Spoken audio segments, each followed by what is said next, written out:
Colorado Wolverines. Give it up for Jaden Groner! You know, whether Jaden Groner ends up as the 6th, 7th, or 8th seed, I'm not sure the 1, 2, or 3 is going to want to look at this kid. He could cause some real problems. We talked about it earlier.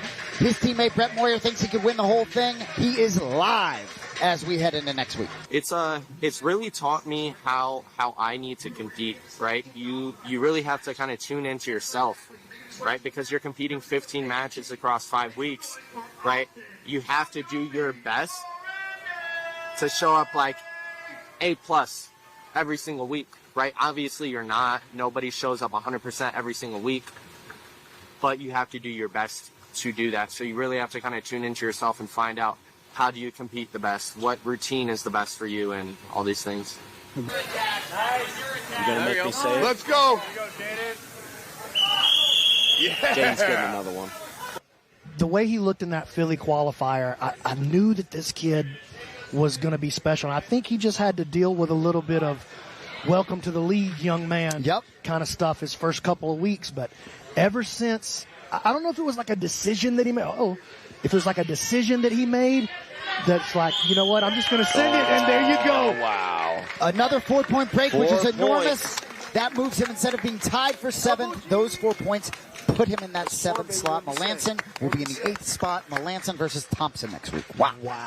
Your winner with a 4-point break, representing the Colorado Wolverines, Jaden Groner.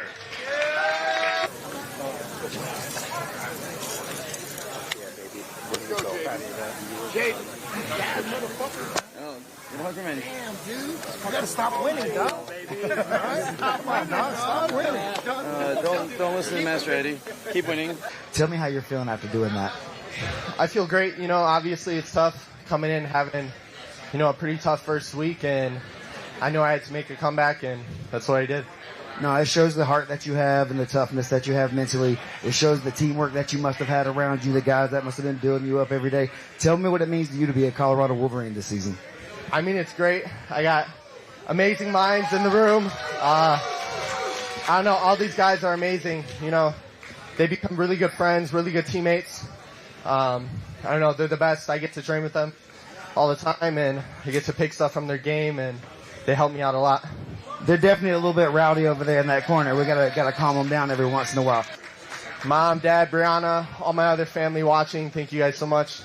And one thing too, shout out to just everybody watching also, all these spectators, everybody working back there, BMAC, every single one of these teams, Kings, Phenoms, Twisters, right? This event isn't what it is without all of us. So thank you to everybody. Thank you so much.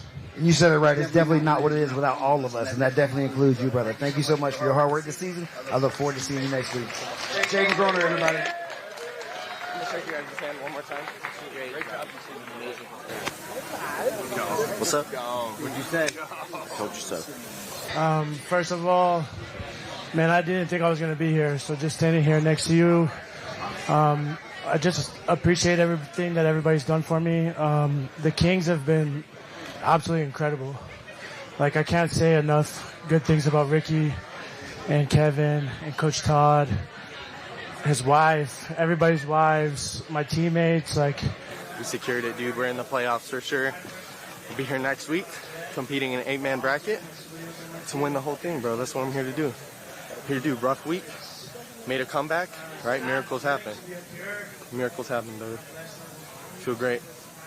it's a sad feeling to be up here and have less than 2 minutes of mat time, but that's how it goes.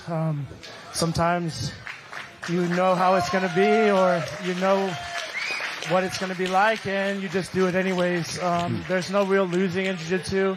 I know that's kind of cliche to say, but I mean, shoot, like, it's just, like I said, it's just super awesome to be here. I wish that I was able to display a little bit more of my jiu-jitsu, but this isn't even my weight class. So just to be here, just for Coach Ricky to believe in enough on me to be here, and man, just like everybody back home, like my parents, my brother, most importantly, my wife. I'm sorry I'm not home yet, but we still have work to do. So I got to help the boys get ready for the playoffs. And I don't know if you guys saw the screen. We're on the winning team this year, so we're stepping up in life every single second. 4 years ago, I was living in a car outside of a gym. A little later than that, I was living in a shed outside of a gym. A little later than that, I was living in a garage.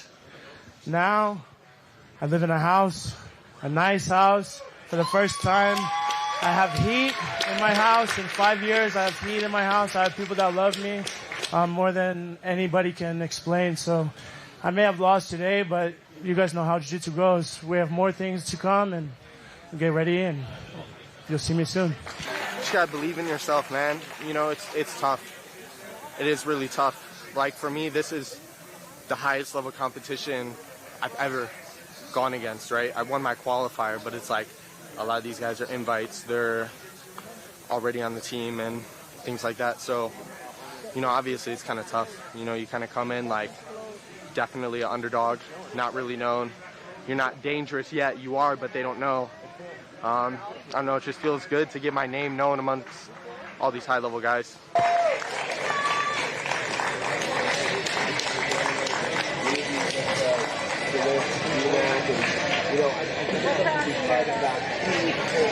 Love you, guys. Dude, Omar's so proud of you, dude. I know he is. Yeah. Thank you so much, dude. Thank you, dude. Of course. You're a bad motherfucker. Representing, bro. What do you have to say to this guy, Eddie? Huh? What do you have to say to this guy? Dude, he's the future. You know, Omar was sending me videos of him when he was 15, 16, 17 as a kid coming up. He goes, this is the truth right here. He was coming up, so I've had my eye on him. I'm not surprised. I was a little surprised he wasn't doing that good in the beginning, but you know what? He ended up stronger than anybody. You ended this stronger, like Jet Thompson. The last time, remember, Jet Thompson wasn't getting shit in the beginning, but then he ended strong, and he won the whole thing. That's you. I know, that's what I gotta do. Hell yeah. Eddie spoke it, I gotta do it. I mean, that's kind of what, like, you came here to do, you know? I mean, honestly, I didn't have too many expectations coming into this, or I tried not to. I kind of just tried to come out here and have fun, but because I've landed in the playoffs as of now, I mean, I want to stay in the playoffs for sure. And I mean, it definitely means a lot, you know? Placing top 8 in the 20 competitors that are out here, it feels great. I got to get points. You know, I'm looking to score a choke and maybe a couple breaks, but really I want to put up points. I know Jaden's ahead of me, and he's probably going to keep putting up points, so I got to race him to the finish, and I'm looking up to put up chokes and breaks, whatever I can do to get on that board and push myself up that ladder. Representing the Vegas Kings, everybody make some noise for Cam Hurd! Bulletproof Brett Moyer! Here's Bulletproof Brett Moyer. I like seeing the big smile on his face. 1-0. Two evenly matched competitors go the full 6 minutes. I feel good. It's obviously it's a very long season. I feel like obviously things could went my way more. I learned a lot. I learned a lot from all these very good, talented athletes. On top of that, these athletes are very, very, very good people. So I just want to show love to all of them. To everyone that beat me this year, God bless you. You guys are, I know how good I am, how much work I put in, so to beat me, it's like, you got to be pretty damn good. I'm grateful. Obviously, you know, pretty disappointed to not make it into the playoffs. It's that was a goal, as well as winning the team championship was a goal. So we got one of those two things done. You know, honestly, if I had to pick, I'd want my team championship to come first.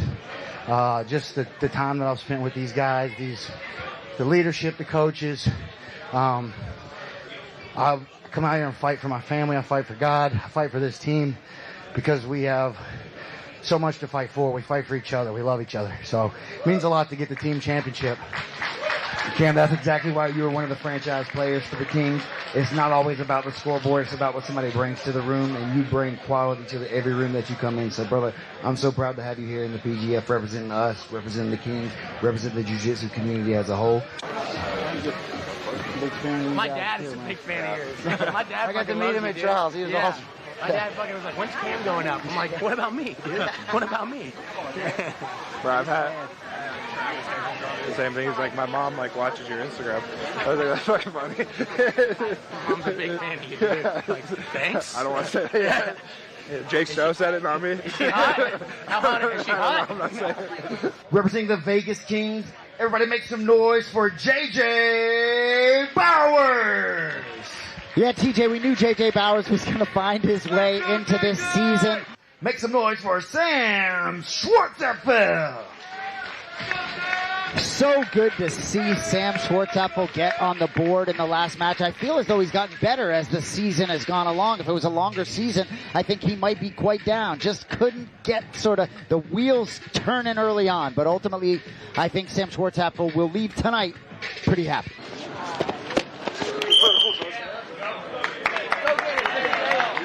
Sam got to be careful. He's going to end up on the shot clock. He's just kind of set up well. Ooh. That'll stop Yeah. him. Oh, and now looking for a dart. Sam on the hunt. Oh, he's got a good squeeze going. Oh, my goodness. Sam Schwartzapfel with one of the best nights of his PGF career. He chokes motherfuckers all day at the gym. He just he hasn't done it here. Yeah. But He just did it. this is not new. You won he the does night. He does this all day. One of the greatest fucking guys I ever met. Let's go. All right, so you want to know? Oh, dude. That's the shit. Let's go. That's the shit. You wanted it for weeks. Double darts. Come on, baby. JJ, you came in tonight off the bench for the Kings. You've been working hard all season. We see a ton of growth from you, man. Tell me what it means for you to be here this season after last season, knowing everything that you know. Honestly, man, I can't explain how grateful I am. There's no other feeling like this one, getting out here and being able to perform. I want to say a big thank you to everybody that is in this room right now. Without you guys, this is not possible. Without God, this is not possible. With the people that support you in your corner, that's what makes all of this possible. And you need to say thank you to anybody that does any act of kindness in your day, because that's what really matters at the end of the day. You need to be loving. We need to love each other. This world sucks. We need to love each other, and we need to praise God, and we need to bring it home. Let's go. This season was different than other seasons. This is my 4th season. I did season 5 in Alabama. I came in as an alternate and took a brutal beating in season 6. Season 7, 205 was fun. I think that this group of people, as far as the seasons I've been in, by far the best group. Like, there's nobody that I can look at out there and be like, I don't like you. I like everybody.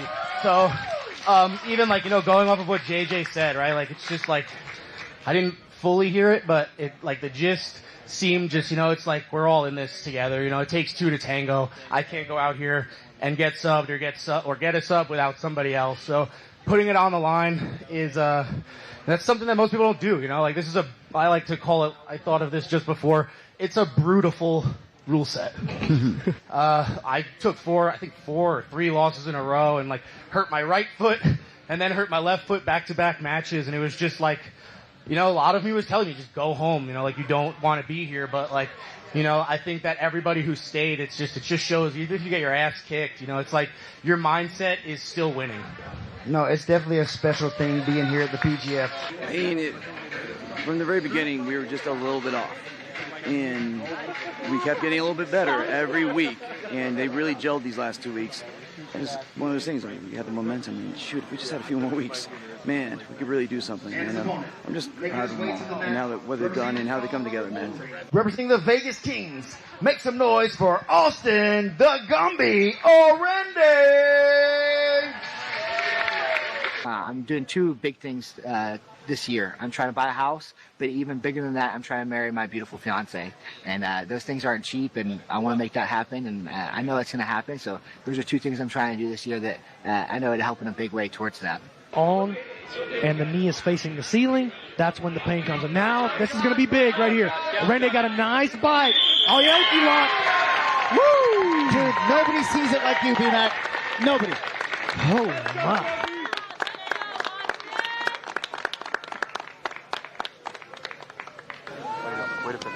My man. Waiting. Your winner with a break, representing the Vegas Kings, Austin Oranday.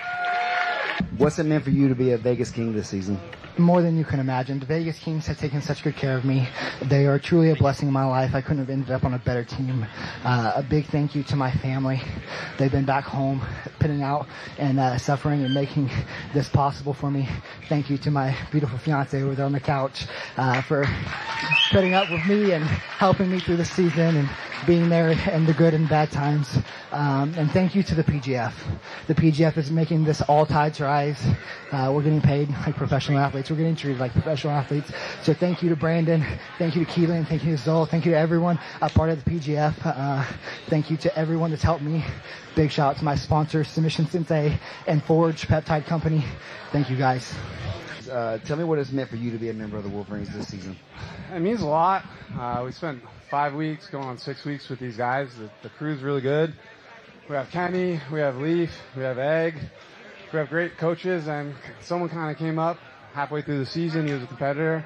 Jonathan really stepped it up, and he's helped me a lot with like crucifix position, and I thought I had it down pretty well, but he taught me a whole new world. So it's just awesome being in a room full of killers, and this is like, I've been in the game for 13 years, and I learned so much in this like short period of time.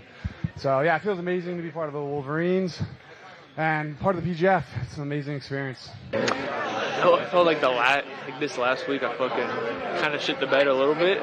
Got fourth, you know, not where I wanted to end, but just focused on next week, man. I mean that's why I was here from the beginning, you know. So the team stuff was great. Wish we won it, but I'm here for the 25, dude. Biggest like improvements just in like competing in general is my ability to like focus and like pay attention to what I'm paying attention to, you know. So like I've heard a few people talk about this, but like the concept of like signal and noise and like labeling that, it's like, okay, am I thinking like something that's like leading me towards signal, or is this like noise, you know? And so like being able to like either take the noise and like move it towards signal or just cut it out completely has been like something that's been helping me out a lot. Definitely this PGF. Because like season 6, dude, like one bad thing would happen to me, dude, it'd be the end of the world. But now I can just bounce back. Beat the fuck out of this dude. Who you got in the playoffs now? First round matchup. I'm getting a warm up for the first round for the playoffs. So it'll be a nice chill round. Look at these ankles. What do you think those are going to look like next week? Well, I'm going to have those things in a cast. Those things are going to look No. Before the match, I'm going to tape them where it's a cast. Can't even move them. Yeah, there you go. What's going on in your mind right now, right before this match? Just stoked to finish off the season with a win. Yeah, I'm excited for Jet. He's got one more. Caleb Crump is a monster, very tough. Jet's really tough. I mean, these two are going to scrap hard, and they get to finish off the season with this. So I'm stoked for him. I'm a little jealous of him, to be honest. I'm a little jealous. Final match of the season. Let's get to it. Back to Stephen Aiken. Ladies and gentlemen, we have passed 149 matches, and this is number 150. It is our final match of the 2026 PGF regular season. The first athlete making his way to the mat, representing the Vegas Kings. Make some noise for Jaden Thompson! So fitting that Jet Thompson will be in the final match of this season. We talked about his somewhat slow start in Season 8. Season 9, it's just been, from start to finish, just an absolute juggernaut for the kid. Man, it's just a blessing to have the momentum coming in. Just like, I knew coming into the season that I could tap every guy here, and I think I've really kind of proved it. So I'm just looking forward to showing that I can tap every guy here and that I will tap every guy here. Close guard, but just funnels him right back into the back again. The hand caught on the that's inside. going to be a murdering squeeze right there. He's going to finish that one. Even more points wow. secured for the kid, Jet Thompson. Great job, Jet. Hard work, man. That kid is consistent on and off the mat. It's so easy to know what he's going to do and who he's going to be, and we're just really proud of him. With a kill representing the Vegas Kings, Jet Thompson. Inevitable indeed. He really is an example to young boys and girls of what it means to be a professional athlete at the highest level. Like, yeah, you're like, I'm like riding the wave right now. I've been doing pretty good, but still, it's effort over outcome. I don't swallow. I don't inhale. After the match, it's a win or lose. It's on to the next one, and I'm not looking ahead to the next match either. I'm not looking, oh, wait, what if I got to fight Austin in the playoffs? Like, I don't want to show him this move or this move. That's so stupid. You want to give your full attention and your full thought to your next match, because that's the only one that you know for sure is going to happen. So that's what I would say is effort over outcome. Jet, tell me how you're feeling after this season, man. It's point after point after point. I'm feeling great. This is the best season I've ever had, but there's a lot of things to improve on. There's a lot of things that could have done better. Next 175 season, I'm going all subs. I'm super grateful to be here. Shout out to the PGF, Colorado Wolverines. Our whole team's awesome. This whole thing is amazing. It's a hard tournament. It's a hard rule set. Bunch of dogs. I'm grateful for the experience. You know, going back to the lab to work on a bunch of things. I think it'd be good for 4 of us to go out there together. Keelan, come out there with us. All right. All right, the time has come to award the 2026 PGF Season Championship. I want to call out the Las Vegas Kings, led by Coach Ricky Lundell, Kevin Lucas, all of the squad. Come on out, guys. Kevin, you know, without you guys, without the 2 of you, I don't think that the PGF would be on the trajectory that it's on. You came in season 5 and you saw something and you believed in what we were trying to do, and you were the first guy to the table when it was time to start putting this franchise era together. Without you guys, both of you, this just absolutely wouldn't be possible.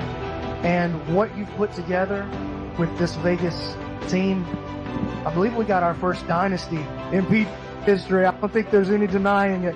Season 7 championship.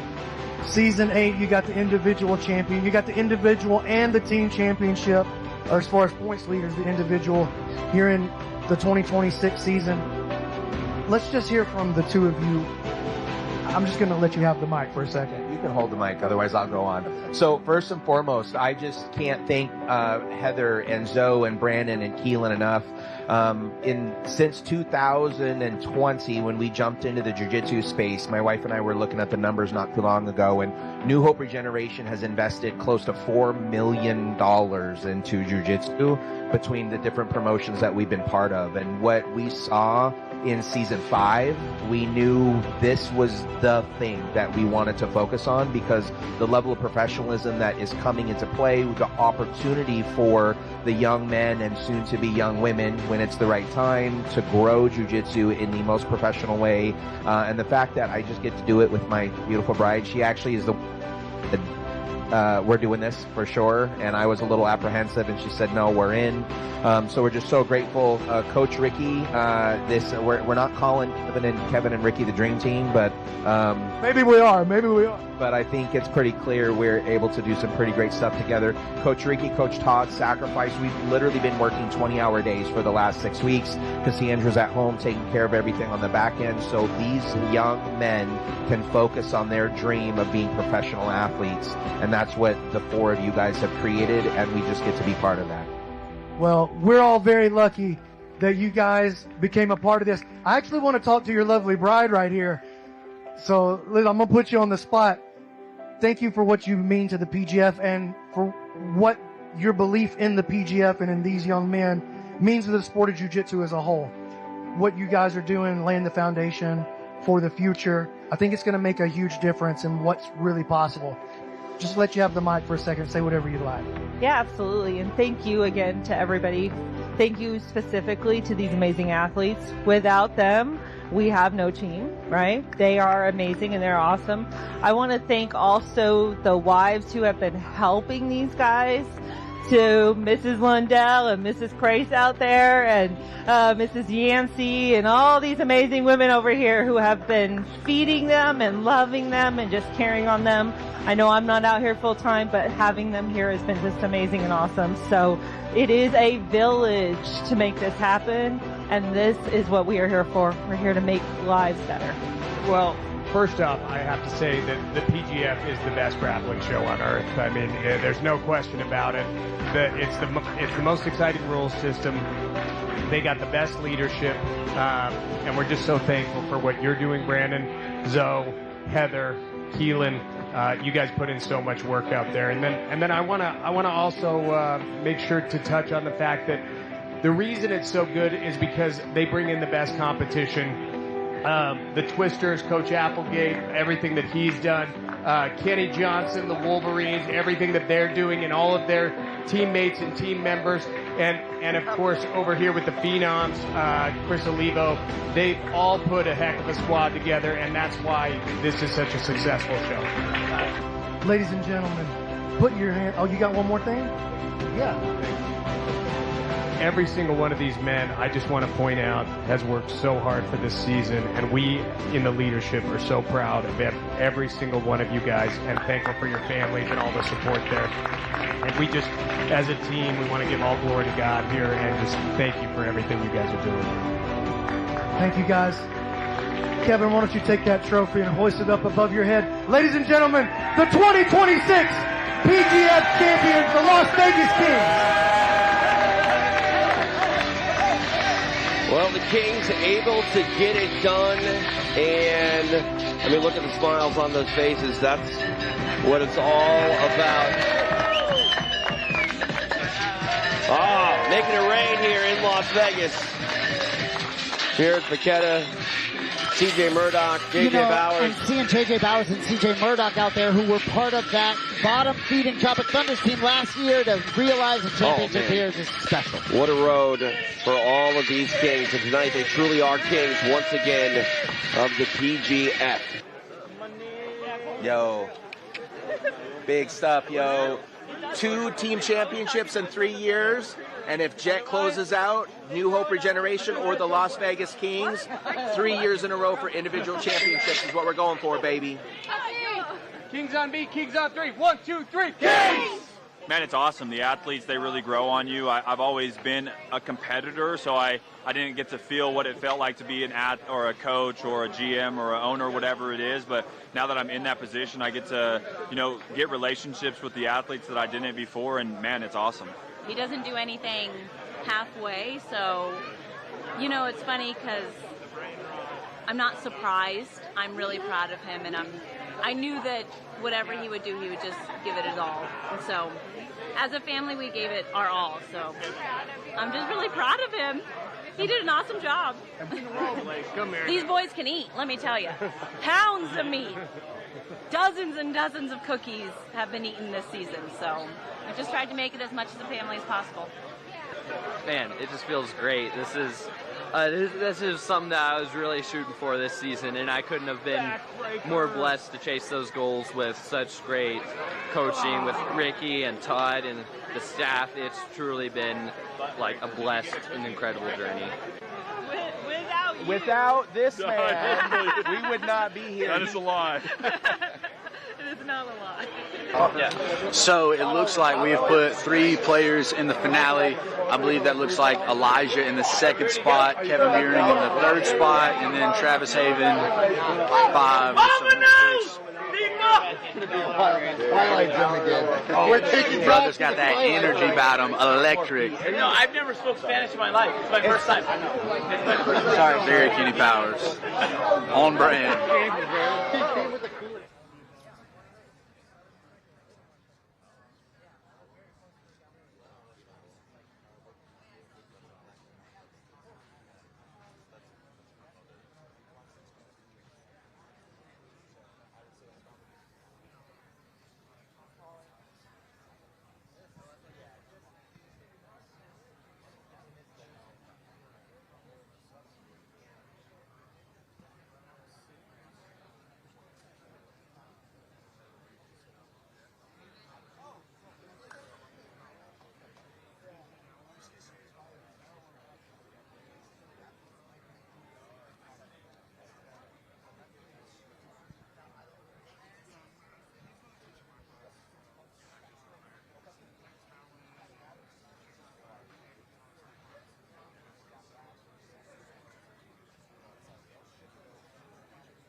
looks for 6 on the board. Time clock.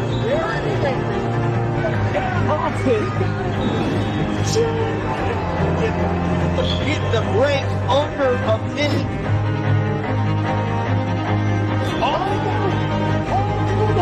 Yeah, very good.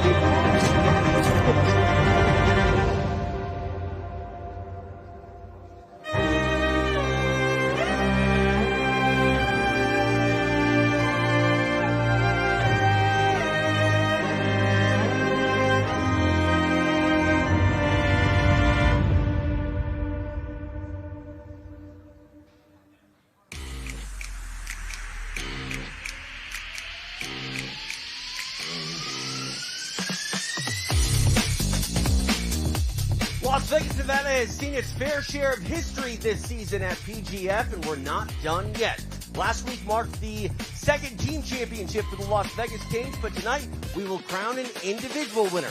Will it be the man, Jet Thompson, that has sat atop the leaderboard all season long, or will it be a wild card, a Sean Meansen, a Chewy Magna? Only time will tell. One thing can be certain, the old poster boy of the PGF, Elijah Carlton, he's firmly in the mix. Sit back, relax as we crown an individual winner of the 2026 season of PGF. Hey everybody, I'm TJ DeSantis alongside Jason Anik. We welcome you to the Professional Grappling Federation. We've seen so much history, and like I said, Jason, we're not done yet. By night's end, we will see one man stand alone at the top.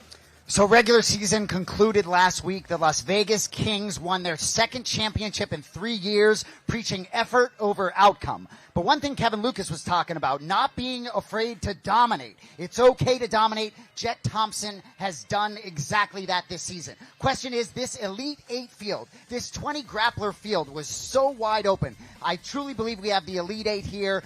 3 twisters in the mix, 3 Kings, 1 Phenom, 1 Wolverine. Does Jet Thompson have enough to become double champ, 155, 175 tonight, or somebody else going to get in the way? Can't wait. Only time will tell. So we welcome you to sit back and relax and take a look at how all of our athletes got here for the PGF playoffs.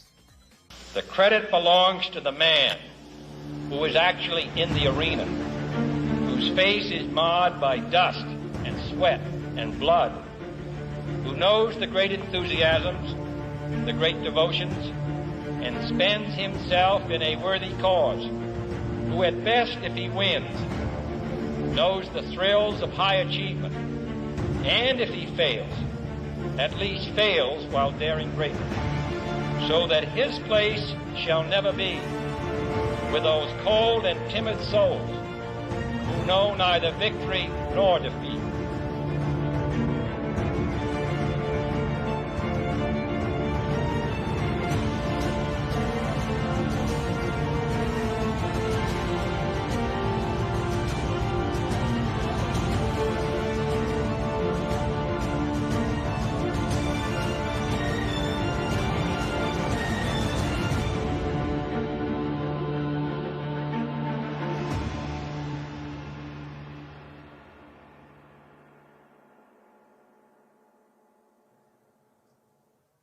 Well, in the world of jiu-jitsu, nothing is given, everything is earned. Jet Thompson definitely earned that #1 seed. And Sean Meansen, for his part, he hopes to take it away from him. And for more on that, we throw it to our Alex Wendling, who's standing by.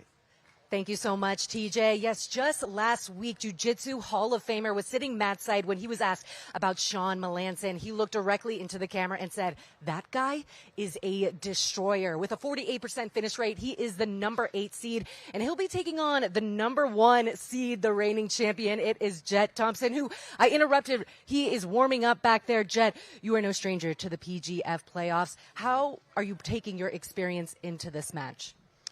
Just one match at a time, effort over outcome. I don't even know how many PGF matches I've had at this point, probably close to 50. But, it doesn't matter. You go out there and you do the same thing every time. You give it your 100% effort, and you just look to get the finish. And you guys faced off in week 2. What were you able to tell about his game, and what can we expect just a few minutes from now? He's definitely a really strong, really talented opponent. I'm super stoked to get this match with him. He's the best of the best, and I like having the matches with the best. We cannot wait to start this off with such a banger. The number 1 and number 8 seed going down in the quarterfinals, PGF playoffs. Let's get it started, guys. Thanks so much, Alex. Will he still be number 1 when the night is over? We shall find out. Looking at the leaderboard there, 64 points for Jet Thompson. He has been a menace to everyone that stood in his way. Just unbelievable. 9 kills, 0 breaks on the season, which is just hilarious. But this field truly is elite. I truly believe we got the best 8 grapplers that competed. It's no secret here. And ultimately, every single matchup fascinating. No quarterfinal matchup exists between teammates. So if you're going to face one of your teammates, it's going to be in the semifinals, which I love. Let's take a look at the bracket and see how they all line up. Number 1, Jet Thompson takes on number 8, Sean Meansen. Austin Oranday in that 4 seed, he takes on Travis Haven. Kevin Buring, he finished 3rd, so he will take on Chewy Magna. And as I mentioned, the old poster boy, still very much a factor in the modern PGF, Elijah Carlton. He takes on number 7, Jaden Groner. BMAC, the bracket could not have shaken out any better.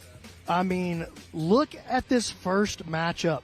Jet Thompson versus Sean Meansen. Are you kidding me, dude? That's an insane matchup. To open the show, too, the champ coming out, the number 1 seed, first man on the mat. Oranday versus Haven. No idea how that shakes out. Buring versus Magna. Magna might have been one of Buring's hardest matches during the season. Who knows how that shakes out?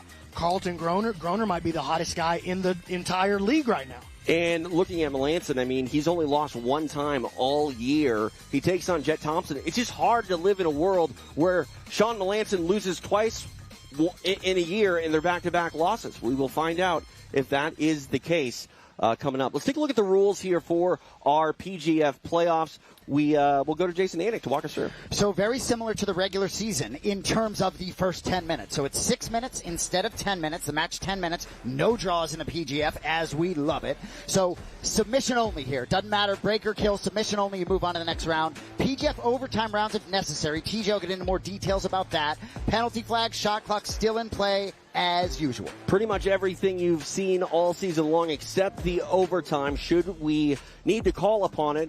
If we do, here are the rules. There's a 1-round minimum, 3 rounds maximum. There's a top and bottom half where each athlete will get an opportunity to take their opponents back. The fastest submission will find us a winner. If no submission exists, we will go to quickest escape time to determine our victor.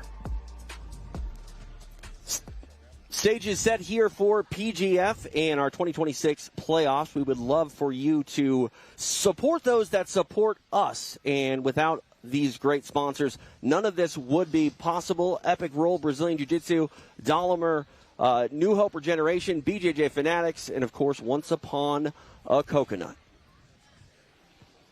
All right, stage is set. Time to get things underway after a quick break.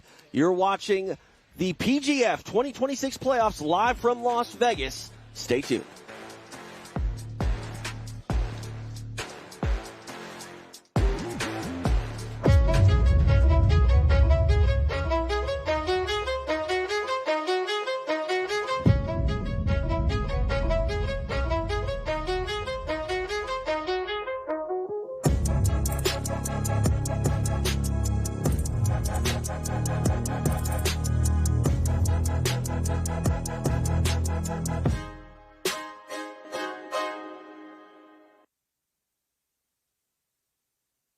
I've received therapy 2 different times. And through the therapy, I've seen incredible improvements in chronic inflammation, in immune disorders that I've had my entire life. I've noticed differences in different joints, and specifically my left shoulder.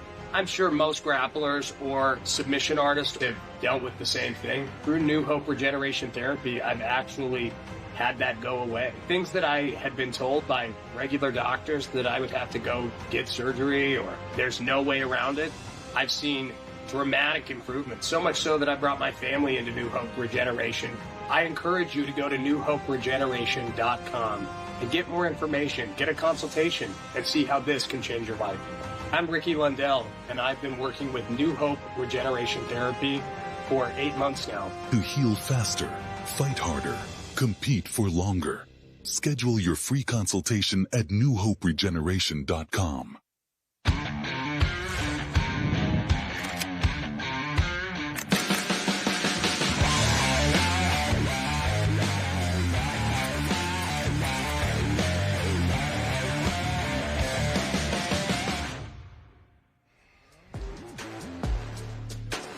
Well, 5 weeks ago, we started with 20 athletes. We are now down to 8.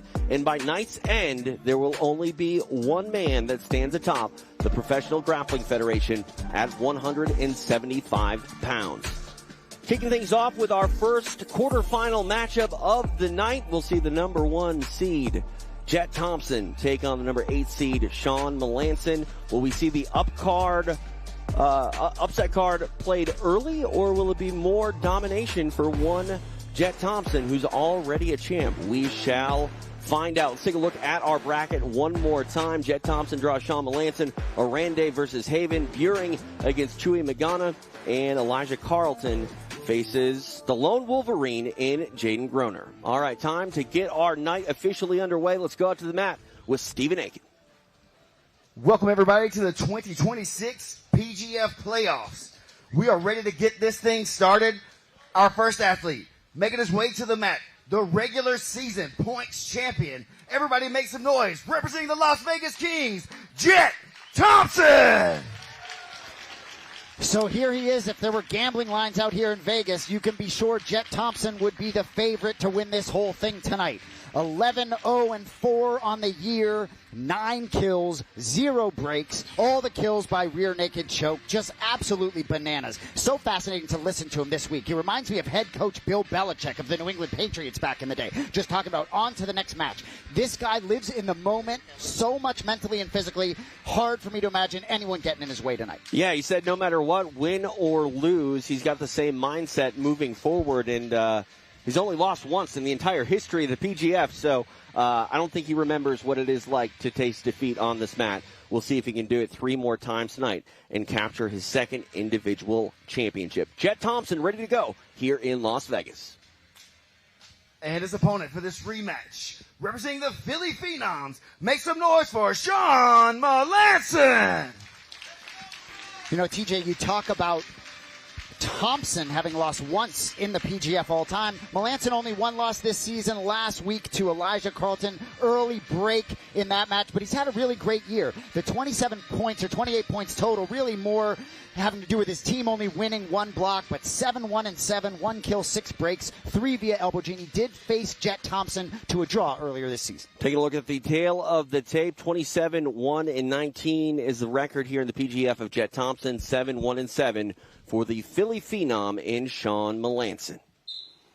Appropriate Zoltan Bathory sitting down right at the start of the first match. So 6 minutes led these guys to a draw. 1 will advance. Man, there's a lot of tension in the room. Do you hear how quiet it got Yes. as soon as these two animals get their hands on each other? We've talked about this each and every season as well. Playoff night is a lot different than a night of the regular season. This is interesting, man. And this is a lot of the game that we saw from Jet in Season 6. In Season 6, he came out as like leg lock guy who was Aoki locking everybody. And then we haven't really seen that from him the last 2 seasons. He's been focused on scoring the big points with the kills during the regular season. But he may be looking to just come out and, by any means necessary, here in the playoffs, survive and advance. Don't worry, the points don't matter anymore. Yes, it's just exactly. survive and advance. One thing to keep an eye on as well, you know, this is a rematch. The first go-around, they had 6 minutes to work. The extra 4 minutes, B-Mac, do you think that changes the ebb and flow of this match? Not for these guys, I don't think. I don't think it changes it for these guys, but I do think it's something they have to be very mindful of. They have to be very, very thoughtful about that because it's still the same amount of penalties, right? But you got 4 extra minutes of work. Neither one of these guys have really found themselves in any danger with the shot clock committee back here, so I don't really expect that to be the case here. I like the way Meansen's dealing with this guard early from Jet. Stuffs that foot all the way across into the leg drag now. Oh, all the way around the guard. Awesome pass by Meansen. Quick recovery, though, by Thompson. Sean showing why he's in the position he's in, though, in the playoffs, and why he's probably the worst possible guy you could draw as the number 1 seed. Well, and it's no secret that he was one of few that fought Thompson to a draw in the regular season. And Meansen ultimately is a dominant fighter. Doesn't always necessarily find the submissions, but in his first season with the PGF, sort of running through the gauntlet and sort of finding his way, but was dominant all year. Well, the thing about Sean, like, usually when somebody's coming into this rule set for the first time, points feel hard to come by. Yeah. It's unusual for Sean hasn't had that struggle. He comes in season 1, his first season, major impact, head down, getting that gritty old school passing going here. He's putting a lot of pressure on Jet. Just past the 2-minute mark of elapsed time. Jet wanting to get into his K-guard here. Gets his hand around that ankle. And if you're Sean, you just have to be super mindful of Jet's Aoki game. If you've done any study work on him at all, you know that if he overhooks that ankle at all, he'll just get the foot in position first and then find the lock and drag Sean down into the closed guard. We talk about this guard of Jet Thompson. It's a different type of dangerous guard than, say, a Ben Eddy, but there's not too many people that want to find themselves inside the closed guard of one Jet Thompson. Let's see how Sean reacts here. He starts to try to stand Jet break. Good reaction from Sean. He knows Jet's been making his bread this season off of that closed guard. Smart 3 minutes so far from Sean. It's so interesting to wonder what the pressure feels like for Thompson. I feel like he's immune to all of it, but there is a lot of pressure on this kid. Well, going back to that season last year where Thompson seemed to have a lot of points, elude him, I don't think he was, really even aware of any of the pressure that came along with that. And, here on playoff night, I think it's just another day at the office here at the PGF for one Jet Thompson. Well, and early on, I felt like Jet Thompson, maybe his youth was part of the reason he didn't feel the pressure. But ultimately, he's shown that he is wise beyond his years, and frankly, I just think he's a special athlete, mentally, physically. As far as adversity for Jet Thompson, you have to go back to the playoffs of season 6, where he lost to Andy Varela in the finals in overtime. I mean, Brandon, is that the path to victory if anyone wants to take one away from Jet Thompson? To get him to overtime? Yeah. His best position? Right. True. Is this the only way we've ever been able to point to a loss? So Sean was hoping for the reset there. I don't know if I think they felt that he didn't get him high enough. Maybe didn't break that plane.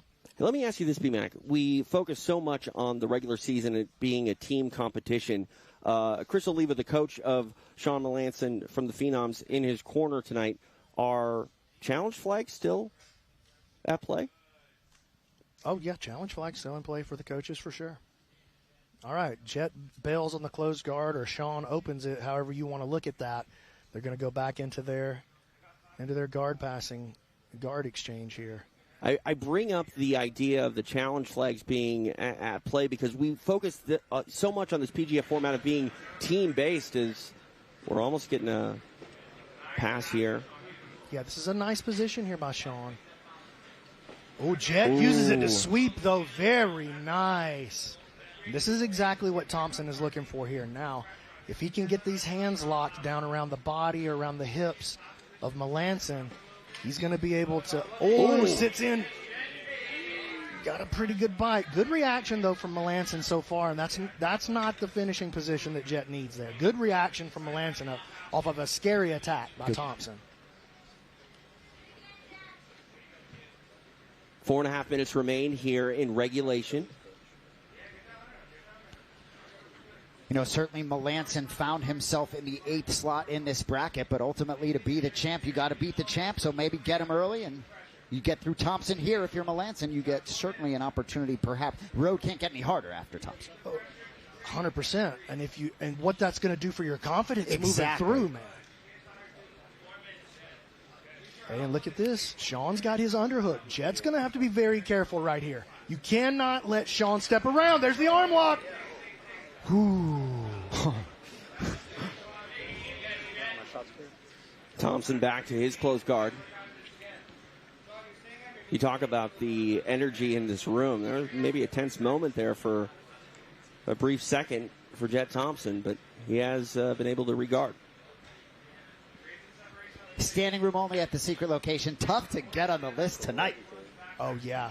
It was very tough to get on the list tonight. It's a packed house for sure. Jet working maybe on this shoulder crunch sweep. He'll maybe look to get to his butterfly if he can get his position together, but bails on it. Sitting up, looking for the bump here. And good for Meansen that Thompson hasn't had a sniff at his back through 7 minutes.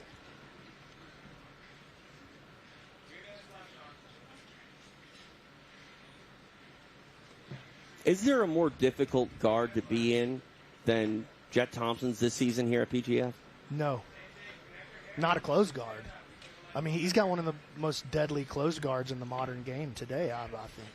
Gets that elbow up underneath the head. Going to try to lever him over. Not going to be able to do a ton with that, though, without that opposite side butterfly hook. Oh, I say that. Okay, nice. Good reactions from Meansen. I mean, everything the young man has planned for him, he's got a veteran, experienced answer. Very well put. Under 2.5 minutes remain here in regulation.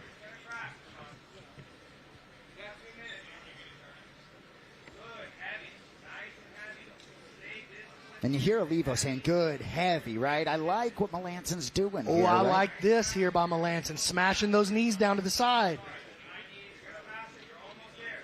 Jet able to keep his butterfly together so far, but Meansen has, he's got the lead in the dance right now, no question about it. Looking to pummel. Jet gets back to 2 butterflies now. Meansen pops out of there. Interesting point here by Harps 555. Jet definitely needs to focus on those leg locks. He's never going to outmuscle Sean to get on the back. Your thoughts, B-Mac, on that? I mean, I think that's exact. If I were in the corner of Jet Thompson, that's exactly the way I would be coaching him. Like, listen, you've got one of the most deadly weapons in this league in your Aoki lock game. Now's the time.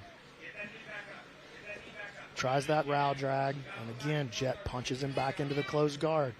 Just slowing the game down. Both guys slowing it down. Yeah, closing in on 9 minutes of elapsed time. None of these grapplers have been on the mat for this long in one go, and it's going to be a very interesting final 60 seconds to see if either of these two can avoid overtime. I mean, Meansen, many times he's tried to stand to open, so he's kept the pace of it moving, but every time he goes to stand, Jet bumps him down, attacks that leg, makes it tough. And this is a good spot here for Jet. He's got that body triangle closed off to the side, but he really needs the 2 underhooks from that position to make it worth it. Talk about the intensity in this room. In about 30 seconds, it's going to level up.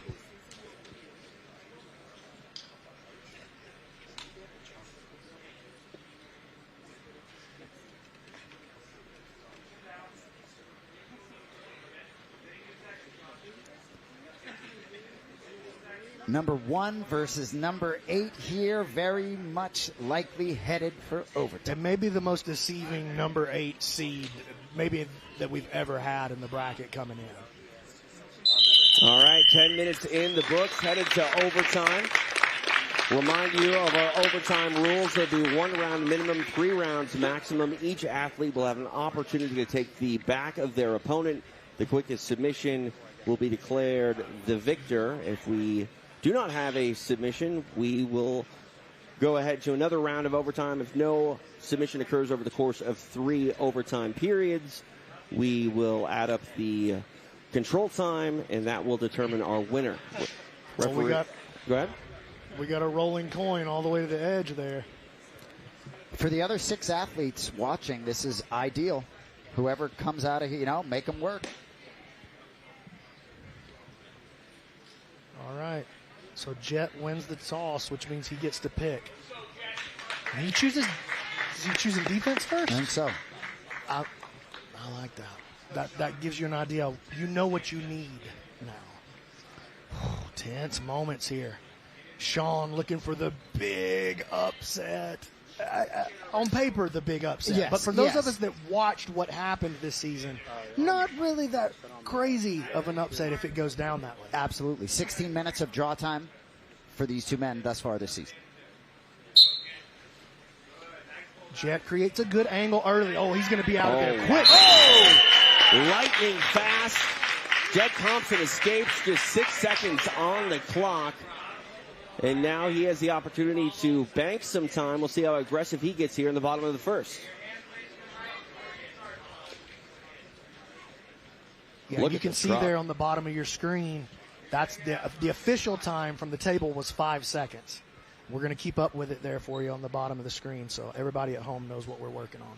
And of course, that control time goes by the wayside should Thompson secure a submission here.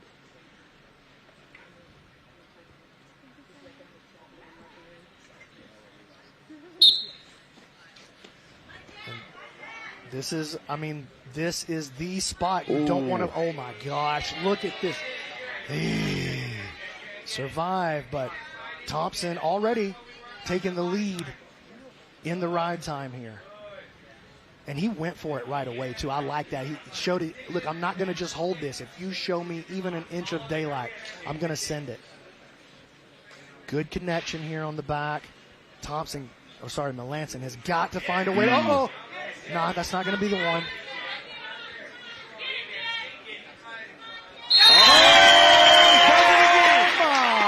Jet Thompson on his way to the semifinals. He submits Sean Meansen in overtime. And we've used the word inevitable when talking about Jet Thompson. He proves to be inevitable once again. Stephen Aiken to make it official. Your winner by finishing overtime, Jet Thompson. Great season for Sean Meansen. Bloody mouth there. I tell you what, TJ, you talk about maybe getting Jet Thompson in OT. You better get him in regulation. I mean, wow. I mean, if you even can. Only one man has done it on this PGF map before, and that's Andy Varela. Let's take a look at the replay here. This from the regulation. And a beautiful play right there by Meansen, dude. Just an insane guard pass. Jet would made the quick recovery, though. Here's the sweep by Thompson. So if you're counting points at home, which obviously we're not, that's one apiece for these guys, Yep. two for the. So, I mean, just a dead heat in regulation. Gotta have overtime. Yep. And when Jet Thompson gets a shot, he doesn't miss. This is what it is. Man, what a season by Sean Meansen. Absolutely. But welcome to the bracket, baby. Survive and advance. And that's exactly what Jet Thompson just did. Finds himself sitting pretty in round 2 now. Jet Thompson going to be back on the mat later tonight in our semifinals, but our quarterfinal round continues for our next matchup. Let's get back to the mat with Stephen Aiken. Our next athlete making his way to the mat, representing the Vegas Kings. Give it up for Austin, the Gumby, Oranday. Any athlete that made it into the postseason, we're going to have a lot of superlatives, right? Just to refresh, he went for $5,400, the number 1 paid athlete in the draft, went 10-3-2 on the season, 2 kills, 8 breaks, 3 via elbow genie, did face his opponent, Travis Haven, in week 1, second match of the season, beat him by break. I can't wait for this rematch, this 4-5 absolute heat, Kings versus Twisters. We'll see what Austin Oranday can do. He's trying to punch his ticket for a meeting with his teammate, Jet Thompson. Time for his opponent to make the walk. Let's get back to Steven. And his opponent making his way to the mat, representing the Alabama Twisters. Make some noise for Big Dog, Travis Haven. Here is Big Dog Travis Haven, the second highest paid athlete in the draft. He went for $5,100. A great season, but somewhat up and down. 7-7-1 overall, 39 points, 3 kills, 4 breaks, 1 via elbow genie. Hopefully he can get this one back for the Twisters against Oranday. Tail of the tape, Austin Oranday earned that number 4 seed with 45 points. Right behind him, Travis Haven with 36. We will see this next matchup here in our quarterfinal round. TJ DeSantis along with Jason Anik. BMAC Brandon McCaffrey live in Las Vegas. This match is underway. Haven takes bottom. Haven had a big week 5, which set up this matchup with Oranday instead of facing teammate Kevin Buring. Both of these guys, finishers. Obviously, they wouldn't have scored enough points to be in these seeds if that were not the case. Both of these guys finishable as well. We saw that throughout the regular season. Here's Oranday sitting in. Austin Oranday, welcome to round 2. Going to have to take on your teammate, but you're going to do it with a lot of gas in the tank. 27 seconds. Well put. That's all it took for Austin Oranday to find himself in a showdown with his fellow Las Vegas King. He makes short work of Travis Haven, and he's feeling fired up. So, yes, Thompson gets a hard 10 minutes out of Meansen, 27 seconds for Oranday. Have to think that gives him the best possible chance to get his teammate. Wow. All right, let's go ahead and make this one official. Stephen Aiken. Your winner with a break, representing the Vegas Kings, Austin Oranday. Austin Oranday on his way to the semifinals. And I don't even think he broke a sweat, guys. Lightning quick. It's another break here. Let's take a look at how it went down. It's that deadly straight ankle lock. I mean, what have you learned about the straight ankle lock over the last couple of years? You talking about connection? Connection. 3 pieces, both knees down. That's right. Listen to my boy. Listen to my boy. That's right. Any grip plus 3 points on the ground, belly down, and you drive that thing home. And that's exactly what Austin Oranday did. We got to drive home the hardware here. Look at this table of goodies that are up for grabs tonight here in Las Vegas. B-Mac, nicely done with the hardware. Well, you know, I got a lot of help. You can't. If something looks pretty, it probably wasn't me. So you can just assume that was somebody else. Shout out to JB Toys on Instagram if you want to follow the guy who makes all our beautiful hardware and awards for our athletes. All right, the first semifinal is set. Jet Thompson and Austin Oranday will face off in a battle of kings. Time for our next quarterfinal. Let's get to it. Back out to the mat. We will go to Stephen Aiken. Our next athlete making his way to the mat, representing the Alabama Twisters. Make some noise for Elijah Carlton.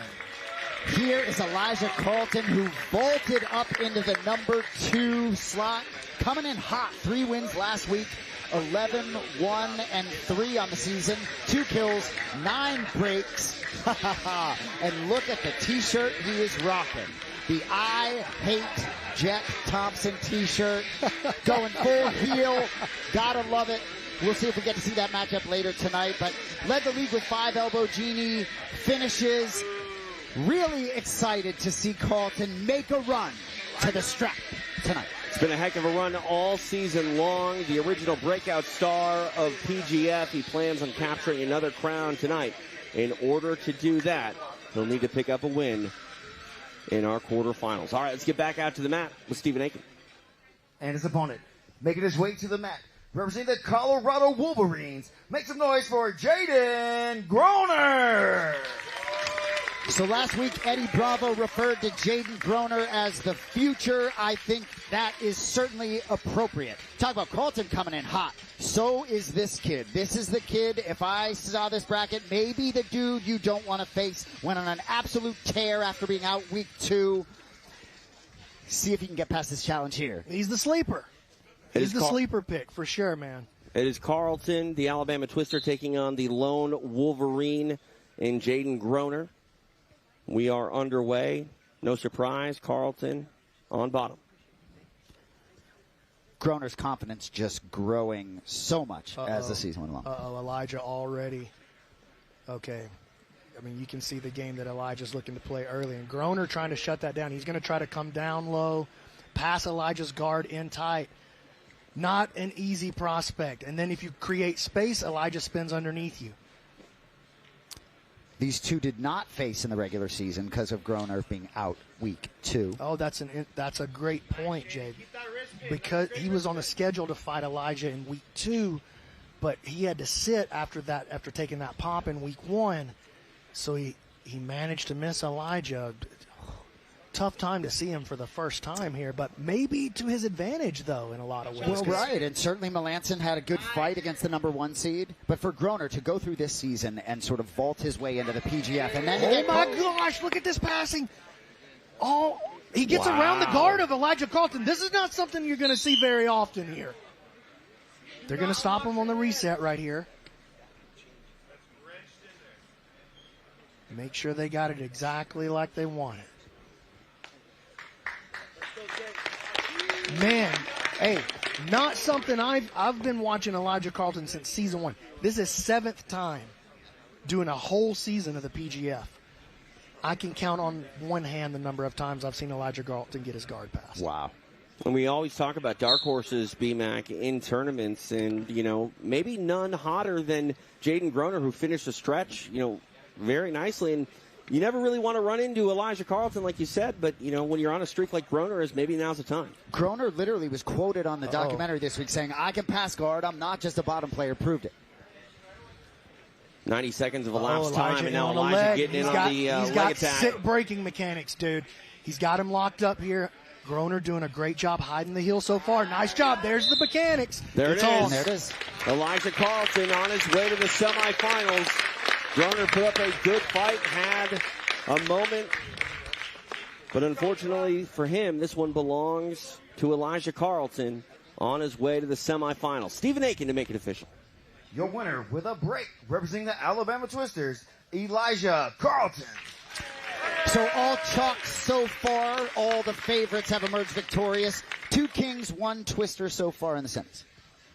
Nicely done for Elijah Carlton, able to get it done in regulation. Let's look at it. Brought to you by Dolomer. B-Mac, walk us through. Well, Groner does a great job hiding the heel initially, and so Elijah, watch what he does.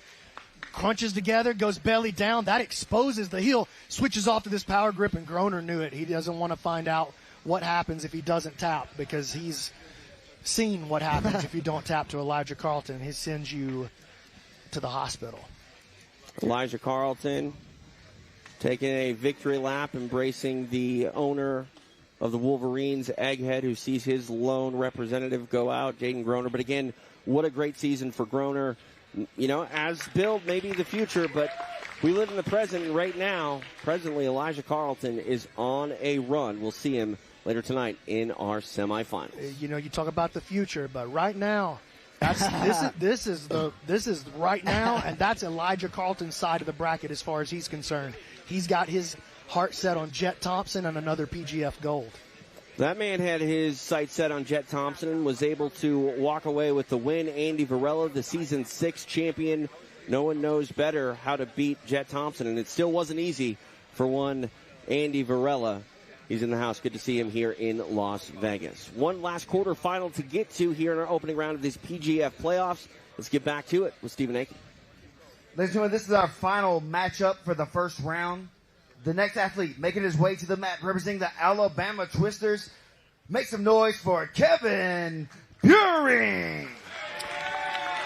So in addition to Carlton, this is the other franchise player for the Alabama Twisters. He was in the 2 slot most of the year. A dominant season for Kevin Buring. Undefeated, 9-0-6, 3 kills, 6 breaks, 2 by elbow genie. If he wins here, he will get Carlton in the semis. Rematch here against Chewy Magna. Kevin Buring ready to go to work in his first matchup of the night. See Ryan Aiken in the building. Nice Season to see 7 him there. champion is here. The Season 6 champion is here. The Season 8 champion is here. Jet Thompson. House of Legends. PGF Legends in the house. Thompson trying to become a double champ. 55 in Season 8. 75 Season 9 here. All right, back out to the mat with Stephen Aiken. And his opponent making his way to the mat, representing the Vegas Kings. Make some noise for Chewy El Chupacabra Magna. Chewy Magna has stole the show for the most part for Season 9. Been really interesting, though, for Chewy, right? Because last week was unable to compete in the final 2 matches. Whether that was preventative measures due to an injury, we will find out. Not sure how healthy he is coming in tonight. You can be sure Kevin Buring will be ready for anything Magna has to offer. 20 wins all time for the Alabama Twister, Kevin Buring. 12 for one Chewy Magna. This tale of the tape for this battle between the Twister and the King. Final quarterfinal of the evening. TJ DeSantis along with Jason Anik, B-Mac, Brandon McCatherine, the commish, all live here inside of our secret location in Las Vegas. It is the site of the 2026 PGF playoffs. Just so fascinating. It goes so fast, right? All of a sudden, we're getting into the semifinals. So if Buring wins, we got 2 Twisters in 1 semi and 2 Kings. If Chewy wins, we got 3 Twisters. 3 Kings, 1 Twister. You mentioned a franchise player is Kevin Buring. Chewy Magna has really used this mat to break out in a lot of big ways, and I think a win, if he's able to pull it off here, play the upset card, would be bigger than that here in these playoffs for Chewy Magna. I mean, if Chewy finds a way to win this match, the room is going to explode. Jumps on a foot. I mean, he can put crazy pressure on, but Kevin he's probably the best leg locker here. If anybody's going to know how to deal with these entanglements, which he proved, by the way. Uh-oh, this could be bad. Chewy does a great job, though, man, of always hiding his knee line. He always finds a way to get that knee line back, recover it. Kevin keeping his right foot stapled in behind the knee of Chewy. That makes the quality entanglements for Chewy very difficult. Going to get a reset here in the center of the mat. Just past 1 minute of elapsed time for Chewy. I think the biggest moment of his season was that win over Elijah Carlton, who now he tries to get past Kevin Buring to get a rematch with. Yeah, that was an elbow genie break over Elijah Carlton, which was incredible. Only loss of the season for Chewy was against Derek Rayfield. We know he's certainly game, last man out of this postseason. Oh, hey, look at this pass. What a hip switch. Kevin Buring now all the way to the mount. And he's up under the arm. Chewy got to be careful. You can't give up the back like this against Buring. Oh, Chewy, great job turning back into the position. That was awesome. Kevin wrestling up. Takes that leg to the outside, puts Chewy down. Trying to get on the leg here is Magna. Chewy's weapon here of choice here is going to be the straight ankle lock or the cross side straight ankle. It's not going to be the heel hooking that gets it done for him, in my opinion. He's going to, and the good thing about that for him, way quicker, way scarier attack. The heel hook, obviously, the more devastating break, but it requires a little more finesse, a little more setup, and Chewy is a horsepower guy when he gets on the legs. Kevin looking to put that right knee down to the ground. He's going to want to get it into the space there between Chewy's armpit and his knee. If he can get that knee down into that space, he's going to smash the knees together and work his way around to the mount. Chewy with a big push with the hips, trying to clear that space. He recognizes that as well. There it is, and there's the smash.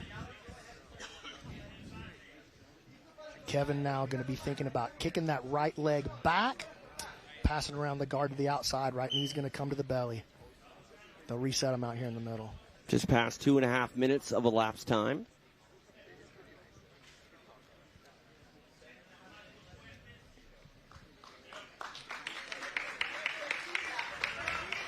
Perfect spot to reset him by the referees. Nobody's jumping around. It's very easy to see what the reset is before they get into trouble over here against the barrier. Action back underway. We'll see Kevin, check out how he uses his left hand to really dig into the armpit there. That's going to allow him to put some heavy cross-face pressure and use his head to try to dig Chewy's elbow up and expose maybe an arm triangle or a back take. Chewy got to be careful, though, that he doesn't get distracted. Shot clock is on Chewy Magana. First time the shot clock has been turned on this evening. Yeah, you know what? In the playoffs, you got to let them play a little bit. You know what I'm saying? Yeah. And I like that the referees are handling that. They weren't given any special instructions necessarily to treat it that way. That's just the way it tends to go in sports. Chewy making a big movement. Not enough movement, though. He found himself huddling down into more of a survival position there. This could be trouble. Chewy cannot let Kevin set in a clean back position. Talked about the quality of Kevin's leg locking. The quality of his back play is just as sharp. Chewy got to explode here. Create some separation, create some rotation. Excellent work by Chewy Magana right back into his guard. And the reset actually works out in the favor of Chewy there. His guard is no longer past. Spoke too soon. See what Buring can do here inside. Something Chewy's got to be super aware of. He can't let the penalties rack up. Because if he gets 3, we don't go to overtime. You know, that's traditionally been one of the things that if people have anything negative to say about this overtime rule set, it's like, well, I don't like it because people can stall. Well, you can't stall to overtime here because if you end up with 3 stalling penalties and it does go to a draw, you don't get to see overtime. And nice job. Chewy recovers, pushes him out. You know, 3 stalling penalties in a regular season 6-minute match different than 10 minutes. Yes, it's a lot more pressure, man. It's a lot more pressure. Chewy working from the bottom, getting into his half guard here. Kevin's starting to flatten him out. Can't let Kev flatten you out here. If we've learned anything about Chewy Magana over the course of the regular season, it is his resiliency. But I think that, you know, as you mentioned, the shot clock and this 10-minute period, the pace and what you need to do and what is asked of you to get through is a tough task. Kev looking to create the knee slice on the far side, using his left foot. Going to try to kick that knee open. Pops around into the mount. And he's got the left arm of Chewy jacked way up. Chewy with a big explosion. Going to get a reset here just past the halfway point here of regulation. 5 down, 5 to go.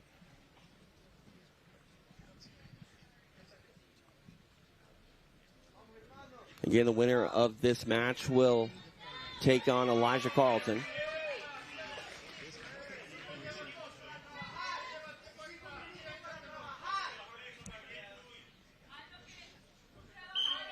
Action back underway. Buring enjoying this full mount. I've also seen Chewy find things late in matches as well, so he is game and live until the clock expires. The problem with Chewy, though, is that he settles into these defensive positions. You know what I'm saying? And he's an incredible survivor, but like specifically in the rule set, it literally says survive is not enough. Simply surviving is not enough. We need action and movement from the defensive player. Oh, and there you go. There's a little action, and check it out. He makes some action, and he sits back on the leg. Not there. Stays on the attack, finishes in a clean position. Nice job by Chewy, man. And that's the benefit of having a calm defensive style. You wait for your moment. Don't blow your gas. Wait for your moment. So there's a balance to be had there, and Chewy finding the balance and finding himself back on his feet with Kevin Buring. Taking the takedown is Chewy.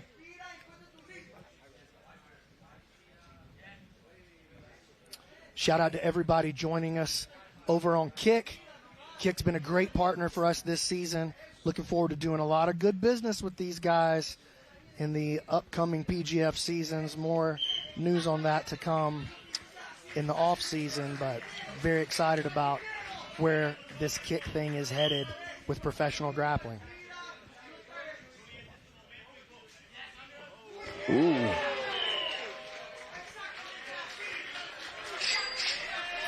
First postseason money bag. Or maybe not, but there's Z loving the throws. You want a money bag from Zoe? Just give me a throw. That's what he loves. Uh-oh. Chewy trying to push him into the crowd. Chewy he's money bag maxing right now. He might you gotta be careful. Don't lose your attention on what you're here to do, Chewy. Right? Trying to get the bread. He wants a slide by. You see the way that Chewy's kind of like relaxing into that and blading his shoulders? Looks like he wants that slide by. Kevin looking for a foot sweep. Dude, Chewy just turns into a bull sometimes. No setup. He's just like, I'm coming forward. It doesn't matter what you have to say about it. I'm just pushing forward. Kevin, oh! Good counter by Chewy. Catches that whizzer. These guys really getting after it here as we're into the latter quarter of the match almost.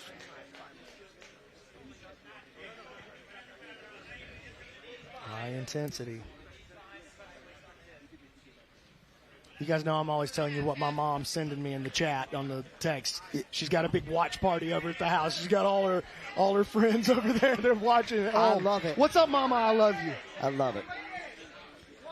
Carlton looking on, I'm sure with anxious eyes, enjoying these men having to work a little bit here. Oh, you know he doesn't mind that. You got to be careful not to give up the underhook, really on either side, but specifically on this right side. Check out how Buring reaches underneath and latches onto those traps with those rock climbing hooks of his. Chewy flattened out, though. Here comes that shot clock. Here's the butterfly hook now for Chewy. You mentioned the shot clock already called once on Chewy Magna. Pressing Kevin away. Just not creating enough movement, I think. Oh, my, that's big. That's 2 now. That's big. And so, yes, that's 2 penalties, but it's big pressure now on Chewy. He can't afford to get another one. He has to make sure that he does not get another penalty. I didn't hear anything about his injury or what it was. Maybe you got some insight on it. It was rib. Okay. My understanding is it was rib. Because he's messing with that elbow. He just ripped off an elbow pad that was on that arm. So I don't know. Chewy, we'll see. But either way, this sets up a fascinating matchup next round. You either get the 10th Planet Atlanta teammates facing off or a Carlton Magna rematch.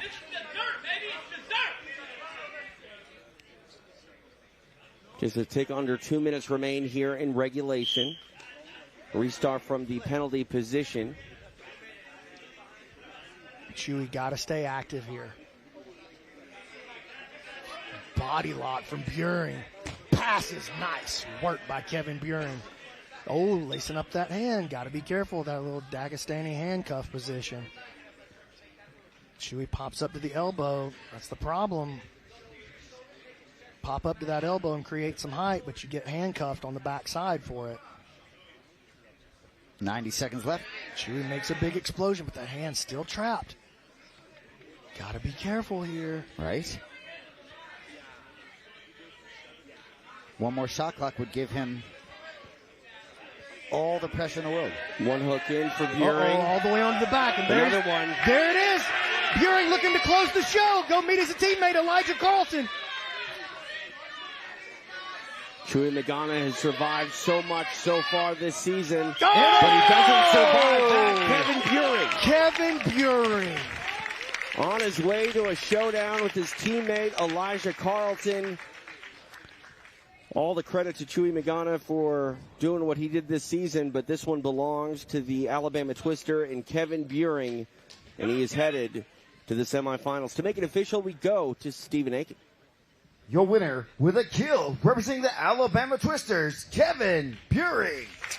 You know, a visibly emotional Magana. I have to wonder if his health was 100% there. Either way, there's a reason why these top four have emerged into the semifinals. I mean, unbelievable Final Four we have. Listen, to your point, nobody emerges from a season without being a little bit banged up. That's just the nature of the beast. That's the nature of pro sports.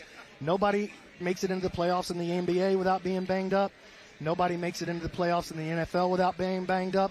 And nobody makes it through the murderous anaconda-level squeeze of Kevin Buring.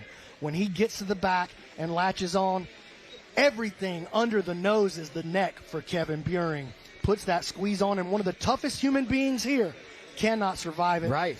And the Cinderella story comes to an end for Chewy Magana. It is Buring versus Carlton, rounding out our final semifinal of the evening. There is the bracket. Jason Anik, your thoughts as we are headed for a battle of kings and a battle of twisters? All chalk. Not really surprised. If you had asked me if the top four seeds would emerge victorious in these quarterfinals, I would have thought there's a good chance of that happening. I'm really interested to see what Oranday might have for Thompson. You know, I was watching ESPN this week, and Andrea Carter, who's an NBA reporter, had a great quote about when you see somebody, you can be somebody, right? And I don't know if he's seeing Jet Thompson every week and being able to say, you know what, I think I can get him, be fascinating, because obviously they didn't face in the regular season. Absolutely. We've made a lot of history here at PGF this season, and there's more history to be made as BMAC, Brandon McCaffrey, is out on the mat, and I believe he's going to break some news here.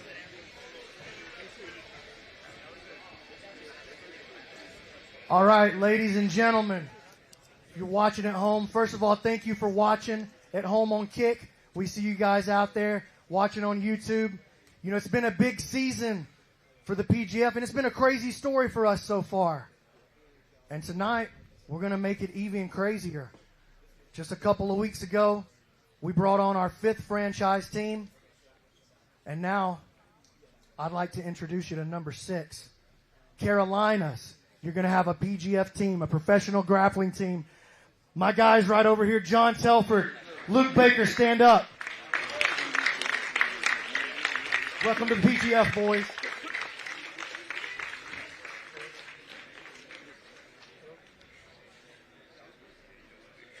PGF Season 10 coming to you next March, featuring not just the St. Louis Outlaws, not just these 4 teams you see tonight, but the Carolinas are coming for you. There we go. More news. Another team added, and the PGF just keeps growing and growing, and it's very, very exciting. Our night keeps on going and going, and now we're going to go to Alex Winley. Thank you so much, TJ. This is the most exciting time of the season where teammates who've been living together all season long have to face off. So the first semifinals is going to be between Jet Thompson and Austin Oranday, who's sitting with me right now. These guys have been teammates. They're team champions, but a lot of people watching right now might not know this is actually a rematch. Can you tell the audience how that first original match went? So I fought Jet about a year ago at an event called Enigma right before he did the last season of the PGF, and it went in my favor. I was able to catch his leg in about a minute, but he's a tough cookie, and I know that a lot's changed in a year. Yes, and you guys have been training with each other all season long, and now this format, it's going to go into EBI overtime if there's no submission. Do you feel like he has the edge if it does go to EBI overtime, considering he has more experience in the PGF playoffs? It's not going to go to overtime. Knowing myself, knowing Jet, we're not going to let that happen. He's a dangerous finisher, so am I. I would be shocked to see it go 10 minutes. Yes, 10 minutes is definitely a lot of time to work. We know you need to get back there and warm up because this is going to be an insane semifinals. Up next, we'll see you guys there. Thanks so much, Alex. Oranday and Thompson headed your way in a rematch I knew nothing about. The fact that they originally had to go. We'll see what happens when they run it back here tonight. All right, more action to be had. It is our PGF playoffs. Jet Thompson, we're going to see him later tonight in the semifinals against the aforementioned Austin Oranday. And, of course, we're going to see Elijah Carlton look to punch his ticket back to another PGF championship. He takes on Kevin Buring. The stage is set for another historic night. Live from Las Vegas, you're watching the Professional Grappling Federation.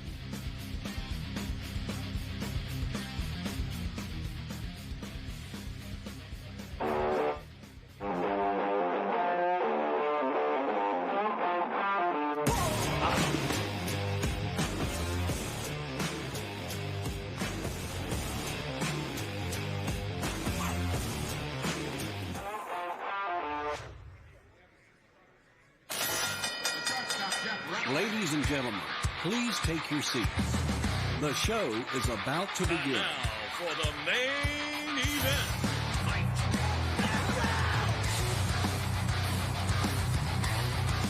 We're all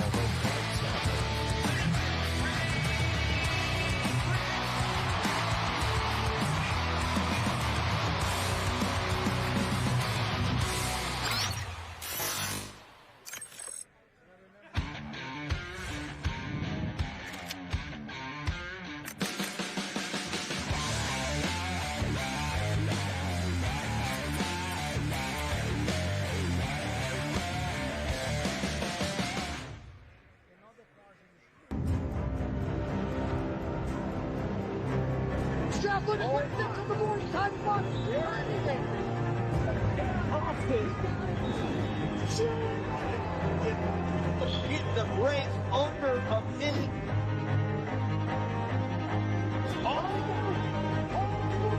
Yeah, very good.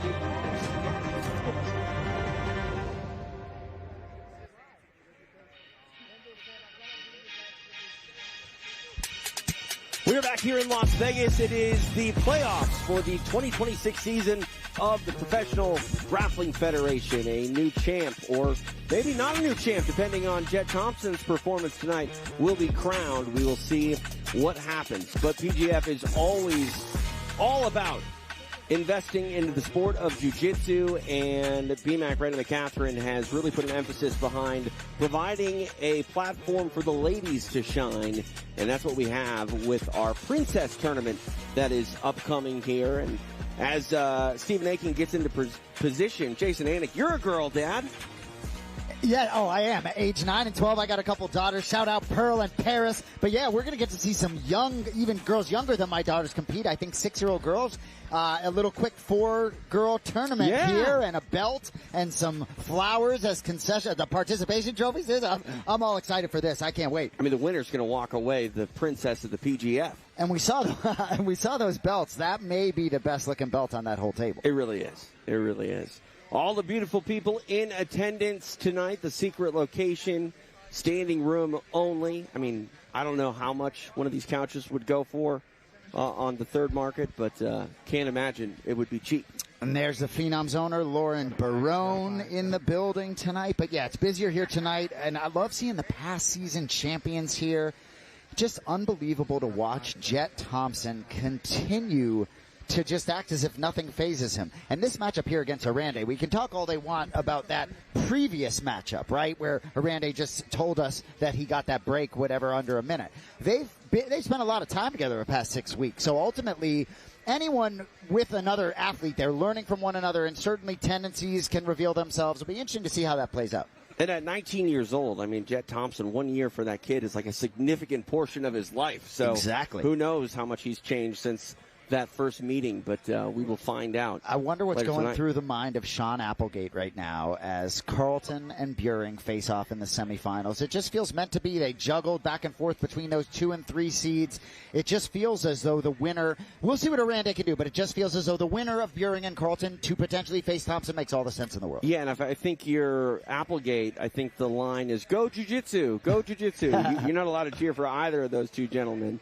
But I know that Zoltan is going to be cheering for some sort of throw. No matter doubt what. about it. But what I will say for Applegate and the Twisters, nice to know that, and for the Kings, same thing. The Kings and the Twisters will both have a representative in the final, which makes all the sense in the world. It was very much a 2-team race during the regular season.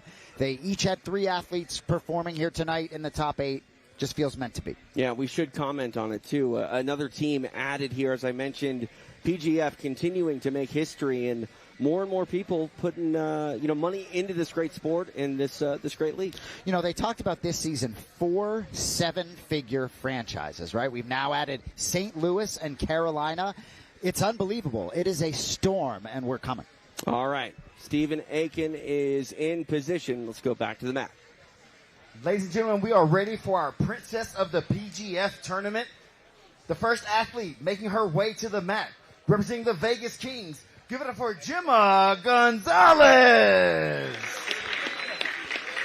Here she is, Gemma Gonzalez. What a moment for Gemma. Can I just say, as a red-blooded American male who did youth sports, I didn't do anything like this when I was coming up. It's unbelievable. Get ready to see her make this red carpet walk. Oh, this is great. Here she comes. Oh, my goodness. Gemma Gonzalez representing the Las Vegas Kings, and I think you can agree for at least this match, they're the Las Vegas Queens. Absolutely apropos. Austin Oranday helping escort her to the mat. This is incredible. Gemma Gonzalez ready to make her PGF debut here in our Princess tournament. Back to Steven. And her opponent making her way to the mat, representing the Alabama Twisters. Give it up for Hazel Sinadoza. Welcome, Hazel Sinadoza. This is incredible. See Matt Elkins, Leroy Brown escorting her to the mat. Cannot wait to watch these two young ladies compete for a chance to move on. Hazel Sinadoza representing the Alabama Twisters. She takes on Gemma Gonzalez representing the Las Vegas Kings. And the branded Twisters gi, I might add. That's nice. Matt Elkins got that merch booth flowing strong, even for the youth. Little slap tap to get the ladies going, and a little nice respite for us here. Oh, Sinadoza coming out early.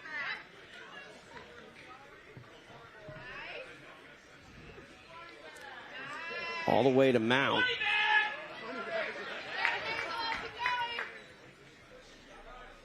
Trying to isolate that right arm.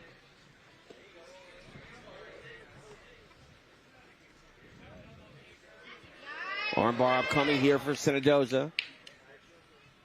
Referee taking a look. There's the tap. Nicely done. Hazel Sinadoza on her way to the tournament finale in Las Vegas. Gonzalez hung tough for a while. Didn't tap right away. All right. Stephen Aiken to make it official. Your winner, representing the Alabama Twisters, Hazel Sinadoza. Look at the look on the face of Hazel Sinadoza. I tell you what, Hazel looks like a little problem out there. Absolutely. And my heart is melted just from the walks alone. But beautiful jiu-jitsu technique as well, as we see the arm bar by Hazel Senadoza. Getting it done, representing the Alabama Twisters, and looking good doing it. Pink gi, nice patch. No look. question about it. Getting the greetings from Elkins and Applegate. What a great sight there. Elkins and his bride-to-be expecting a baby, so appropriate for them to get in that game. Get a little practice here. Matt Elkins looking good doing it as well. I have to say that. He might choke me if I don't say. Oh, no question. You know, Nasty 9. Fleetwood Brown in attendance. It is playoff night here at PGF. A lot of sunglasses inside tonight at the PGF. Well, I believe that sunglasses are the hallmark of being cool, and you got to be pretty darn cool to get in this building tonight. Speaking of cool people, Stephen Aiken, take it away. Our next athlete making her way to the mat, representing the Philly Phenoms. Make some noise for Gemma Salinas. Representing the 215, here is Gemma Salinas. Maybe she can have a little more luck than the prior Gemma to make the walk. Gemma with a G here tonight. Nice confident smile. This is just unbelievable. Representing the Philly Phenoms, Gemma Salinas. Ready for an experience unlike any other, as it's our second semifinal of this PGF Princess tournament. Back to Steven. And her opponent, making her way to the mat, representing the Colorado Wolverines. Give it up for Violet Goodnight. Violet Goodnight? I mean, talk about a combat sports name. That is incredible. Excited to watch her compete. Violet versus Gemma in our second Princess match of the night here at the PGF playoffs.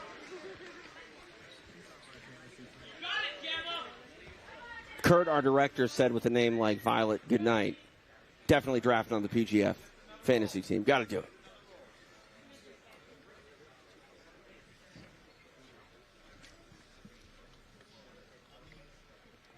Boys, is this the cutest thing you've ever seen in your life? I'm so glad you're back on the sticks. It's unbelievable. Sorry, for those of us, I got to shout out my daughter's names, courtesy of TJ. This is incredible. Absolutely incredible. Yeah, B-Mac, you trying to kill us by melting our hearts? Yeah, and Hazel with the finish in the last match. How about that gi with the twisters? Oh, my. Oh, look at that face. Couple of bulldogs out here.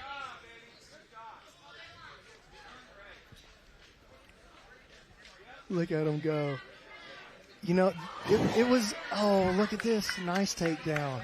It was really important to me to try to do something like this. Like, we flew these kids and their parents out. I wanted a representative from each team. Unbelievable. Like let's get a young kid from your area and let's just make them feel like little superstars. And so that's what we're trying to do, man. I want to everybody have a good time, you know. You've and done just it. Celebrate a little bit of like the happiness of jiu-jitsu, you know what I'm saying? And for what it's worth, it's not just a novelty. They're out there displaying good, practical jiu-jitsu technique. Well, these girls are pretty, I mean, they're pretty good. I mean, these girls train, you know what I mean? They're better than you, TJ. I agree.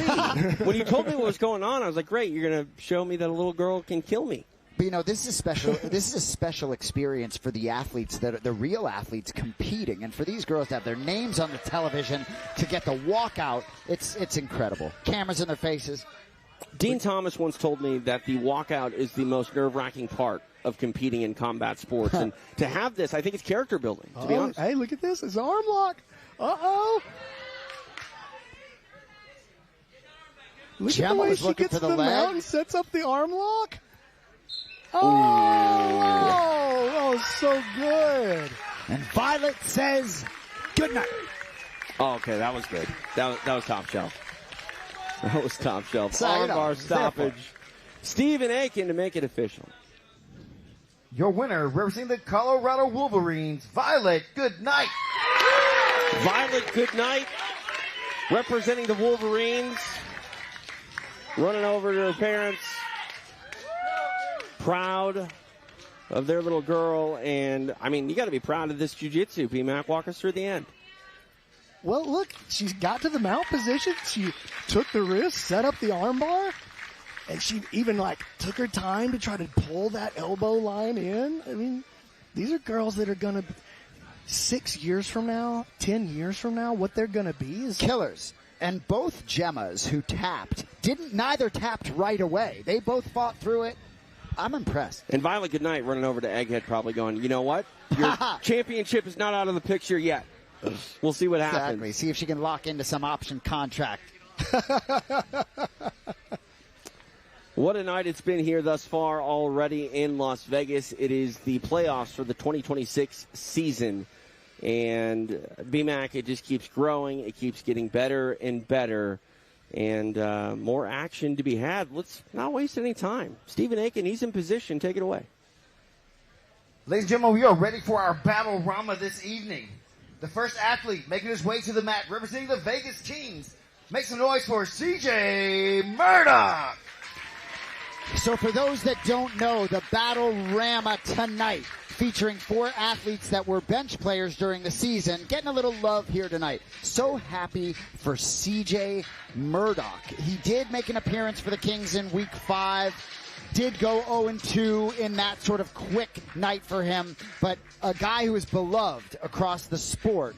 Nice for him to get this opportunity to compete in this mini bracket tonight. You said it. I mean, we get to learn so much about the personalities of our athletes, but on a short list for maybe most popular guy behind the scenes as a bench player this season, it might be CJ Murdoch, and for him to come out and apply his trade one more time in this 2026 season, very excited to see what he can do as he represents the Las Vegas Kings. All right, time for his opponent to make the walk in this battlerama. We go back to Stephen Aiken. And his opponent making his way to the mat, representing the Alabama Twisters. Make some noise for Gio Ortiz. So Gio Ortiz, you know, he was suited and booted tonight. Egghead Dave Seagraves wasn't sure he was going to compete, but he looks ready to go right now. Did have a big kill this season. And just a great dude to be around. Was a great teammate on the Alabama Twisters all season long. Look at the tail of the tape for this first matchup in our battlerama. CJ Murdoch representing the Las Vegas Kings. Gio Ortiz for the Alabama Twisters. And I'm just going to call it now. Gio Ortiz, best facial hair this season of the PGF. Okay. That's a step out. You like the little goatee. TJ, we've been trying to get you to rock the goatee. It's a good look for you, too. Sadly, I've been trying, but it just doesn't ever fully come in, you know. And I can't commit to it. All right, battlerama. We do this periodically. Yeah, I was going to say. We started this in season 3 to give the guys who didn't get the play-in time and the camera time a little extra love. Make sure that they felt like they got the camera time and the opportunity to scrap that they wanted. Season 6, Matt Elkins, a lot of the highlights you see from Matt Elkins came out of that battlerama. Wow. He won that in season 6. You know, and sometimes being a bench player is a real tough ask. You come to the arena that night, you don't know if you're going to get out there, you end up facing an absolute killer, you know, get Jet Thompson as a draw. So settle in here for these guys against other guys that weren't on the roster. I mean, you couldn't pay me enough to be in front of king after king like CJ Murdoch was, you know, practice in, practice out. Oh, CJ looking for a leg lock entry. Nice. Uses it to sweep. Doesn't come up with it yet. There he goes. Nice. 10-minute match, same overtime rules, I assume? Yes. Exact same rules as the playoff bracket. Gotcha.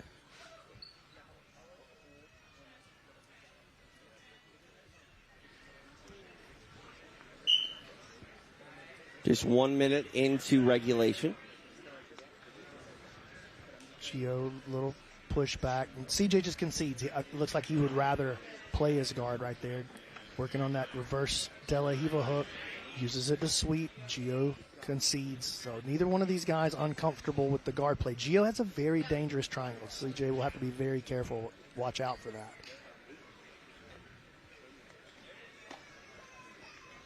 CJ taking the 2-on-1. Looking to pull CJ off balance.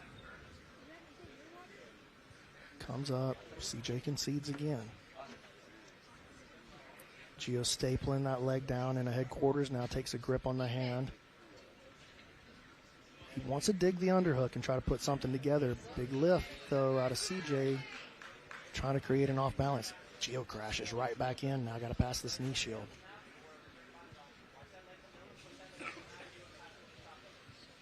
Murdoch pommels that butterfly hook back to the inside. Good frame on the left side by Murdoch. You can see that he wants to invert underneath Gio and expose the leg.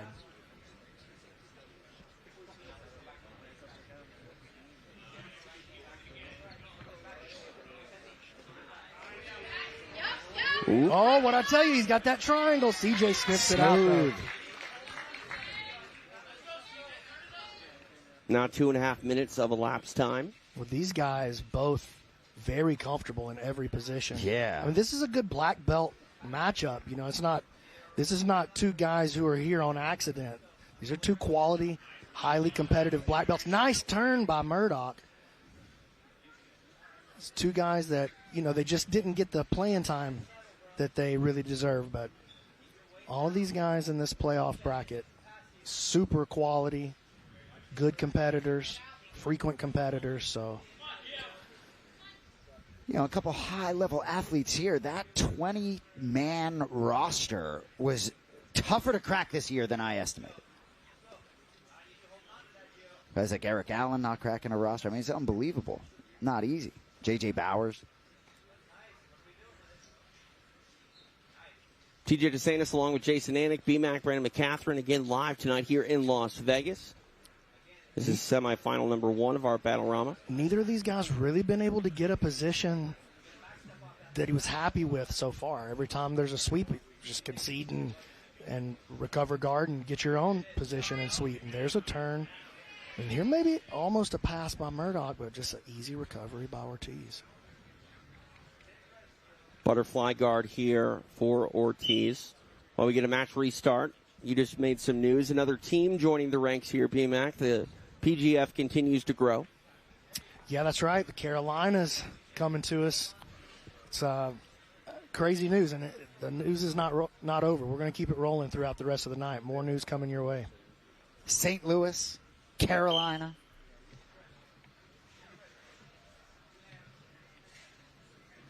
Nice. A little chin press by Ortiz, trying to set up an arm drag.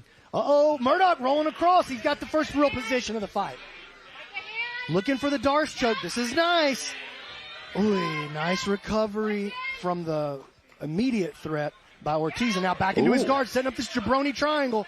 Murdoch stands again. 2 times. 2 times we've seen that. CJ just knucking up in the crowd there. Knuck if you buck, TJ. You know the score. It's true. Does anybody have more fun on the couches than Zoe? That guy's always got a smile on his face. Normally there's a money bag in hand. Yeah, CJ pulled guard right over there next to the boundary. Don't do that, CJ. Fight in the middle.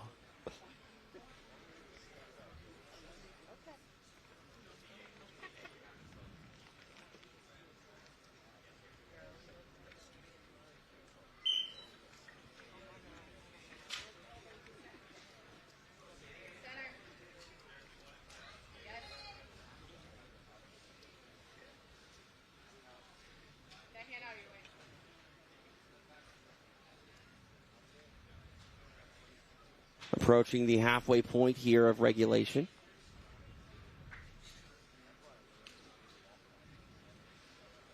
Both athletes part of really successful teams this season. Looked like Ortiz was trying to sit through to a triangle, now trying to grab a hold of that left leg of Murdoch. CJ desperately trying to rip out of there to no avail. Gio pulls him back down. Almost got the start of elevation there, did Ortiz, and able to break away, now take bottom position is Murdoch. Now sitting back for a leg again is Ortiz, but Murdoch wise to it. Really good match so far. I feel like all these athletes really improve as the season goes along. Jake Strauss had a great quote this week talking about getting better because of the direct work from the man right next to you. And you've heard a lot of athletes, McCulley talking about learning every day. And I just see an evolution. You know, Chewy even tonight, not getting thrown around as much as he was earlier this season. That's the thing, too, is we're here in our first semifinal of this Battlerama tournament. You know, this isn't just an also-ran sort of tournament. It's not a sideshow. Both these guys, you can tell there's intensity here. And they're both grappling with some purpose as Murdoch finds himself here on the shot clock. You know, Gio able to get past the guard, and CJ just trying to settle in, and he's bucking around. Nice job. And that's enough to reset that shot clock. Yeah, well, and you see the difference in how Chewy handled those positions versus how CJ handled those positions. CJ refused the position. He refused to settle and allow it. And, yeah, nice work by CJ, and ends up off the shot clock and back on the top position.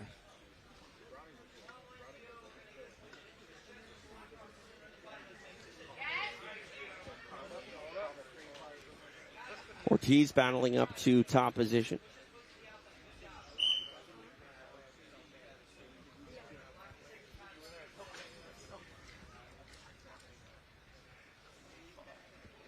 Nice, this battlerama, to create something really tangible for these athletes. You know, when you're on the practice squad and you make an appearance, you know it's fleeting. You don't know if you're going to be sticking around. You don't know how many matches you're going to get. So here, you know, 4-man mini tournament, you win a couple, you win the whole thing.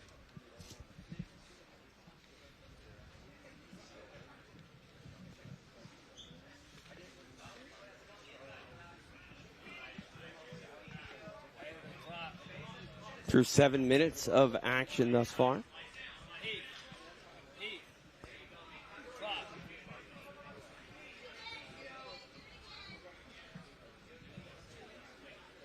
I don't understand that by Murdoch. Had a seat. He was in a different time zone, he said.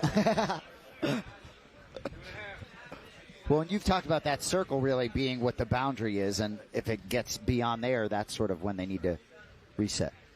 So it's close to there.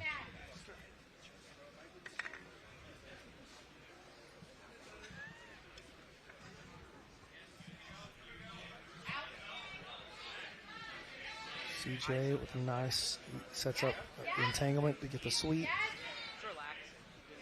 I mean, just back and forth they go. Neither guy worried, because it's submission only, neither guy really worried about giving up a position, as long as he doesn't end up with this guy on your back or on the mount or tangled up in your legs deeply.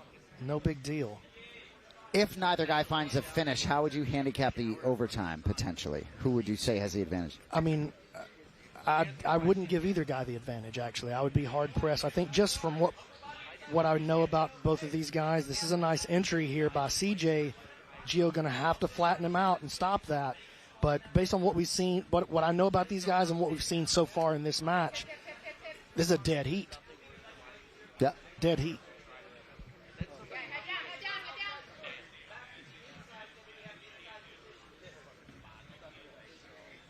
Winner of this match will face the winner of Clayton Wymer, Derek Atkins. Phenoms and Wolverines representatives in the battlerama. When we talk about overtime, it'd be interesting to talk to some of the coaches. And when is there a focus, in the regular season training, if at all, to getting comfortable with those overtime rules and the tactics that might be called upon some of these guys that make the playoffs or find themselves in a battle round? Nice entry here, but CJ got to watch his back right here. Gio trying to climb to the back as CJ hangs onto that leg. Oh, nice spin and all the way to the mount for Ortiz. Got those elbows elevated. Watch the arm lock coming. Gio definitely setting the arm lock up. There it 30 is. seconds here, 20 seconds or so on the clock. Got a little greedy. Watch the triangle. CJ looking for a pass now against the closed guard. Man, nice opportunity there for Gio. He knew time was running out, so he definitely was just like, I'm just going to go for this arm and see what happens. Entertaining match, and CJ really wanted to showcase his jiu-jitsu. Didn't have the opportunity last week. 10 minutes of work here. Headed to overtime. In overtime rules, there will be 1 round minimum, 3 rounds maximum. There's a top and bottom half. Each athlete will have the opportunity to take their opponent's back. The quickest submission will declare our winner. If no submission occurs over the course of 3 overtime periods, we add up the overall control time. Whoever has the quickest escape time will be declared the winner.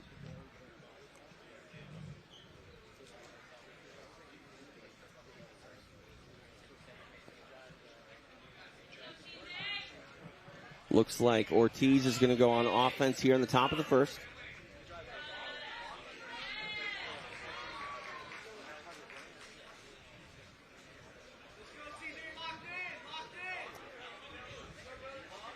CJ doesn't seem to love the position.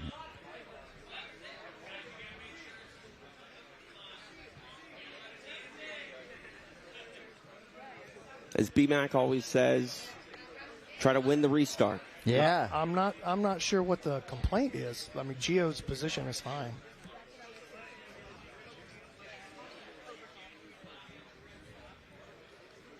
And that's right. And then you're allowed to bring two hands in defensively.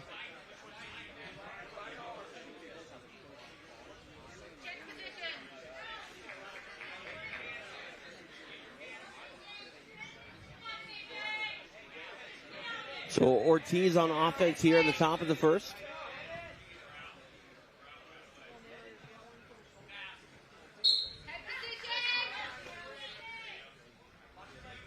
Always a race to see if you can get that body triangle. Uh-oh. Good work by Gio so far. CJ scooping in, digging in to the inside of the hand, trying to pull the hand up away from the neck. Nice job by Murdoch. Body triangle on the bottom side for Ortiz. People used to say that that was not good, but it's not really the way it works at the high level. You can have the body triangle on either side. Trying to get some rotation here is Murdoch. Good job by Gio. Just excellent positioning, chest to back. Racking up some ride time here. Remember, there's 3 rounds of overtime. Nice. Oh! Ooh. And he's Nicely out of done. there. Nice work, Murdoch. Good patience. Yep. Found his moment. Waited until Gio got a little over-pursued, just a touch. So now Murdoch goes on offense here in the bottom of the first.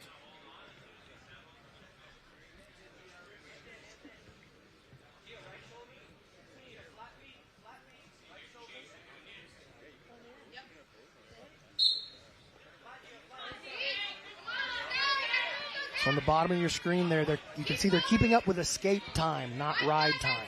See that? The 57 seconds on the left side, that went to CJ. So remember that while you're adding this up, guys. It's the fastest escape time, since the way they're calculating it there would be the fastest escape time. Gio has a bit of an angle, but this is a nice body triangle with the butterfly hook in on the inside for Murdoch. It's not the ideal position, but it does.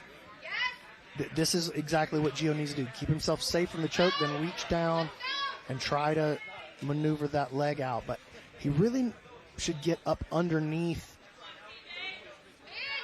CJ doing a good job banking seconds and Gio closing taking the gap. Gio taking a lot of risk right here with his hand positioning, though. He's got the separation, and so he feels like he can take that risk.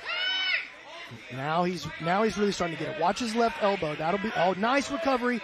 Maybe going into an arm triangle. He's going to have to turn and try to mount, and that's what's going to be the end of the overtime. Now in a regular match, that's great. You know, you end up on the mount, no big deal. But that's enough to clear the overtime. Close through the first round. Top of the second, Ortiz back on offense.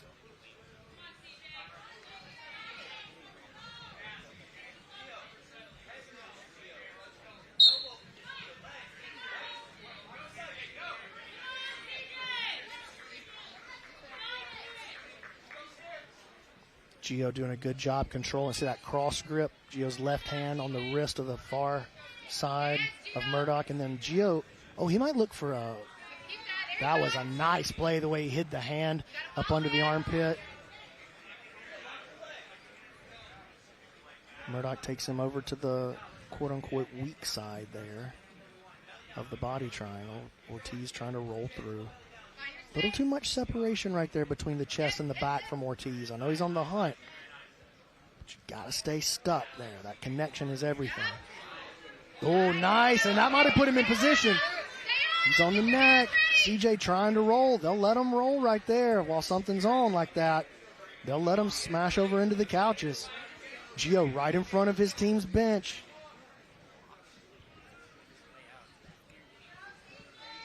They'll let it play out over here because it's overtime.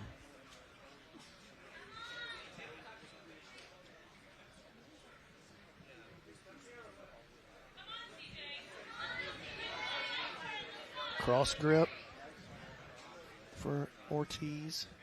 CJ trying to turn and roll.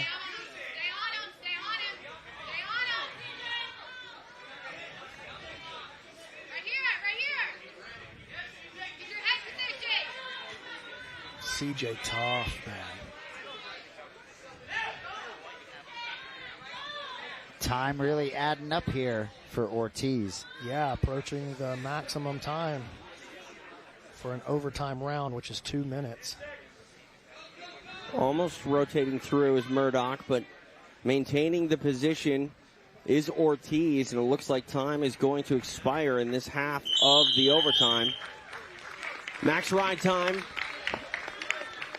Boys putting in work. Atkins and Wymer waiting in the wings. Don't mind the output. 2 minutes, 57 seconds is the total escape time so far.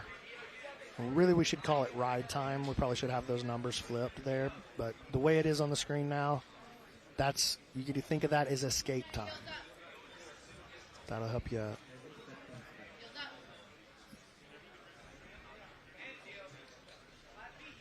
So now Murdoch here on offense in the bottom of the second. Got a lot of work cut out for him if he's unable to find a submission to try to stay in stride with Gio Ortiz. Gio, nice job. He's got a big separation here. Murdoch's going to have to chase him. Nice job saving it, though, by Murdoch. And now he's got it sliding off into the crucifix, switching off the Kimura. Out of there. Quick escape that time by Ortiz, and that's big. Ortiz now in the driver's seat as we're headed to the top of the third. CJ really going to have to step on the gas right here, take some risk. No other way. Only other way would be obviously finding a sub of his own, right? In the bottom of his round, yeah. Top of the third here. There's nothing better than a walk-off submission, by the way. Yeah. CJ with the big explosion. Ortiz sticks to him, though. He's on the hunt here. Oh, CJ too tough for this one.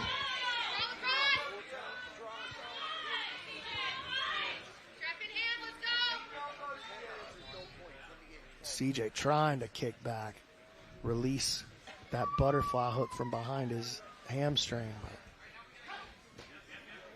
Yeah, big movements here by Murdoch, trying to find a way out of this.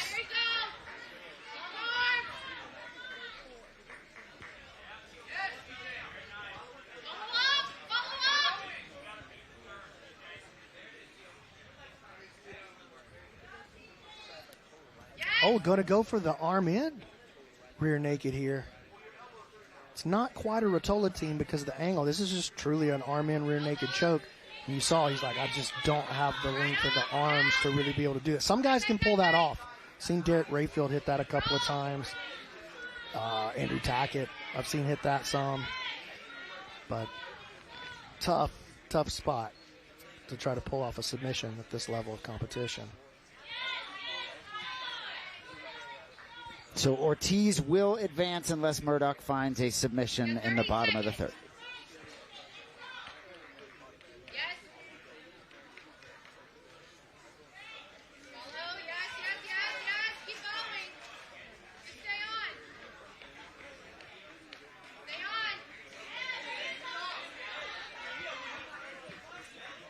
Closing in on the final 10 seconds of the half. Really no way for Murdoch to win this thing on ride time at this point. Yep.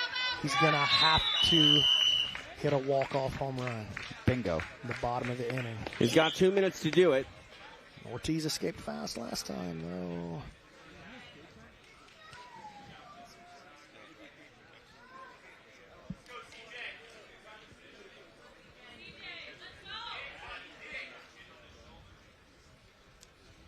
You know, neither athlete went through the 5-week gauntlet, so certainly big ask all this output, the 10-minute regular time, and obviously, you know, closing. Switching to the arm here is Murdoch. This place would go Oh, he's looking for the walk-off home run. CJ Murdoch trying to make it happen. Trying to make really it pressing. Unbelievable. This is crazy. About as dramatic as it can get. Gio Ortiz on his way to the finals of this Battlerama. Ryan Aiken up, giving his appreciation for these two. CJ Murdoch almost pulled it out, but Gio Ortiz able to a really get it emotional. done. CJ Murdoch left it all out there. Oh man, that was crazy, dude. Money bag. Another money bag. One for each guy, I think. Oh, so man. cool, man. These guys thrilling in our Battlerama. But this one belongs to Gio Ortiz. Stephen Aiken to make it official. Your winner in overtime by most ride time, representing the Alabama Twisters, Gio Ortiz. Gio Ortiz getting it done. CJ Murdoch hit about a 408-foot pop-out. That was crazy, dude.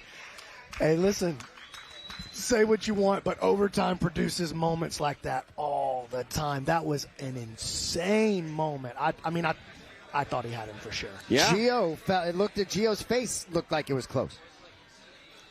Taking a look at some of the action within regulation. Both men went for it over the course of 10 minutes. Then we get to overtime. And it was the maximum ride time in Explosive two movement. of those halves that we saw. But look at this, B-Mac. This was so close. And watch CJ's face. Just watch the dog come out right here. Gio just refusing to die, though. Oh, started to lose him. He tried to keep him, man, and he took a risk right there. Gio Ortiz, survive and advance. Well, there you go. There's my man, Stephen Tecchi, Vice President over there at UFC Fight Pass with UFC BJJ. You see Claudia Gadea right beside him. I don't know what he's saying to the camera. I think he's saying that he loves me. I'm pretty sure. I can tell. I won't tell you what I think he's saying. Always good to see Tecchi out here at PGF. All right, our Battlerama continues here live in Las Vegas. Let's get back out to Bobby, both of them. Stephen Aiken. The next athlete making his way to the mat, representing the Philly Phenoms, make some noise for Derek Atkins. You know, you talk about doing these Battleramas when it sort of feels right. I'm so glad we did, because Derek Atkins was a welcome addition this season. I felt as though when he had his opportunities to compete, was really up against it. This gives him a nice platform here against Wymer to see who will face Gio Ortiz. I might need to walk back that facial hair declaration I had earlier, because that's a pretty good stash. Mustache doing something for you. I mean, that's you know. That's what I was saying. That might have been a step out. That might have been a step out, dude. He's reminding me a little bit of Vince from Hell Pachel, for those MMA fans that you know. I like that. A little resemblance there. All right. I like the deep cut. Time for his opponent to make the walk. We go back to Steven. And his opponent making his way to the mat, representing the Colorado Wolverines. Give it up for Clayton Wymer. And being walked out by the owner, David Seagraves. Seagraves has taken so much pride this season. Nothing's been greater than seeing him scream Wolverines on the side of the mat. But Wymer, a nice opportunity too for this kid. I think you selected the four guys beautifully, B-Mac, for an opportunity to compete again in the playoff. Well, they represented their own guy that they wanted to send out of their nice. Reserve. So I'll tell you, I really like both of these guys. Spotted Atkins, of course, he's a Carlos Machado black belt. That's right. Wrestled his whole life, MMA fighter as well. Spotted him out of the Johnny Hernandez Invitational down in Cancun, and Johnny Hernandez himself here tonight, by the way. Spotted Wymer out of the Pasadena qualifier. I was blown away by the quality of his jiu-jitsu. He just had a couple of moments that were just so good. Wymer's big. I think Atkins is big. Wymer makes him look small. These boys came to get after it. Look at that, head to head. Very different feel to this one than the prior match. I mean, both of these gentlemen know that if they're able to get it done quickly, they're going to be in a nice position headed into our finale. I like the energy of these boys right off the bat. They're ready to show everybody that they should have been out here a little more. Yeah. Wymer hanging heavy on the head, back to the center. I like that. They're going to wrestle in the middle.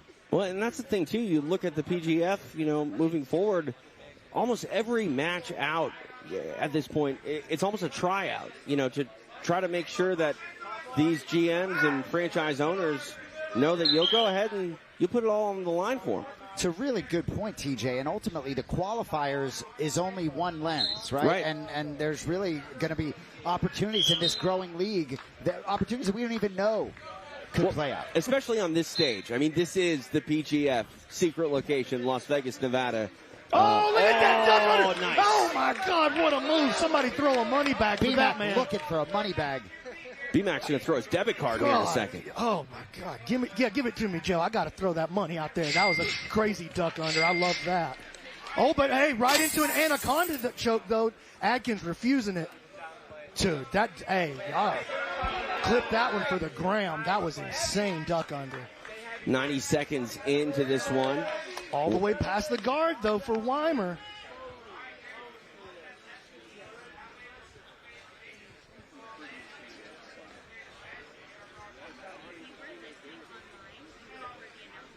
Wymer now really settling into the pace of the match. Look, got the underhook on the near side here.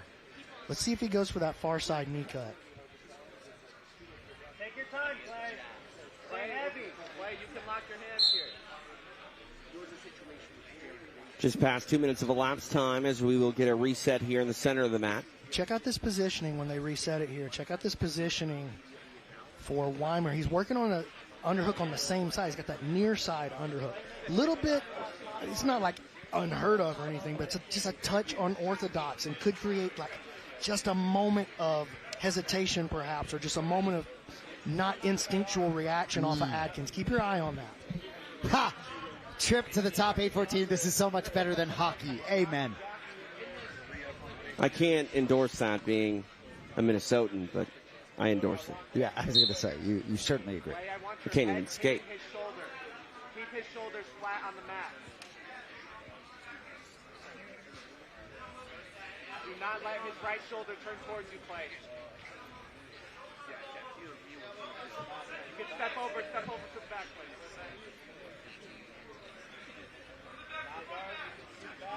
Trying to regard here is Atkins now. Atkins going to look to slide to the back here. This is a nice play. Oh, Wymer sniffs it out, though. Man, that was close. That was a slick little play there by Derek Atkins. Off balance now by Wymer. Body lock. Atkins sucks him in tight with that body lock. Check it out. I was going to say, just over 2.5 minutes in, and these guys are going for it.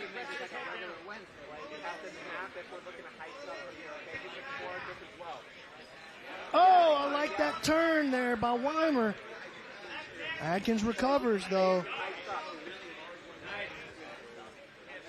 Back to the middle, back to the middle. And Wymer not letting Atkins breathe for a second. No room to breathe right there.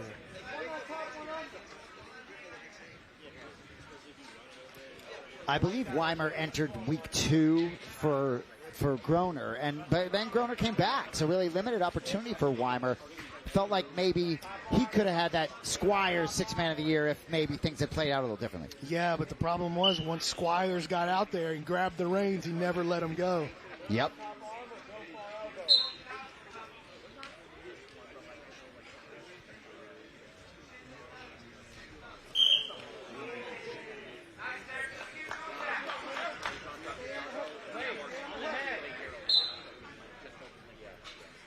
The intensity still high in this one.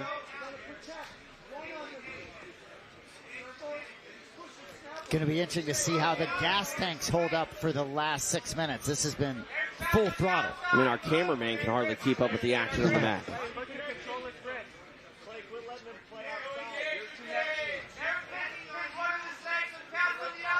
Now 4 minutes in.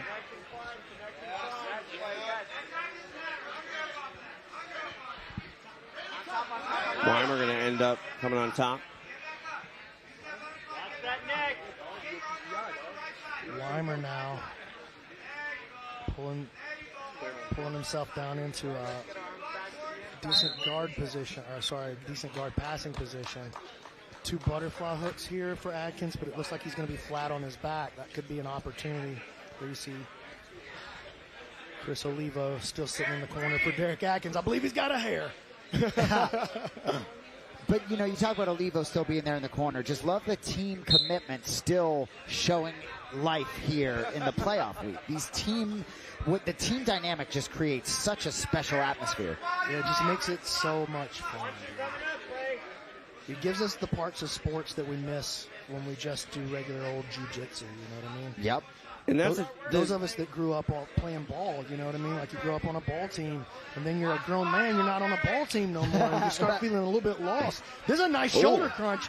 Ooh, nice. Wymer able to flip the elbow back over. Go ahead, TJ. I interrupted I was just going to say, you talk about that team, and the team format has been something that has always been bandied about in combat sports, but very rarely is it done well, and PGF has done it very well.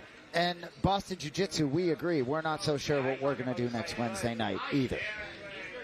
I'm going to go back and watch week 1 of the 2026 season and keep doing it until the 2027 season. Nice pass by Wymer. Here's the back exposure.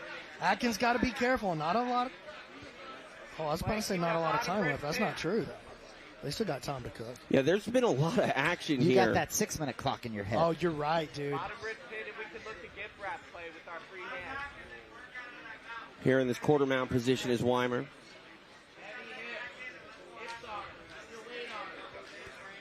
Both Battlerama matches tightly contested. A lot of output from both athletes.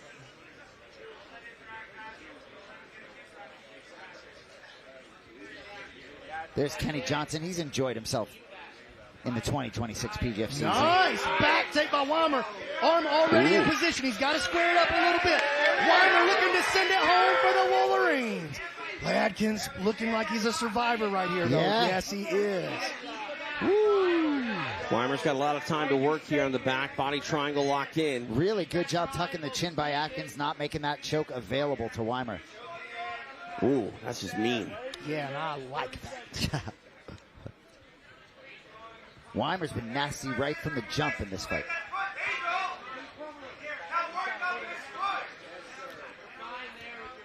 Briefly had that forearm across. Now trying to another look. No, well, maybe this one, though. Maybe this one, guys. Not quite.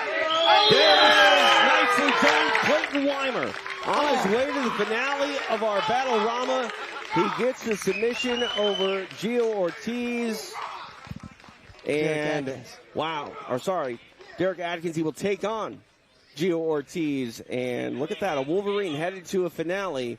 No one more hyped up than David Seagraves. Let's go ahead and make this one official. Stephen Aiken. Your winner, representing the Colorado Wolverines with a kill, Clayton Wymer. Clayton Wymer getting it done.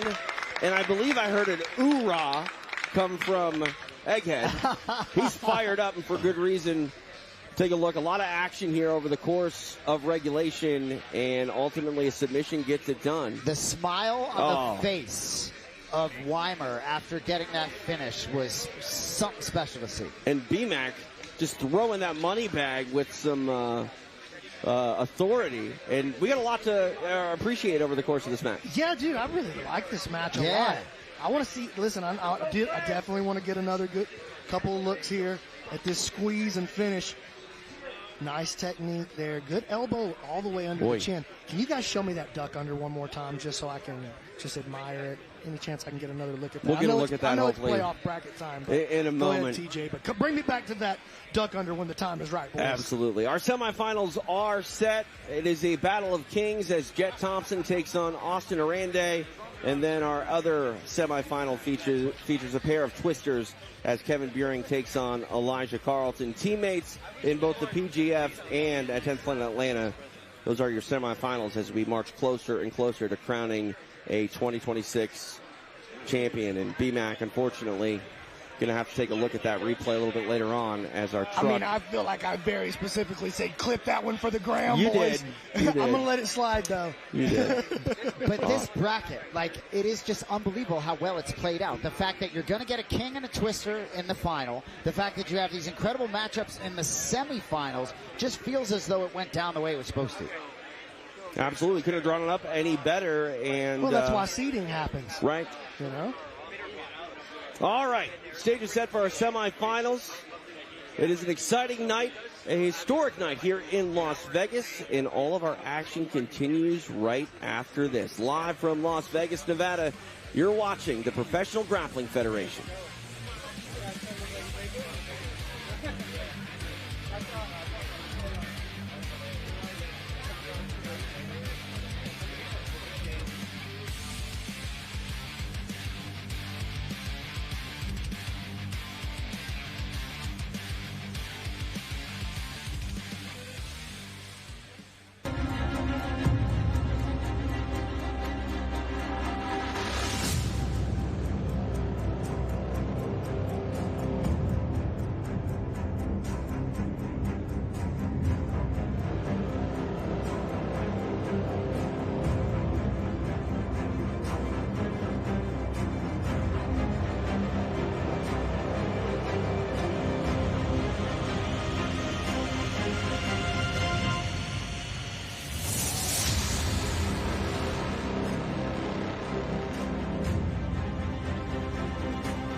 If I could go back and talk to myself at a younger age, I would make sure I stressed the importance of investing in your health in things such as therapy from New Hope Regeneration, asking more of your body and increasing the mileage that you can get out of it. After being on the mat for over 30 years, including Division I college wrestling and now competing in jiu-jitsu at the highest levels in the world, my recovery has skyrocketed since I got my therapy with New Hope Regeneration. I'm able to ask more of my body, I'm able to recover and sleep better, and it's made a world of difference.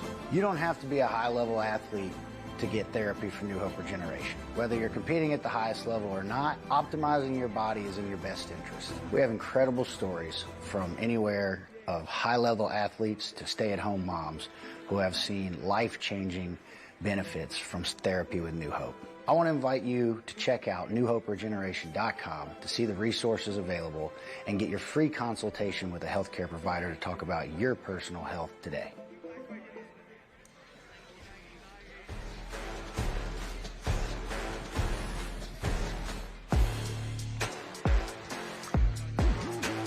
For the sixth straight week, Jiu-Jitsu takes center stage on Wednesday night in the fight capital of the world as we are once again in Las Vegas, Nevada. It is the site of the 2026 season of the Professional Grappling Federation. We're tucked inside a secret location, a very hard ticket to get here in the entertainment capital of the world. But if you're somebody, or you know somebody, you might be here. We've got Jiu-Jitsu royalty in the house tonight. TJ DeSantis alongside Jason Anik, B-Mac, Brandon McCaffrey. He's the commissioner. He's in the house tonight. Already seen some history made. A new franchise announced here for the 2027 season of PGF. And we're in the midst of our playoffs. We've got our semifinals coming up later on tonight. The finals of both our Princess tournament and the battlerama. A lot going on here in Las Vegas, and I'm just very happy to be sitting next to you, Jason Anik. It's a bittersweet culmination to what has been a great year. It really is, and it goes fast, and it'll come quick again when we turn that calendar into 2027. Just going to be fascinating to see how next season shapes out. We already know we have 6 franchises. I think that's going to be more perhaps even before the night is over, but there's a lot of moving parts. It's just growing like crazy. Absolutely. I mentioned Jiu-Jitsu royalty in the house tonight, and on that vibe, if you don't know, PGF home to the Jiu-Jitsu Hall of Fame. And it is time to get to induct the latest member of the PGF Jiu-Jitsu Hall of Fame. Sitting on the mat, BMAC Brandon McCatherine. Let's get to him.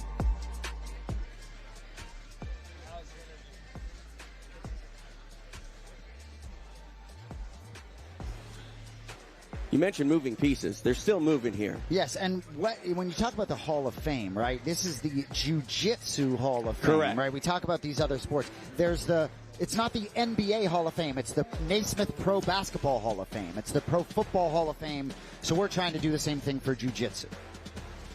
Absolutely, and as I mentioned, we're going to induct the latest member here of the Jiu-Jitsu Hall of Fame.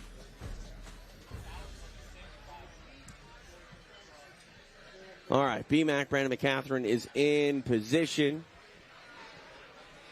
We shall get to him as he's doing commish things. Took off the shades and the hat for this, right? So he goes shades and hat for franchise announcement, but he gets a little serious on us for the Hall of Fame. It's a formal proceeding. Let's get out to BMAC Brandon McCatherine. All right, ladies and gentlemen. First of all, thank you so much for coming out for the PGF 2026 season finale. We've had an incredible season. This has been, I've been here for all of them. This has been the best one, trust me. The energy has been awesome. You guys have been awesome. Thank you so much for all your support. Last season, we introduced something that I felt like was very important. We brought in Royce Gracie, and we brought in Carlos Machado as the first two inductees into the Jiu-Jitsu Hall of Fame. This season, I want to make another induction.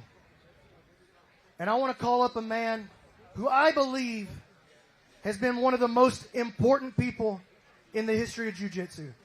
Not just because of what he's added to the game, but because of the way that he's added it to the game. An ADCC legend, a man whose technique has reverberated across all of jiu-jitsu and changed the course of this sport for all time. A man who's very important to me. Let me introduce you to Jean-Jacques Machado.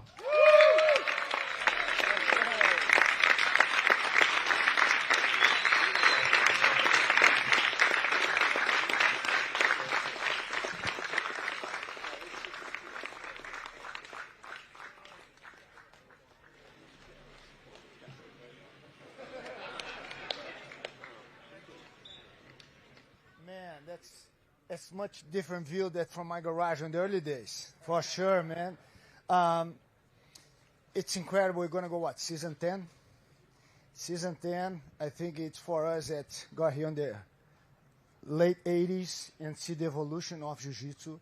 So many events, not many events like this happening. And I'm very happy to see here, very proud in the early days, back in the garage time, before technology, never gave up.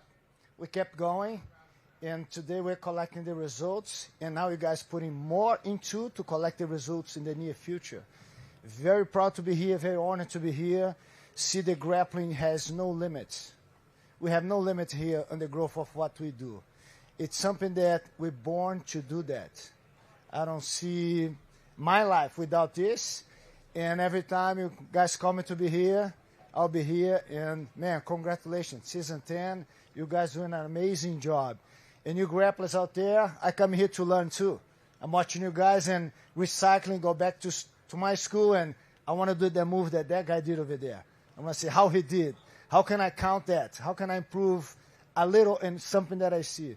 That's why Jiu-Jitsu never stopped to grow. Congratulations to PGF. Can get better than that, man. Thank you. I'll share with you guys a little story about Jean-Jacques.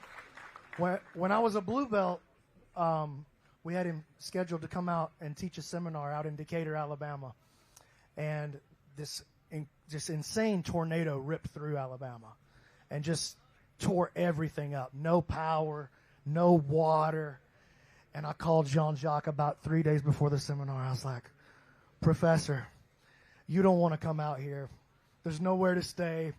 you're going to have to stay at my house in my kid's bedroom.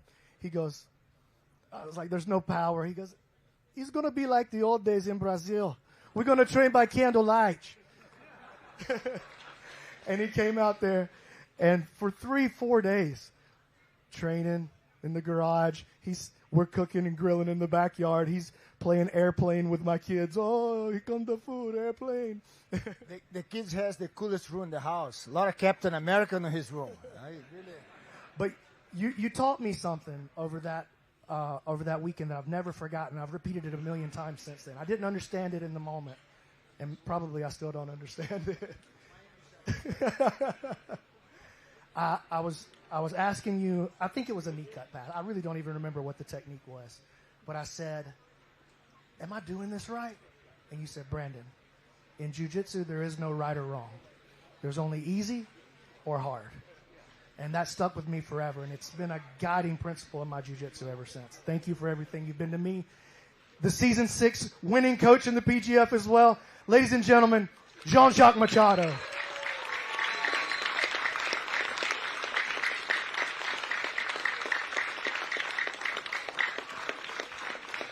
Jean-Jacques Machado getting the nod as he enters the Jiu-Jitsu Hall of Fame, our 2026 inductee here. And, I mean, one of the true godfathers of Jiu-Jitsu, bringing it to this country. And, you know, Brandon McCaffrey shares his story. Eddie Bravo is the reason I'm sitting in this booth. Brandon has a very close relationship to Eddie, being a black belt under him. Without Jean-Jacques, you know, Eddie Bravo is not who he is today, and it's great to take time to, you know, look back on the key principles and figures that got us to this point, Jason. And Jean-Jacques Machado, first class all the way on and off the mat. All right, let's get back out to the mat. We go to Brandon McCaffrey. All right, I know you're probably already tired of looking at me and hearing from me, but I got another big announcement to make. We added the St. Louis Outlaws. We just added the Carolina Blues over there. I don't know if that's going to be the name or not. I just made that up. Why not just keep the ball rolling and welcome Houston to the PGF? Houston, Texas. Where's David Martinez? David! There he is in the back with Alex. We'll get to hear from him in just a second. Space City's coming to the PGF. DJ Khaled put it best. Another team will be headed to season 10. And a lot of people might not know David Martinez. He's also the managing partner of Clear Life, who's been helping put on this broadcast. So I'm sure you guys got the idea to buy a team of your own after working with the PGF family. What were some of those conversations like? So some of the conversations we had was just, it feels like really close to me. Have really been surrounding the team and the people, and I would say I wouldn't just isolate to the vibe, but the character of all the people. I've spent a very limited amount of time with some of these guys, and I find myself a pretty good judge of character, and I've enjoyed every second of it. I put something in the messenger because we were in the Clear Life messenger with all the production and stuff, because that's how we really got involved with PGF, is something completely different, is by doing the production for them this year. So yeah, that's really the main, I guess, going blank. So what was the question again? No, it's the main reason that you wanted to get involved. We already have 3 teams being added before season 10, which means there's only going to be one more sold at the rates before we're going to have that 8-man squad. So when it comes to what you experienced this season, the Las Vegas Kings got the team championship, but there's been the debut of the Colorado Wolverines, the Philly Phenom. So has there been any inspiration from other teams that you're going to take over to Space City? Well, for sure. I love a lot of the teams. I have some guys that I'm familiar with the Kings that are from Texas as well. So I definitely enjoy talking and mingling with them. It brought a different aspect of this. I was observing it. I was kind of, talking with these guys, and I'm going back to Brandon, back to Zoltan, back to Joe, all these guys, and yourself included, is I really enjoy it, and I don't want it to end. And I'm like, how can I do that? And I found a way. Yes, you are now the head of the newest franchise. This is very exciting news. Who's going to be the fourth to lock it in? I guess we'll find out very, very soon. Everyone's been hitting up BMAC. I've been living with them for the past week. He calls on calls to get that fourth team locked in. So we'll send it back to you guys. Thanks so much, Alex. Houston, they now have a franchise in the PGF, and we've got a lot more action headed your way. The finale of our Princess tournament is headed your way. And let's not forget semifinals on deck as well as we crown a new champ at 175 pounds here at PGF. Live from Las Vegas, you're watching the Professional Grappling Federation.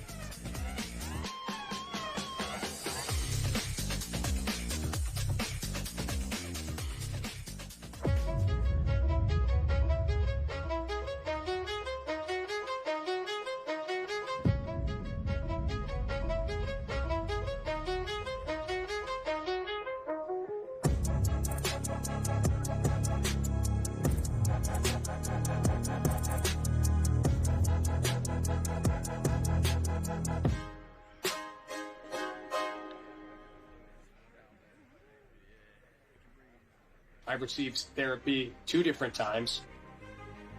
And through the therapy, I've seen incredible improvements in chronic inflammation, in immune disorders that I've had my entire life. I've noticed differences in different joints, and specifically my left shoulder. I'm sure most grapplers or submission artists have dealt with the same thing. Through New Hope Regeneration Therapy, I've actually had that go away. Things that I had been told by regular doctors that I would have to go get surgery or there's no way around it, I've seen dramatic improvements, so much so that I brought my family into New Hope Regeneration. I encourage you to go to newhoperegeneration.com and get more information, get a consultation, and see how this can change your life. I'm Ricky Lundell, and I've been working with New Hope Regeneration Therapy for 8 months now. To heal faster, fight harder, compete for longer. Schedule your free consultation at newhoperegeneration.com.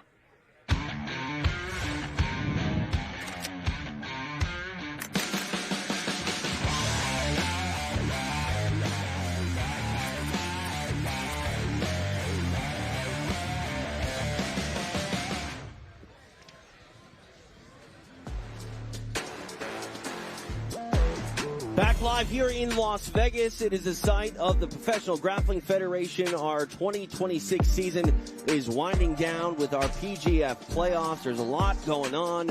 We just added a brand new team. 2 teams have been added tonight ahead of the 2027 season. 1 more still out there for grabs. If you want to get in, get at BMAC.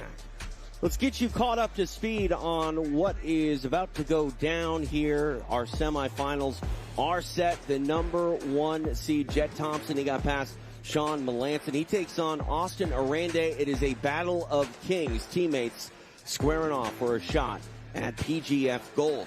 That's the same story on the other side of the bracket as well. Kevin Buring and Elijah Carlton, teammates at 10th Planet Atlanta, and also teammates this season on the Alabama Twisters. They will square off, and again, the winner will punch their ticket to a championship showdown as we close things out and crown a champ at 175 pounds. Vanessa Demopoulos in the house. She invaded our booth earlier this season. You can guarantee she wasn't going to miss tonight for anything. We appreciate you not missing a thing. Oh, my goodness, the Twisters. There's some rotation going. They even got Ryan Aiken going twisties up. Absolutely. All right, let's get back to it. Time for more action to commence here in Las Vegas. Appreciate you watching, whether it be on YouTube or Kick or wherever you might be. And get ready because it's about to get turned up once more. I can see Stephen Aiken heading to position. Time to go to Bobby Belfort. Ladies and gentlemen, we are ready for round 2 in the playoffs tonight. The first athlete making his way to the mat representing the Las Vegas Kings. Make some noise for Jet Thompson. We talk about the dynamics of the Professional Grappling Federation, the team component, where each athlete faces all other combatants on the other teams, all 15 guys, but you don't face your teammates, and this changes everything. We obviously understand Oranday got on the microphone tonight and finished Jet Thompson in another promotion That fascinates me. I'm curious what type of work they've put in with one another and what type of dynamic there will be. Austin Oranday doesn't expect it to go the distance. I agree. Jed Thompson looks to elevate his status to champ. In order to do that, he's got to go through a fellow king. Time for the walk back to Stephen Aiken. And his opponent making his way to the mat. Also representing the Las Vegas Kings. Give it up for Austin, the Gumby, Oranday. You know, Kevin Lucas was talking about, it's how it's okay to dominate and how a lot of these guys, they become very close with one another, not just their teammates, but the vibe in the whole organization. So I think ultimately being able to separate yourself, and no matter how much love you got for one another, that all ends now. Tail of the tape here between these two kings. Thompson earned 64 points, Oranday 45. Who will earn a shot at the PGF Championship? We shall find out. TJ DeSantis along with Jason Anik, BMAC, Brandon McCatherine in Las Vegas. A lot of respect between these two gentlemen, and we are underway. Well, Austin coming with that collar tie right away. Jet pulls guard in front of him. We'll get to see the top game of Oranday. He's usually been the guard puller throughout the season. Uh-oh. Ooh, Jet's got that sticky bite on him. Jet's K-guard game is just so dangerous. It's such a trap. And look at the smile on the young man's face. I know you guys didn't see it, but the angle I had, he was just grinning ear to ear. BMAC, any thoughts on the time these guys faced in Enigma and Oranday got the best of him? I assume you're aware of that. I'm aware of it. I mean, I feel like it's been a bit. You know what I mean? I feel like Jet's a different man, and this is Jet's home. This is Jet's home. This is his home turf. Fair. You know what I'm saying? Home field advantage. And these guys are familiar with each other. They've been training hard together all season long. You know, so I think anything sneaky that either one of them brings to the table, they've both already experienced it. So I think we might be looking at a battle of attrition here, similar to what we saw at a Jet and Sean in round one. And if that happens, that means Jets or who are Austin, they're going into the finals with a lot of mat time underneath. Yeah. Austin's passing looking good here, really shutting down Jets offense, and Austin jumping on a foot, and he's going to take a run at it. Austin finished Haven in the quarterfinals very quickly, so it's a dueling leg locks here. Jet rotates through. Maybe dragging him in here.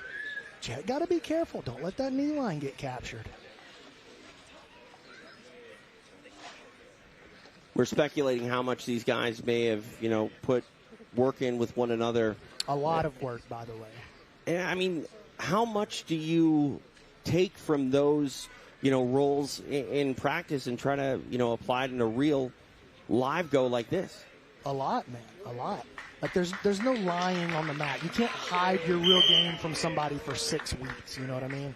Especially when we've both been out there trying to improve, trying to sharpen our blades. Nice roll through by Oranday. Big problem, though. Now you got the death machine on your neck.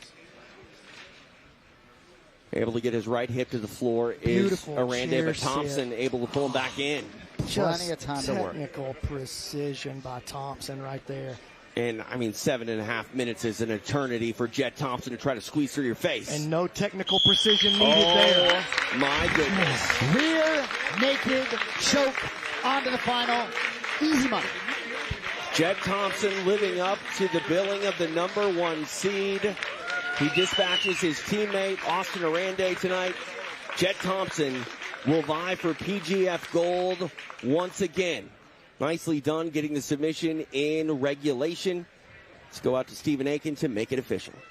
Your winner with a kill, representing the Vegas Kings, Jet Thompson. I believe we called him inevitable, and it seemed like from jump, a championship would go through Jet Thompson in one way or another, and with a squeeze like that, he is definitely inevitable. Walk us through. Well, it was a beautiful technical display to make the movement with the chair sit to the back, and then just let all that technique go and break his teeth out of the back of his head. Jet Thompson, man, that I mean, it's insane. Death machine, dude. He's a death machine. He's 19 years old, and he's the scariest human being that has stepped foot on the mat this season. And Jet Thompson taking his rightful spot in the finale. And Buring and Carlton, winner faces Thompson in the final. What else you looking for? Well, I'll tell you what Jet Thompson's looking for that no one's ever done in PGF history. Back-to-back tournament champion. Elijah did it in Season 1. He did it in Season 5, but he never won back-to-back. He won the regular season in Season 3, wasn't able to do the playoffs, lost in the finals in Season 2. So tons of success across the career of Elijah Carlton, but no one has ever taken the tournament championship in back-to-back seasons. Jet Thompson looking not just to make it happen, but to make it happen at the beginning of his career. And go from 55 to 75, and you could argue had a better season this year than last. Unbelievable. No, can't even argue it. It's been much better than last season. Last season we were wondering, is Jet Thompson ever going to show up? You know, and he did. And then he shoots his way into the finals and wins. He's been leading the pack since day one. All right, who will he face? Let's find out. Back out to the mat with Stephen Aiken. The next athletes making their way to the mat, representing the Alabama Twisters. First up, Elijah Carlton. Here is Elijah Carlton. You know, I'm glad he has this shirt on because ultimately we got to make sure we put enough respect on his name. With the respect for Jet Thompson, Elijah Carlton is right there with him as one of the faces of this league. And it was really interesting, you know, that tap, that quick elbow genie tap at the hands of Chewy really seemed to vault him into a great week 5. He exploded last week. His leg, as Applegate said, was kind of backwards inside the ankle lock, wasn't even in danger, just kind of freaked out there against Chewy. Other than that blip, been almost a perfect season for Elijah Carlton. One of the all-time greats here at the Professional Grappling Federation, Elijah Carlton, is one win away from punching his ticket to a championship showdown with Jet Thompson. But first, he has to get through Kevin Buring, and it's time for Buring's walk. Back to Stephen Aiken. And his opponent, making his way to the mat, representing the Alabama Twisters. Make some noise for Kevin Buring. Here is the undefeated Kevin Buring. Let's see if he can keep it that way against Elijah Carlton. These teammate matchups fascinate me to a great extent. Carlton reveres Buring and puts great respect on his name, puts him absolutely in the same conversation with himself. Just eyes on Sean Applegate here. Two of the best records you're going to find in the PGF for Carlton, 78, 5, and 21. Buring, 26 and 16. Who will take this one? We shall find out. It is semifinal number 2 of this 2026 PGF season. And one thing I know about Jet Thompson, he couldn't care less who emerges victorious. He's not going to think a minute about it until they become his opponent. We are underway. Carlton takes a seat. Not just teammates on the Twisters, teammates in the training room right. Every single day. Multiple-time PGF veterans, both of these guys. Kevin Buring made his debut back in PGF Season 3 as a baby blue belt and shocked a ton of really good people. Here's a nice entry by Carlton. You talk about iron sharpening iron. I'm sure both these guys' games have improved just by being in the presence of one another. Uh-oh, this is an interesting entry here by Elijah. Oh, Buring gets it.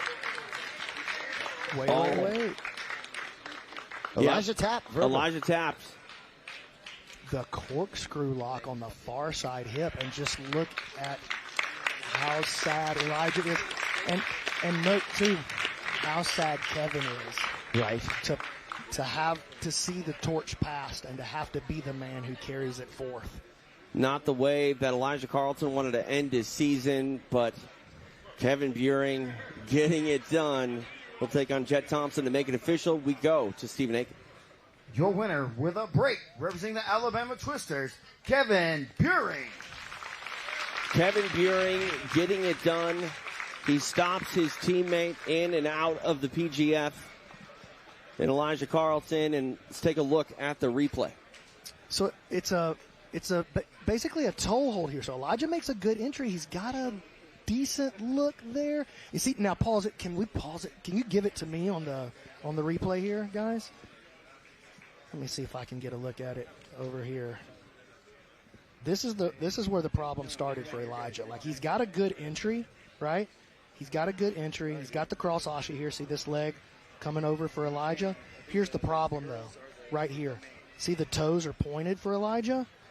Kevin is going to set up basically a toe hold, a steam lock, corkscrew, for just a million names for it, but what is it that's breaking? It's the same function as a toe hold.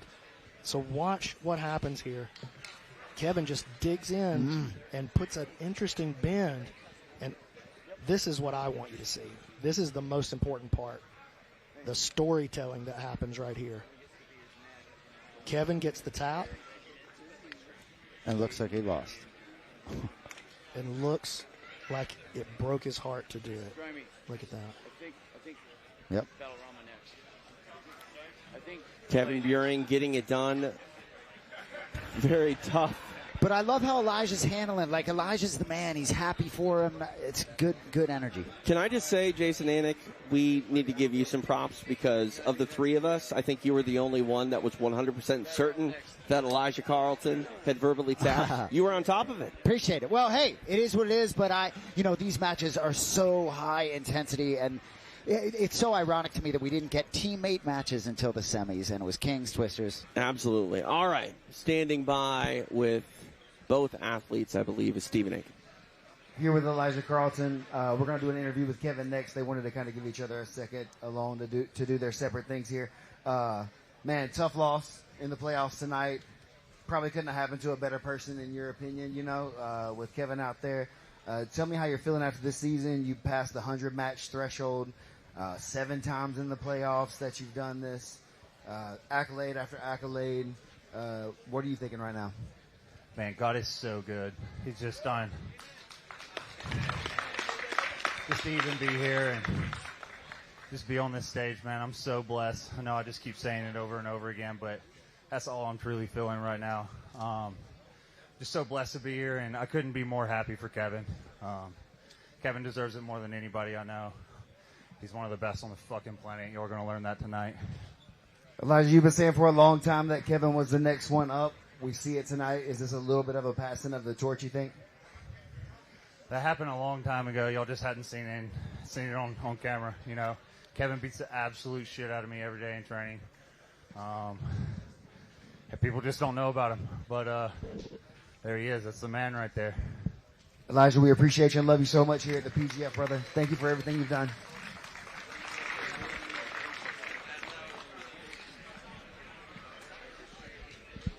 Isaac, if you can you give me the replay of the finish one more time? I want to correct.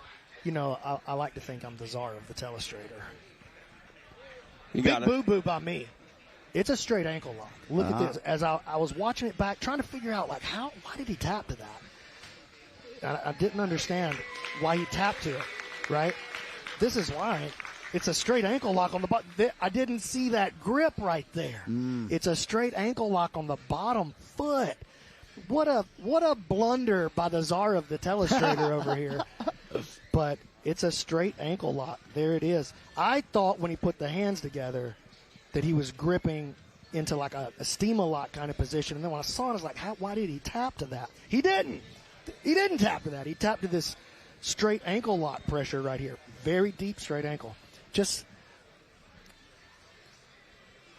I was so caught up in the heartbreak of the moment that I totally whiffed. But I wanted to go back and make that correction if you're studying at home. Sorry about that, kids. Your boy does make a mistake every now and then, but I try to catch it quick. The sportsmanship and humility of Elijah Carlton, he's been putting over Buring all season long. I just have so much respect for Elijah Carlton. You talk about rooting for athletes or rooting for teams. How can you root against Elijah Carlton? Can't wait to see it. And it is so fitting that we're getting this matchup. Thompson versus Buring. They faced last week to a draw. Here we go. Well, we'll see what happens later tonight. Jet Thompson taking on Kevin Buring. What's at stake? The championship at 175 pounds here at the PGF. Our night continues here live in Las Vegas. Time for us to get back to some of the action. We'll pick things up with our battlerama. Let's go back out to Stephen Aiken. Ladies and gentlemen, we are ready for our battlerama final right now. The first athlete making his way to the mat, representing the Alabama Twisters. Make some noise for Gio Ortiz. All right, here's Gio Ortiz. Had that crazy entertaining match versus CJ Murdoch. Did end up victorious in overtime.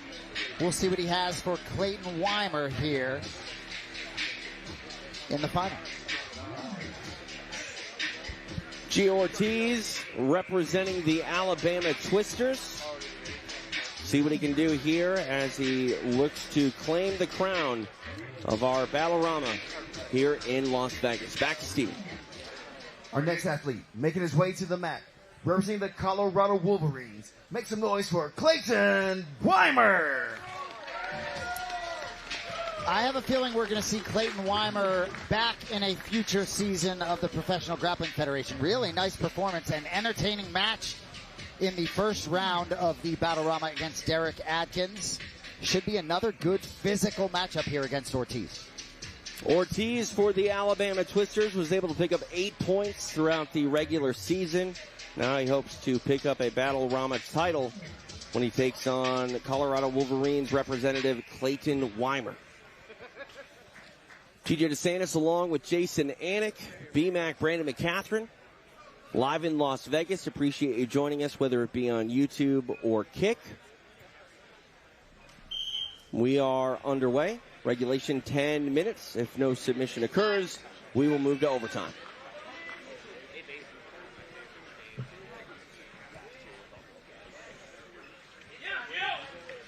These boys looking to make some highlights here in the finals of the Battlerama.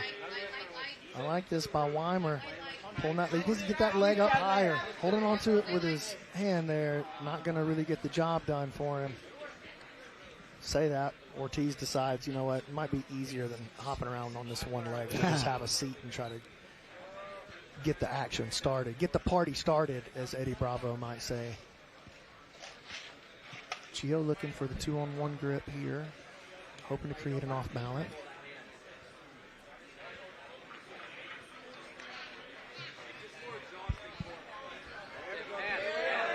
Trying to get underneath now is Ortiz. Wymer shuts it down. It was a nice entry, but good reaction there from Wymer, looking to lock up the body, but Ortiz just showing why his guard is so hard to pass. Wymer now stacking up behind him, though. Double underhooks pass, turns the corner on it.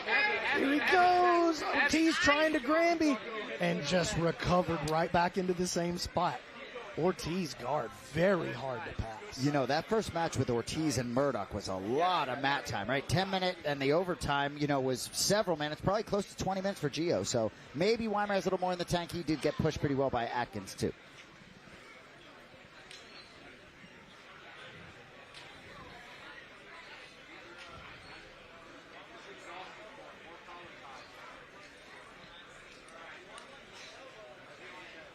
Arm drag. Nice play. Forced a big reaction out of Wymer, but a good recovery by Wymer to get back into the top position. Finds himself in the closed guard now. I like that arm drag.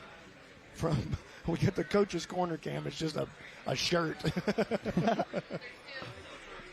I like that setup by Ortiz. If I'm him, next time I find myself in butterfly guard, I'm going back to the well on that. He got a big reaction out of it. 2.5 minutes of elapsed time. Nice job by Wymer. Puts Ortiz down. Ortiz gets to the double unders. Keeping that left butterfly hook alive. Wants to shake that right knee out of there. All right, here we go. Now Gio back to the double butterfly. Let's see if he looks for that arm drag situation again. He got it. He got such a big reaction out of him last time.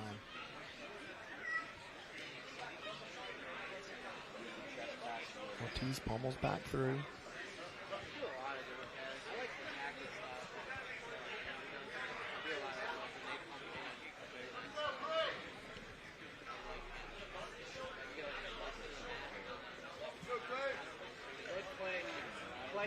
Ooh, look at the back here now for Wymer. And now he clears the guard. Nice. He's already sinking in like this arm in rear naked here. Has the bell on it. Sliding off the top though. He's got that right hook in. Left hook. Nice. You got his arm. Oh, my goodness, will trap that arm. Uh-oh. Has Wymer got it? No. Nice job by Ortiz. Back to his guard again.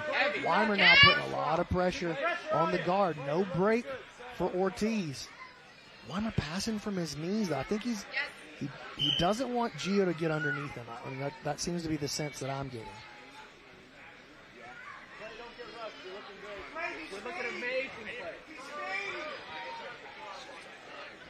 A little over 4 minutes of elapsed time here as we get a reset in the center of the mat. Nice to see a smile on the Wolverines owner, David Seagrave's face. Certainly, season has gotten better and better as it's gone along for this expansion franchise, Colorado Wolverines.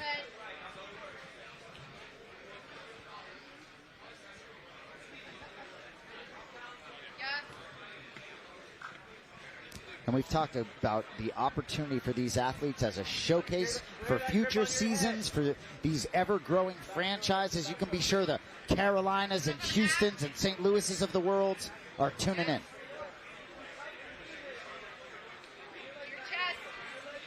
Wymer really brings that sort of style that David Seagraves wanted out of his Wolverines, and now trying to get underneath the legs here, though, is Ortiz. Gio creating a leg locking opportunity for himself.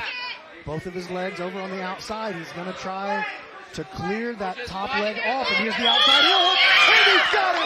Gio Ortiz said, show me the money, baby. Nicely done for Gio Ortiz. Embraces his coach, Sean Applegate. Tell you, if you had talked to Gio, after week 4 and said, hey, you're going to have a huge kill in week 5, battlerama, couple wins in the playoff, I think he would have taken it. That's a nice jumping off point for him for future years. Absolutely. Some experience and a battlerama title under his belt here as he gets the submission over Clayton Wymer in regulation. Nicely done. Let's go ahead and make it official. Stephen Aiken. Your winner with a break, representing the Alabama Twisters, and the 2026 Battlerama champion, Gio Ortiz. Gio Ortiz getting it done, walking away with the submission over Clayton Wymer in our Battlerama tournament finale. B-Mac, walk us through the end. Big entry there, and this is the one that Wymer reacted well to. It was earlier in the match. There's that arm drag we were talking about. And again, Wymer just barely sneaking his way through, but a couple of good looks right there for Ortiz early in the match, kind of an indicator of what might be to come. This was a nice play here by Wymer. His guard passing, not too bad, man, able to get around the corner, just probably rushed that, got a little too high on him. And then once Ortiz really set in his position, and this was the problem here for Wymer, he locked himself down instead of continuing the escaping position. And then once Gio able to break that figure 4 off of the defending leg, reverse grip, heel hook, Gio Ortiz, Battlerama champion, taking it home for the Twizzies. All right, to get a word with our Battlerama champion is Stephen Aiken. Here with Gio Ortiz. Gio, Battlerama champion. You came into this season, I think it was a little surprise for a lot of us that you ended up being one of the bench players this season, but you came out, represented yourself well, closed the deal tonight for yourself and the Twisters. Tell me how you feeling. I'm feeling great. As I said before, I feel very blessed to have been here, be put on a team with these guys right here. You guys have been great. Sean Applegate's been great the last 6 weeks, from the general managers to the owners to my Twister boys. Forever. I'm probably gonna cry when I leave here this week because I've built such a good friendship with those guys, and they mean the world to me, man. So it's been great. Yeah, Gio, I think truth be told, a lot of us cry on the way home after the last night of the PGF, but we'll talk about that later. Great performance, great win. We look to see you back probably for more of the PGF. This is not your first season, not your last season. What do you want to say to the folks at home? To everyone back home, it's been a long 6 weeks. To everyone back home in my gym, Cliff, Tyler, and everyone else that's pitched in to, take my role and be able to do this for 6 weeks, man. This is hard. I miss my daughter. I'm ready to see her. As much as I love jiu-jitsu, it's been my life. It saved me a ton. I'm ready to go home and see her. I want to say thank you to my beautiful girlfriend that's over there too. She's made this process way easy and super easy, and I know she's ready for me to be back home too. Gio, we really appreciate you, brother. Thank you for everything you did this season. See you next time. Gio Ortiz getting it done. He is the 2026 Battlerama winner as he gets past Clayton Wymer in the finale, and the emotions flowing. For a sport that doesn't allow you to strike your opponent, PGF just hits different. It really does. I'm so happy for Gio, and you listen to him talk about his daughter, and he's about to get to watch the Princess final, right? That's a nice little sort of aside for him. But yeah, a lot of people sacrifice. We all sacrifice, but a lot of these athletes are out here for 6 full weeks. They're not going back and forth. And a lot of them are young people at stages of their lives where they're not used to being away from their families. That's a real thing. No, absolutely. And BMAC, I don't know if my heart can handle another matchup here in our Princess tournament. It's already melted just in the semifinal. You're going to have to, baby. You're going to have to. We got a great matchup coming up. I think the dream is ready. Former Strike Force fighter Connor Hume sitting on the sideline over there. The Hurricane. All right, let's get back out to the mat with Stephen Aiken. Ladies and gentlemen, we are ready for our co-main event of the evening. I need everyone on your feet. Let's get on our feet for these young ladies. This is the finale of the Princess of the PGF tournament. The first athlete making her way to the mat, representing the Alabama Twisters. Make some noise for Hazel Mendoza! Well, Chewy Magana is no longer the crowd favorite. It is Hazel Mendoza. Had the quick armbar, I believe, early on. Is now an undefeated fighter in the Professional Grappling Federation with a record of 1-0. Let's see what she has for Miss Violet Goodnight in the Princess Final. Back to Stephen Aiken. And her opponent, making her way to the mat, representing the Colorado Wolverines. Make some noise for Violet Goodnight! We talk about it being fitting that our final is Thompson versus Buring. Mendoza versus Goodnight feels very fitting in our Princess final. One of them will be taking home the best belt on that table. Should be a lot of heat on this matchup. Two undefeated PGF grapplers. Veterans at this point. These are the vets out here. The slap tap. Buckle up. We are underway, the finale of our Princess of the PGF tournament. Mendoza in the pink gi, Goodnight in the blue. And, Stephen kind of gave her a nickname when she came out. Yeah, I think if your name is Violet Goodnight, you don't need a nickname. That's dog. it. You don't need a nickname. Uh-oh. I mean, you could go Violet, have a good night. Yeah, get it back. Well done, yeah. Look at these grips and this passing. Look at this passing. Whoa. Wow, nicely into the mount. Tries a bridge and roll. And does it. Look at that.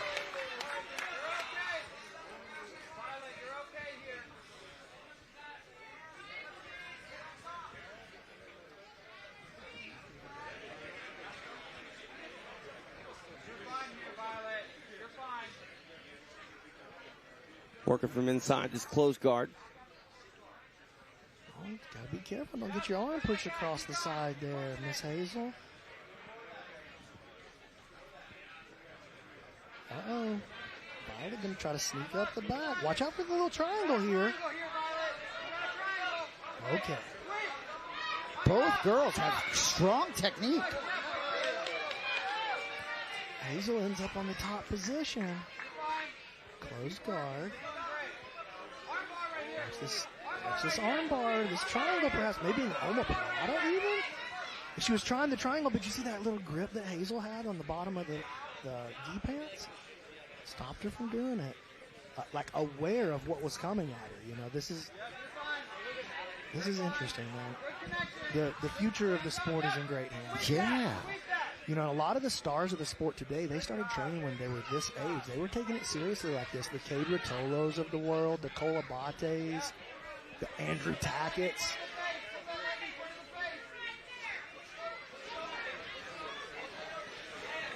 And look at, she wants to hip out right there. Watch the triangle. Oh, and Hazel's going to pass out of that. Oh. Good job, baby. Good job. Hey, don't focus on that armbar. There's the pass and the recovery. Yep, there you go. There you go. She's not passing that. She's not passing that. Come on now. Look at him go, dude. It's adorable. I can't stand it. You're fine. Yeah, keep looking for that. It's good.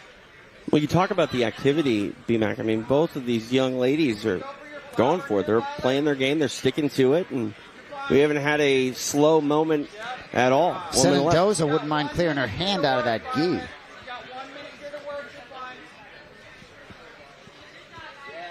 Maybe an arm lock. She turns her hip. She might can get the arm lock. Uh-oh. Uh-oh. All right, bail. There you go. Well, pulls her elbow out. She'll probably pass right there. Good escape by Hazel. So if there's no submission here, the girls are going to do one round of EBI overtime. I love it. One round. You're fine. You're doing good. Hey, 20 seconds. Get your breath. 20 seconds. Get your breath. You're fine.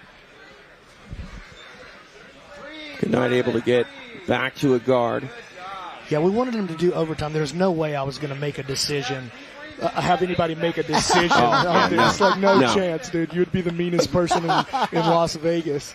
Dude, you talk about being the most hated person in jiu-jitsu. If you pick against one of these girls. Oh. Oh. Yeah, you're getting me now. Looks like Violet might have tweaked a little something.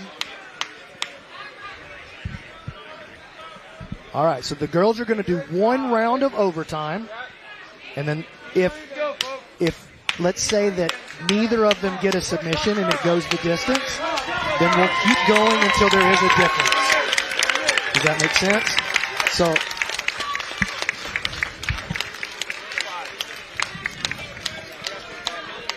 all right. Matt Elkins getting Hazel tightened up in that gi.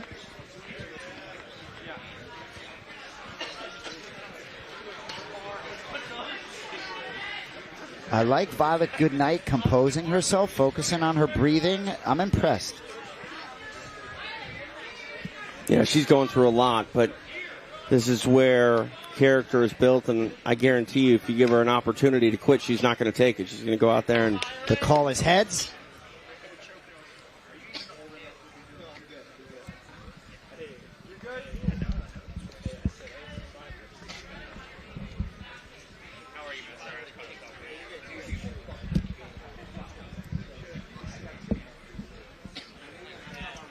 Mendoza goes on offense here first in the top.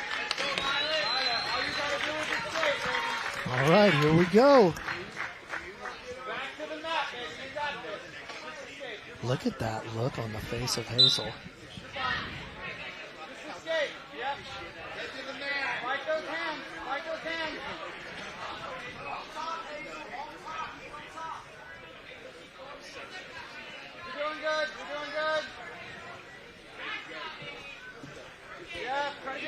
Uh-oh, she's starting to make her escape here, and she's out of there. Okay, so now you'll see it's 20 seconds. She has 20 seconds here. So if Hazel escapes in less than 20 seconds, then she'll be the winner. And if Violet can hold the position for 21 seconds, she will be the winner.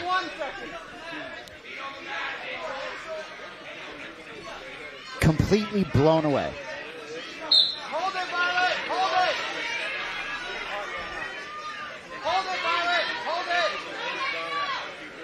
Give it everything you got. At the end of regulation, it looked like Violet was definitely feeling some pain. If Violet can squeeze it 6-7 more seconds, she's got it. But she fought through that pain and she earned herself a PGF Princess Championship. I mean, that's a wrap. She's done enough now, trying to maybe find the finish. I mean, she's going to squeeze until she can't squeeze no more. I will say, when I was watching this match, I thought perhaps Goodnight was maybe a little bit stronger, and Senendoza maybe a little quicker and faster. So certainly in the overtime, that has perhaps played itself out. I wonder if Violet knows she's already done enough to win that belt. I mean, she might, but what's a better way to win than by submission? And she's going to keep squeezing if you give her the opportunity to do so, and she's doing just that, but she has done enough on paper. Now she's trying to get that forearm underneath the chin. There it is! You said it before, say it again. Violet Goodnight! Unbelievable. Fighting through the emotion and whatever, and the money bag comes. I'm so impressed with these girls. Absolutely phenomenal stuff. Money bag and a standing O. Violet Goodnight able to get it done. She is the princess of the PGF. Stephen Aiken to make it official. Your winner in 2026 Princess of the PGF, Violet Goodnight.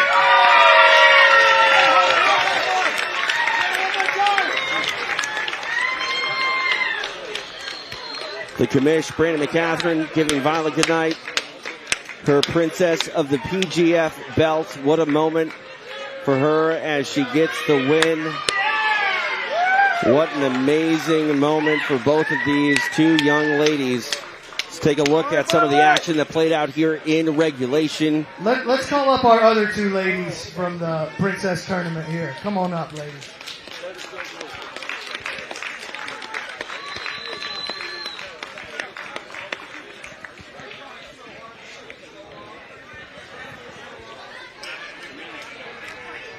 Seeing Violet's parents getting interviewed right now, it's unbelievable.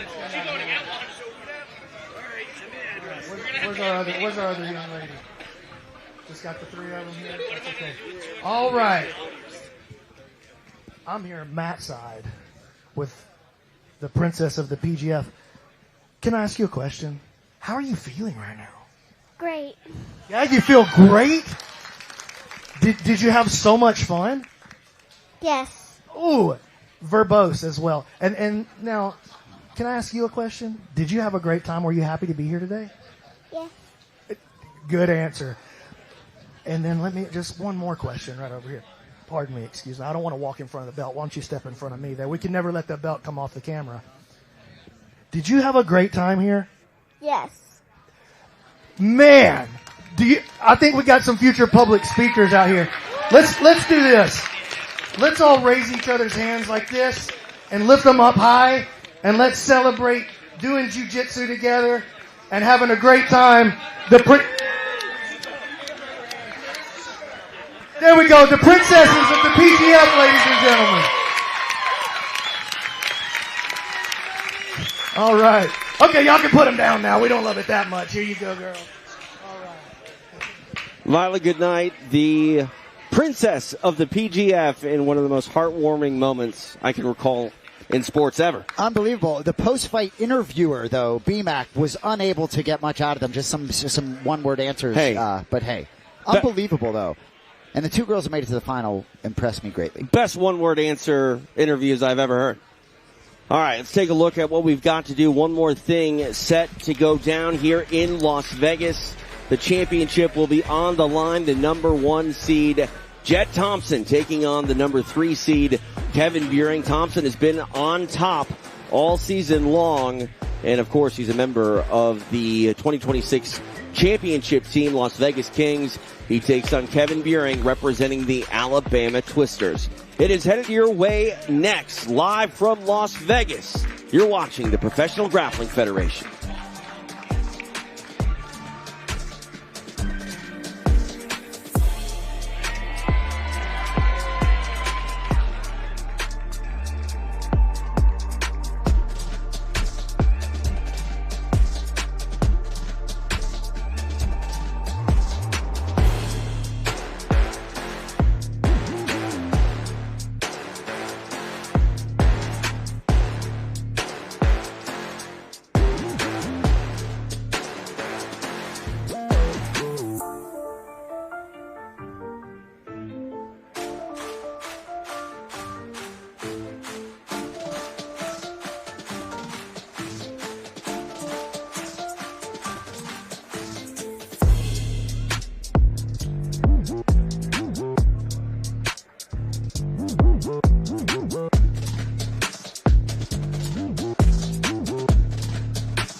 Ladies and gentlemen, please take your seats. The show is about to begin. Now for the main event.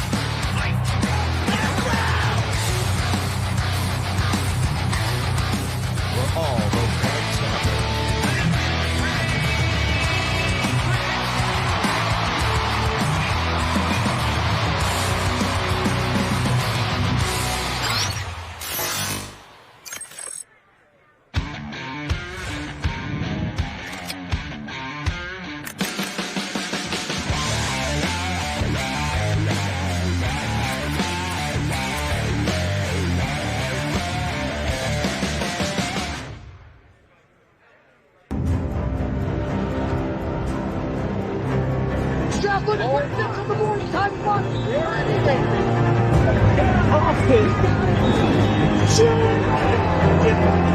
Hit the brake under a minute.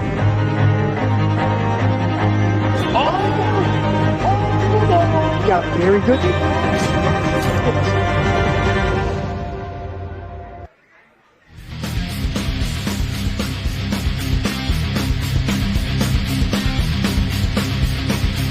Well, the stage is set for our finale of this 2026 PGF season, and it all comes down to Jet Thompson and Kevin Buring, who will stand alone when it is all said and done.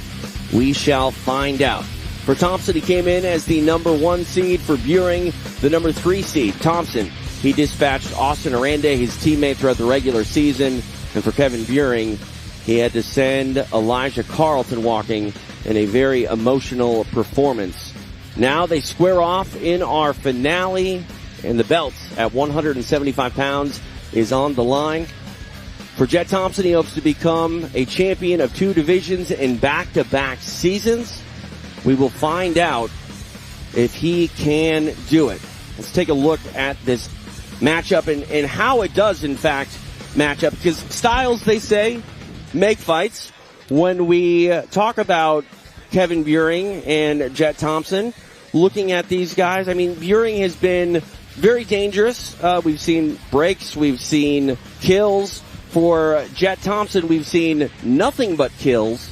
Your thoughts, Jason, and just the style matchup between these two and how they will shake out here? Well, ultimately, when we saw the 6 minutes last week, right, nothing glaring came out of that would make me lean one way or another. When BMAC was talking about Jet Thompson and this sort of being his home court, right, and just this rule set fitting him so well, and then getting to overtime and arguing that rule set might even fit him better. Hard for me not to favor Thompson in this spot. It's an enormous spot for the Las Vegas Kings. We've used the word dynasty this season. They've won 2 of 3 team championships. They are trying to win their 3rd straight individual championship. This would be a huge moment for the Twisters. As big a moment for the Twisters as I could argue for Kevin Buring to realize sort of a championship for the 2nd ever franchise in the PGF. Looking at Jet Thompson, he has been virtually flawless on this PGF mat. 27 wins, 1 loss, 19 draws, 20 wins in the bank for Kevin Buring, 6 losses, 16 draws. And, I mean, Jet Thompson, Brandon McCaffrey, he showed up as a young kid who was doing homework in between PGF matches, and really ever since then, while he didn't win that season championship, coming up short to Andy Varela, he's really been one of the faces of the PGF. And I know you were just out there with the youth of jiu-jitsu, but he's still very young in the sport. Is Jet Thompson, do you think, aware of his placement right now inside the PGF and what he represents when he steps out on the mat? You know, I do think he's starting to become aware of it. I think that spending time over there with Kevin Lucas, the owner of the Vegas Kings, with Ricky Lundell, I think that they're instilling into this young man a sense of purpose and a sense of, listen, whether you meant to be or not, you are in the position of being a leader.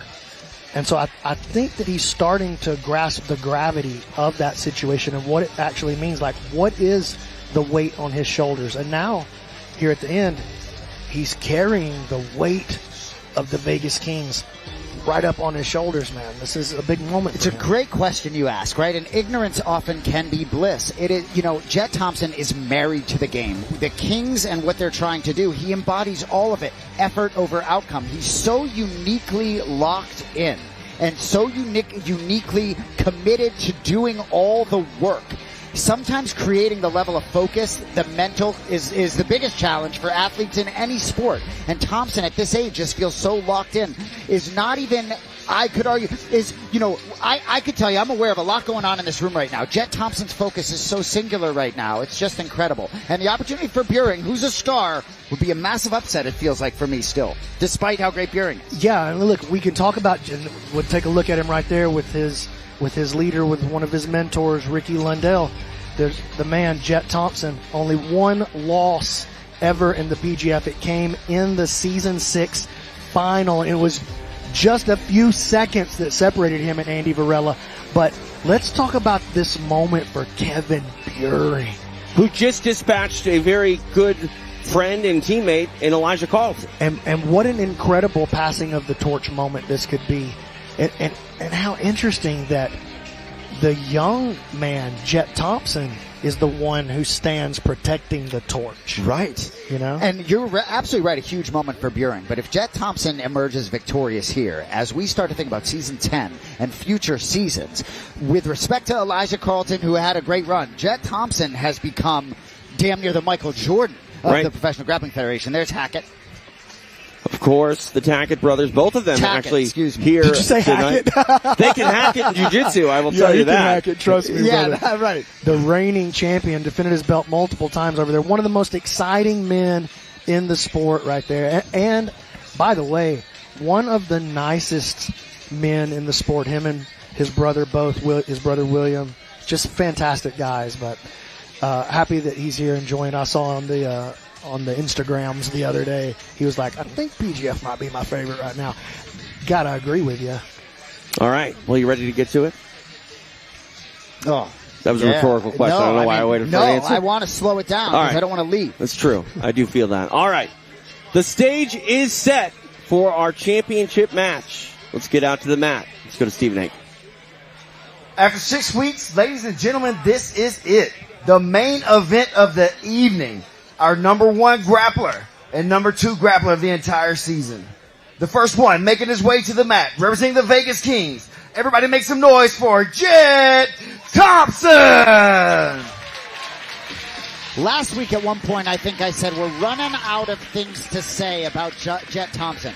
It's truly magical what he's done. Still has yet to have a break because he doesn't need to break arms. He just is after next. Everything by rear naked choke. I will tell you, if there was a betting line on this fight, he would be an enormous favorite. He's a prohibitive favorite. Massive star. Maybe no breaks on the record book this season, but a breakout star to say the absolute least. 1 win away from becoming a double champion here at the PGF. Jet Thompson ready to go to work here in Las Vegas. And his opponent making his way to the mat, representing the Alabama Twisters. Make some noise for Kevin Buring! So here's the man, Kevin Buring, and just to refresh your memories, debuted in Season 3 in 2022 as a fresh blue belt. Now dominant, undefeated in Season 9. If he can remain undefeated, he'll be strapped up at the end of tonight.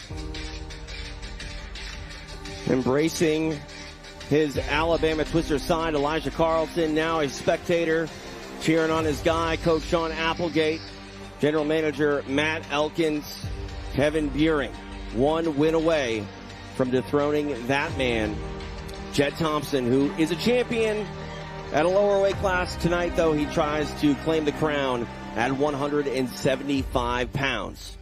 Buring for the Twisters, Thompson for the Kings. TJ DeSantis, Jason Anik, BMAC, Brandon McCaffrey. It is the finale of this PGF 2026 season. And it could go either way. It could truly go either way. You know, and when we talk about how deep the roster of 20 was and how elite the 8-man playoff was, the cream rises to the top, and these two athletes are right where they belong. Kevin getting into a nice passing position here. Jet keeping that left butterfly hook. Now comes up, sweeps, finds himself on the top position.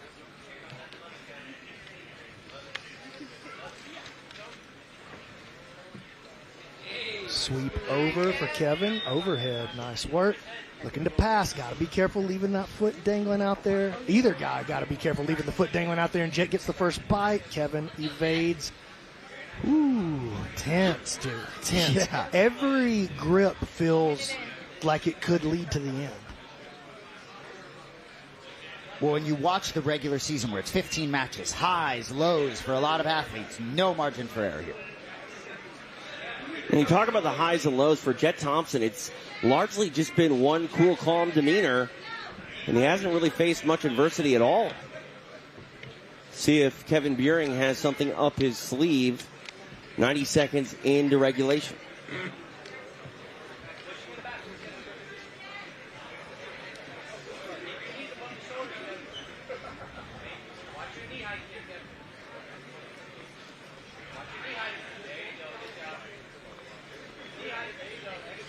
Kevin using those butterfly hooks to keep him off. Looking for the far side arm drag here. Sweeps over to the bottom, which gives Jet the underhook. Threatened to the stand up. And they're going to run it back to the center here.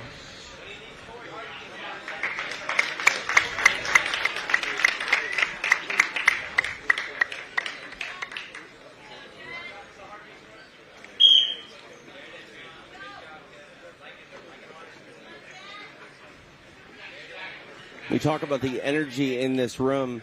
B-Mac, you and I have been around a lot of jiu-jitsu, and I don't know if it's because of the... Oh, look at this. I'm sorry, TJ. No, I you're didn't good. interrupt you, but there's a Darce choke cooking right here from Kevin Buring. Okay, now go ahead. I was just going to say, we've been around some big matches here, and I don't know if it's because of the season and how long it is, or, you know, what we've seen tonight with teammate versus teammate in the semifinals, but I know it's jiu-jitsu, I know it's grappling, I know it's a niche combat sport, but this has a big fight feel.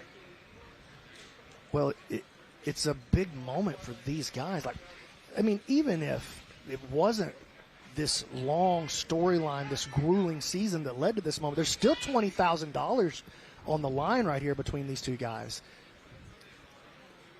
Well, you know, and ultimately it's unique that you know, Kevin Buring and Jet Thompson, you didn't necessarily walk here tonight knowing that you're competing for a belt. Look at this passing position that Kevin put together, and Jet kept him from passing somehow.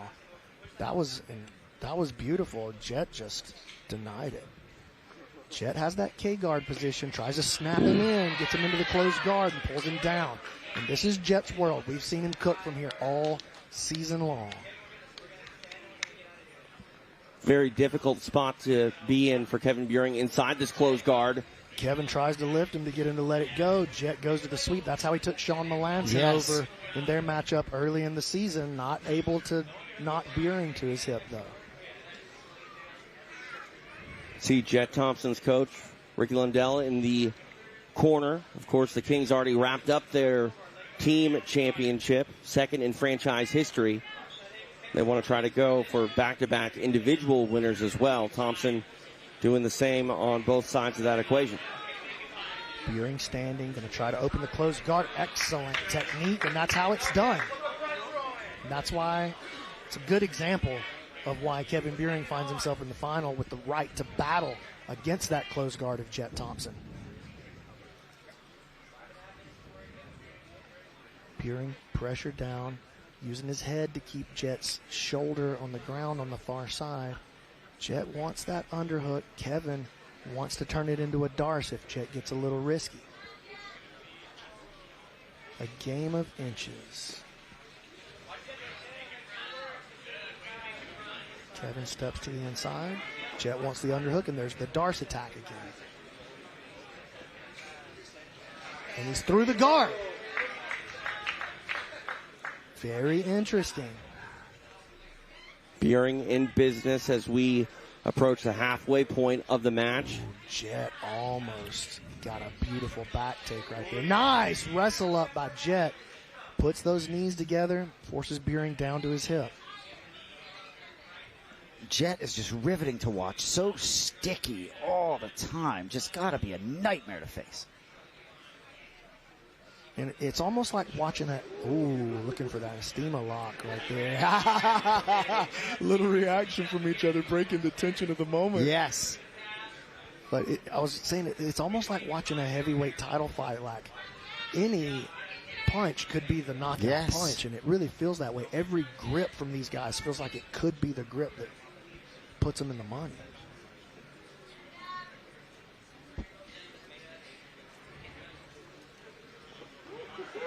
Push away there, and Thompson having none of it as he rushes Buring. And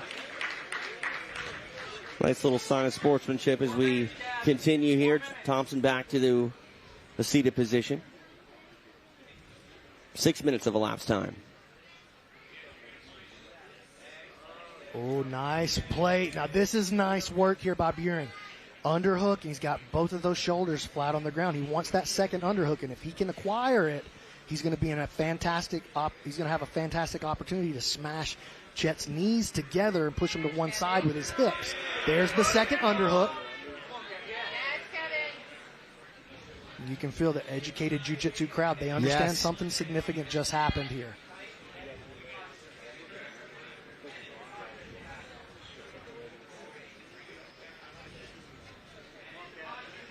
There's the pass. Oh, and Jet. You know, he's so strong. Yes. But so much flexibility and dexterity with his legs, able to throw his leg over and threaten an arm lock from a absolutely vulnerable position.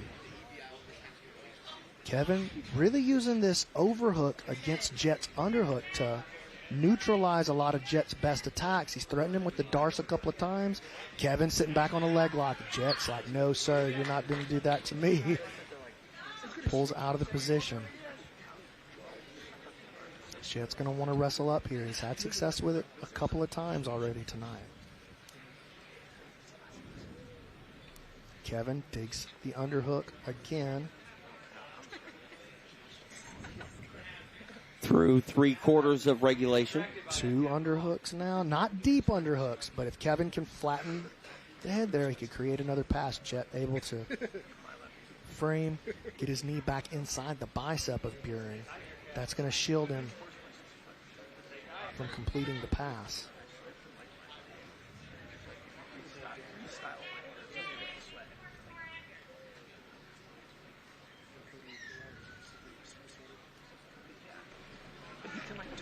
See Buring take a grip on the right wrist. Might see him use his left foot to step on that. Maybe even put his knee down on the inside of the arm, but Jet brings it back to the inside. Kevin again on the hunt for these double underhooks. Buring doing a good job at making Jet Thompson play his game. That's something that a lot of people, really no one has been able to make Jet Thompson do, and that sort of follow their lead. And as a result of that, he's kept Jet Thompson from playing his game. Jet really been unable to get into his home run positions. Again, Kevin utilizing the threat of the darce to try to shut down most of the power attacks of Jet Thompson. Switches sides on him. 2 underhooks again. And now we're in the same passing position. He had success with this earlier. Jet's just like, nah, not this time, son. Powers up. He's on a leg, but Kevin on the front head now. Sprawling. Jet, grown man, all the way up. Puts Buring down. Incredible play by Jet Thompson. I think that might have been one of the only times we've seen Jet Thompson on the shot clock. Yeah. Now inside the final minute. I ask you this, BMAC, as we... There's TV dinner. I saw TV dinner at the airport. See, that's what it's all about. I saw TV dinner at the airport after week 5, going back home, back out here for the playoff. I just want to know, is that Elijah Carlton's shirt, or are they making I Hate Jet Thompson t-shirts? I don't know.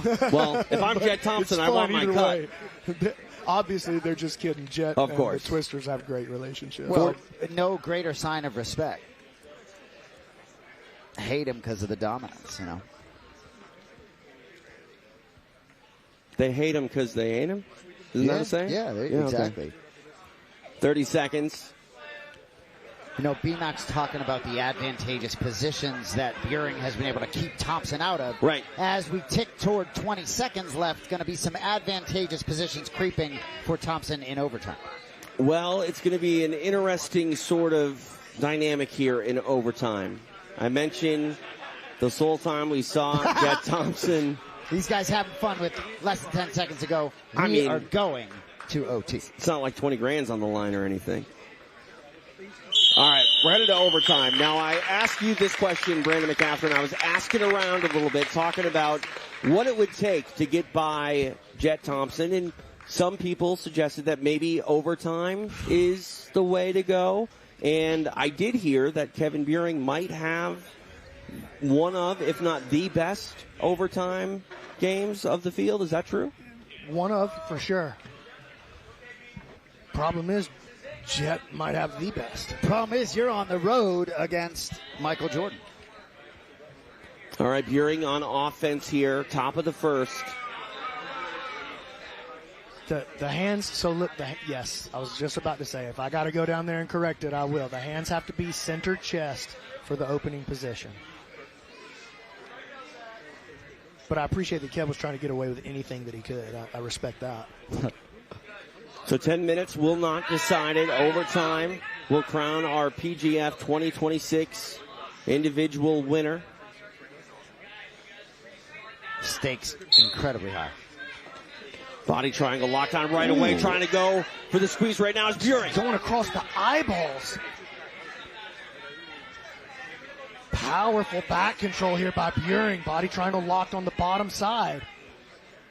Thompson unable to create any kind of angle so far, but check out what he's doing with his left hook there, trying to go inside, and now he's stomping down. But he was trying to go inside with that left hook to try to flip Buring's body triangle open. There he goes. Nice, starting to put a little bit of pressure on. Oh, is Kevin going to take a run at this? Ooh. Squeezing. Look, he's so high up, he's squeezing across. What a moment, 40 seconds. 40 seconds, what a moment for Kevin Buring. Everything on the line for Jet Thompson to defend his title. What a squeeze that must be. 40 seconds on the line. If it goes to 41 seconds, it's over. If it's a tap for Jet Thompson in under 40 seconds, he is the champion. My, how everything just changed. Thompson has 39 seconds to finish this fight. Otherwise, Kevin Buring is your 2026 PGF champion. 40 seconds to glory for Jet Thompson and Kevin Buring. Been a grueling night for Thompson.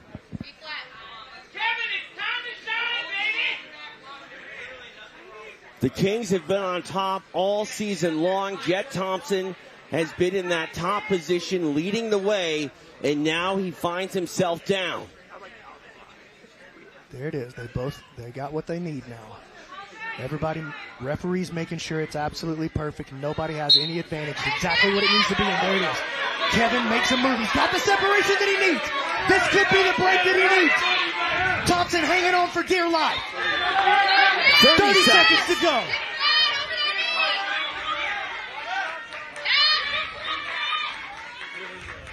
Kevin Buring with an unlikely submission in the top of the first.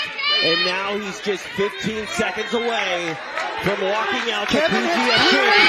To check your head. He's going to carry.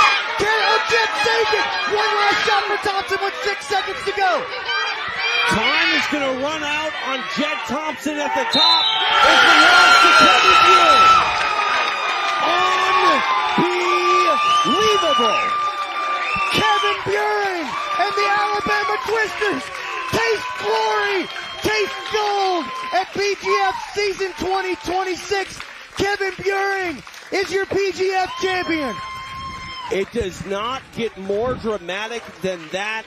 Jet Thompson was perfect all season long, but Kevin Buring comes through with one of the biggest wins he will have in his career, and it nets him a PGF championship. Wow. Unbelievable. Undefeated season for Kevin Buring. I tell you, Elkins and the boys believed in him. You could be sure Carlton's not blowing smoke when he's talking about him dominating him on the mat. Wow. To see Jet Thompson tap and get choked around the neck, you don't see that often in PGF. What a night. What a season. You think about everything Kevin Buring had to go through to get to this point, taking out Elijah Carlton. It was not for naught. It was unbelievable. Let's go ahead and make it official. Stephen Aikman. Your winner with a submission in overtime and 2026 PGF Champion of the World, Kevin Buring! One of the most dramatic wins you'll see in combat sports. We did not get a winner in regulation. We go to overtime, and ultimately the submission by Kevin Buring, that's a champ. Anyone who is privy to any of our conversations in the back knows that you were steadfast in your belief that if you were going to get Jet Thompson, it would be in overtime. Even though that rule set fits Jet as well, you felt like that was the only way, and you were right. But I didn't know it would happen by submission. You look at the way that the PGF runs through its regular season, the X factor in the playoffs is overtime. We always want a submission to net us a winner, but it's a combat sport. Combat sports are a game. Sometimes you have to play the game to win. I thought maybe someone could control Jet to the point where they would be able to, win on quickest escape time. We don't need escape time.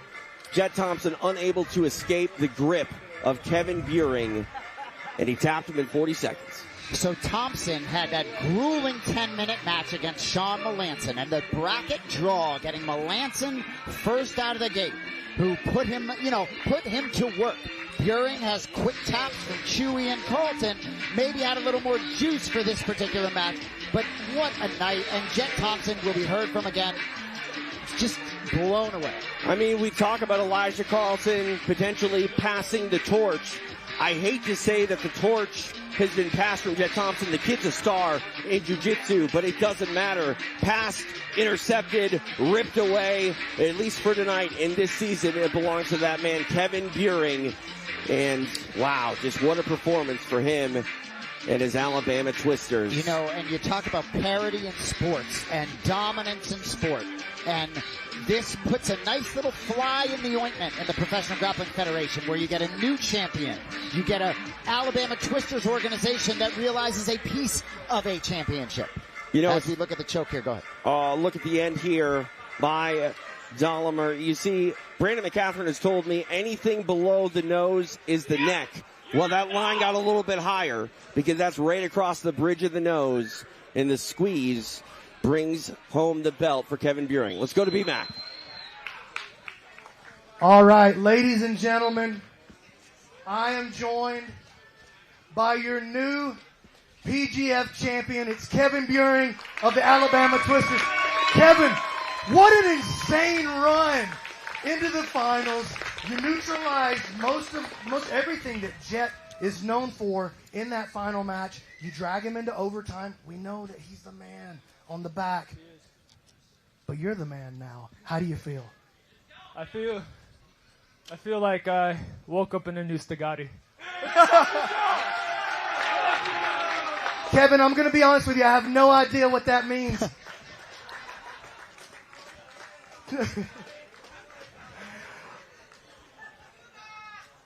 What do you want to say about this team that brought you here to this moment? Not just the Twisters, but the 10th Planet Atlanta team as well. That's a big question. I just wanted to thank you, for everything. I don't know what else to say. Well, I'll tell you something that I think you ought to say. I'll take the reins for you. Where's your dad? Oh, yeah. Where's your dad? Stand up, Big Dad. Come on out here, Big Daddy.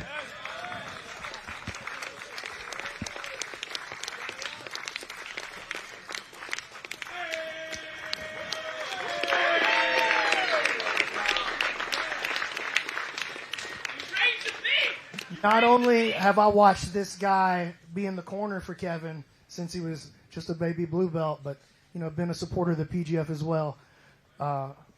Anything you want to tell your dad right now? I mean, I think, what do you want to say? Oh, man. I'm just super proud. This is a big goal for him. I mean, to your point, he's been here a couple times, right? He's kind of grown with the PGF, both very successful. Just super happy to see him succeed here. Big journey. It was a long journey, like you mentioned. So, good to see it happen. So, Kevin, what's coming up next for you? We're going to see you here in the PGF again for season 10. What's the weight class? Oh, I think you're going to like I think you're going to like it, Kev. I think you're going to like it. We're going to see you back over here with the twisters. 100%. Twisters all the way. No amount of money, no amount of fucking anything can make me switch up on these boys. Ride or die for the Alabama Twisters. Ladies and gentlemen, your PGF champion is Kevin Buring. Kevin Buring getting it done. And listen, it's not over just yet. Not yet, DJ Rico. Not yet, baby. I got some stuff I still got to do. I want to give a big shout out to Gene Click from Click Edgeworks. He always makes these custom blades for us. And I got a couple of them I want to present right now. This one is for the PGF Season 9 points leader in the regular season, the man, Jet Thompson, right here.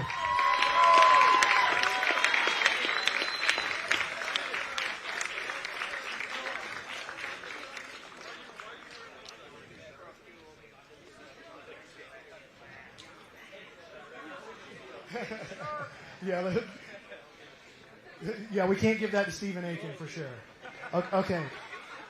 Jet, obviously not the result you were looking for in the final, but an unbelievable season. Anything you want to say to your people at home, to the people here in the audience, to the PGF fans? Man, thank you so much to everybody that supports me. Thank you to my parents for coming out and watching me and supporting me all these years. Thank you to the whole team. Everybody, I couldn't have got here without Ricky, without Todd, without everybody else on the team. Here, let me set this down. Yeah, that's a good idea. Oh, hey, I was just playing. Yeah, but thank you to everybody that supported me all this way. And thank you to Kevin for creating the best environment I could have possibly ever asked for this team. Jet, I think the question that everybody wants to know, are we going to see you again with the Vegas Kings next season in the PGF? Yes, sir, you are. There we go. Jet, listen, brother, you're a young man, but you're already a legend in the sport of jiu-jitsu, and you're definitely a future PGF Hall of Famer. Ladies and gentlemen, give it up for Jet Thompson.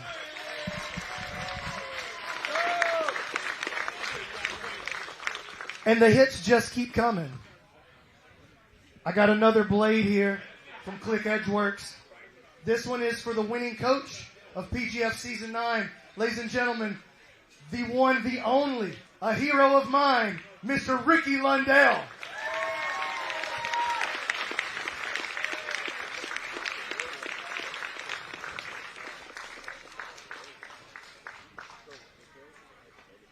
All right, Ricky. As we find ourselves here at the end of the PGF season, it's been a... Oh, I thought you wanted me to knight you for a second. I was like, I don't think I'm qualified. We find ourselves at the end of the PGF season. It's been a grueling journey. You've literally been in the room sweating with these boys for 6 weeks. Anything you want to say as we close this show out? I do. First and foremost, I want to thank my assistant coach, Todd Price. He's been so incredible during this entire event, and he's been there every single day, and his family, to make this happen. I want to thank my wife, who has been just paramount in making this all happen, opening up our home, feeding everyone, always being there and supporting this journey. I want to thank my parents for always helping me in this, and our owners for everything they do, and our GM, Travis Thomas, for everything he does for the team. So thank you all.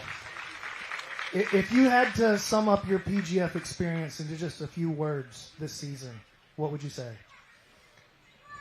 If I was going to sum up the PGF, I would say it's taking over completely over the grappling world. If you're not getting involved in PGF, you're not getting involved in the right stuff. This is the place to be. Ricky, an absolute legend, a true mentor, a true leader of men, Ricky Lundell.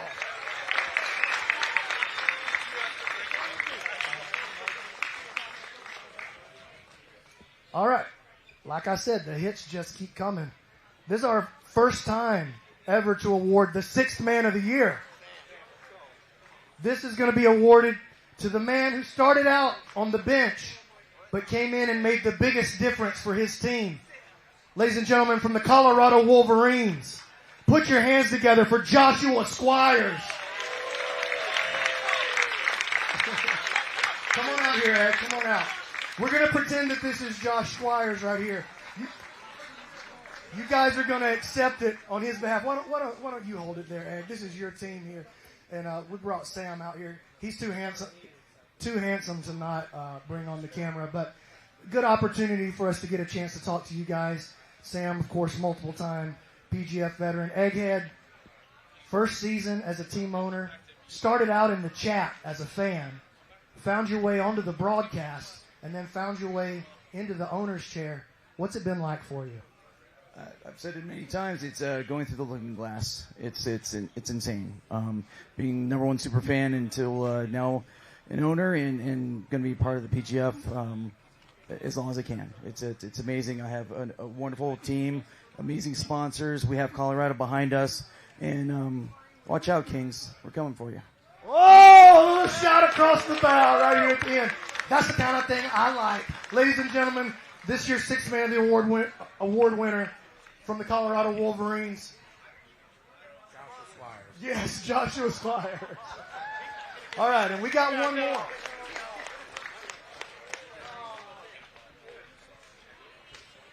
Okay, this will also be the first time that we've awarded this. This is the MVP award. Now, we have the regular season points leader, Mr. Jet Thompson, right over there. We got a champion right over here in Kevin Buring. But the MVP, to me, represents the man who meant the most to his team. And I think that it would be hard to deny that the most important player to his team this season, from the Colorado Wolverines, Jaden Groner.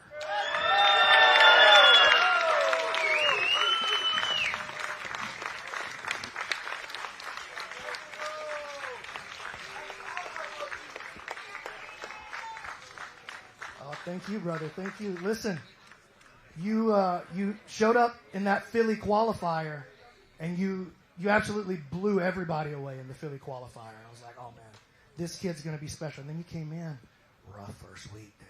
It was. Sat out the second week.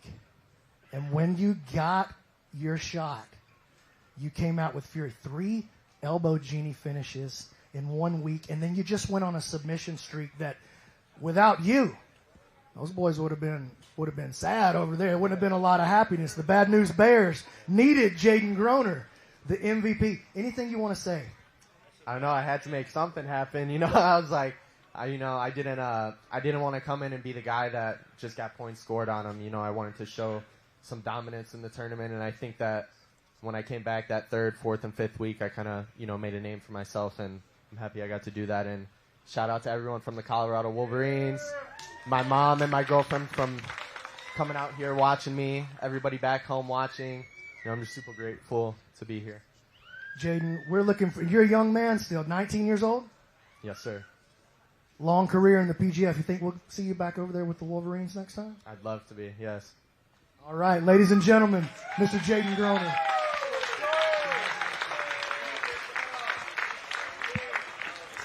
Jaden Groner getting the MVP nod and some hardware handed out. Let's talk about Groner real quick. Coming off that bench, BMAC said it in no uncertain terms. Meant a lot for his team. It was, a team that could have gotten down to the dumps, and Jaden Groner, he was his own guiding light to the playoffs, but he lifted those spirits of those Wolverines quite a bit. No question about it. And, the MVP awards in sports are debated about a lot. What is value? And I think it's a very unique and great selection by the founders or whoever made that selection to select him as the MVP. Because obviously you had some other teams that had more depth to them. But Jaden Groner put that team on his back, put himself into the postseason, became quite a threat. So I think it's a beautiful award for him to receive, given that there's a lot of MVPs out there. Carlton, Buring, Thompson, Oranday. Tough to choose one on the other team. Absolutely. And then Jet Thompson, your overall points leader. He says he's going to be back at the PGF. Groner says he's back at the PGF. Cannot wait. Hopefully we're back at the PGF. All right, Alex Wendling, she's still here at the PGF, and she's got some information regarding what's next with the Professional Grappling Federation. Let's go over to Alex. Yes, I am, of course, still here, TJ, and we have a whole crew on this small stage right now. We have Chewy, Jeff Alexander, and then the strength and conditioning coach of Chewy, Eli Coffey. And everyone knows the YouTuber that also competes. I saw in one of your captions, she's like, pretty good for a YouTuber. Now you're here enjoying PGF. What did you think about the finale playoff? It was a great finale. I mean, like the finish. I mean, it was an amazing season all year. And I mean, it was fun for me to watch Kevin Buring because I saw him compete at one of the competitions you ran. What was this, like 2021, something like that? And like, he was like a blue belt back then, and he was good, but seeing him come out and win today, I mean, it was cool to see guys that are coming up, and you see them when they're getting started, and then you see them now when they're doing something like that. That's pretty awesome. Yes, it's definitely amazing to see the progress. I was with him for PGF Season 6, didn't make it, but then Jet Thompson, the upset today. What was the emotions like? You guys were in the splash zone on the couch. We were in the splash zone, and especially once it went to overtime and you see Jet on someone's back. Jet is known for rear naked choking through people's faces, but Kevin Buring turned the tides. He did what Jet's known for and got the finish, and it was pretty exciting to see what would be considered the underdog come back and get the win. Yes, and we know how all of you guys love jiu-jitsu so much. There's some news coming up May 16th. Can you tell me a little bit more about that? Yeah, so we have a competition coming up in Huntsville, Alabama. The competition will be May 16th, and then we'll be doing a seminar in Decatur, Alabama at BMAX Gym on May the 17th, on Sunday. Lots of jiu-jitsu coming your way for that. And we also have ADCC West Coast Trials coming up, and you've been working with a lot of athletes that are going to be competing. Can you tell us a little bit about what you do with athletes? Yeah, so I've actually got Jacob Couch getting ready for the trials. For me, I work with them from nutrition to strength training to having them cut weight properly and then rehydrate properly after. So pretty much anything they do, drink, eat, anything leading into the competition, I'm taking care of that. And trying to just, make it easier on the athletes so they don't have to worry about anything. Everything's taken care of for them. They just follow the plan. That's such an important part about this journey. That is Eli Coffey. There's a lot of athletes, I'm sure, watching now that want to step up their game. If there's any last things you want people to know about jiu-jitsu in the future with PGF, what do you want them to know? Well, there's some fun stuff maybe in the works. We'll talk about it later. But if you guys are interested in any of the competitions coming up for the Jiu-Jitsu Open, you can check us out at jiu-jitsuopen.com. Like I said, we'll be in Huntsville, Alabama coming up. And it's a competition, get a lot of matches. And again, we try to focus on the submission like they do here. So that's it. We love it. Thank you guys so much. Hope you enjoyed the show. TJ, we'll send it back to you. Thanks so much, Alex. It's an exciting night here at PGF as we wrap up our 2026 season. Kevin Buring is your champion. He takes it away from Jet Thompson. And Buring, I say takes it away from Jet Thompson because Thompson had been in that number one spot all season long. But we hit the reset button in a lot of ways on playoff night. And for Buring, who gets past his teammate in and outside of the PGF and Elijah Carlton, he was going through it. And when I spoke with Elijah earlier this season, I called him the leader of the Alabama Twisters, and he said, no, that's Kevin Buring. At the time, Buring was a couple points ahead of him in the overall standings. But, looking at Kevin Buring, who won the whole thing, doesn't have a lot to say in the post-fight interview, wants to give the mic to his dad before he has anything to say. That's really just kind of the guy that Kevin Buring has been, and it kind of embodies his whole run here. Maybe not, jumping off the page, if you will, but silently doing the things necessary and, undefeated. He's now the champ. Quietly handling his business, eyes on the prize the whole time. I couldn't be happier for him, and I think that he was fighting back some emotions on the microphone. I think certainly an emotional moment with Elijah Carlton, but for the Professional Grappling Federation, Brandon McCaffrey said at this season's outset that this almost felt like the first season, right? That given the other 8 seasons, it was sort of an evolution. I feel like we've really arrived. 4 teams, all owned. 3 more announced tonight. You can be sure, or 2, I can't even keep track anymore, whether we go to 8 or 12. Season 10 is going to creep on us, and the future is so bright. And I do believe that parity in sports is a good thing, and I think for the Alabama Twisters to get in here and get this individual championship, I think it really bodes well for the growth of the whole organization. Absolutely. And Coach Ricky Lundell saying PGF is taking over grappling, and I definitely think that is true and will co-sign, to say the least. Well, after 6 weeks, we are all done here in Las Vegas. We cannot wait to get things going for the 2027 season. Be sure to make sure that we are locked in through all of our socials, and never miss a announcement, because I think that next team might be just around the corner as well. All right, that does it for Jason Anik, BMAC, Brandon McCatherine, Alex Wendling, our great crew in the truck, led by our Clear Life guys. Kurt, you've been a pleasure to work with, so thank you very much. It feels like the end of a marathon, and we're all about to rest. So for everyone here in Las Vegas, thank you so much for joining us this season at PGF. Rafa Esparza will be just around the corner with our PGF post show.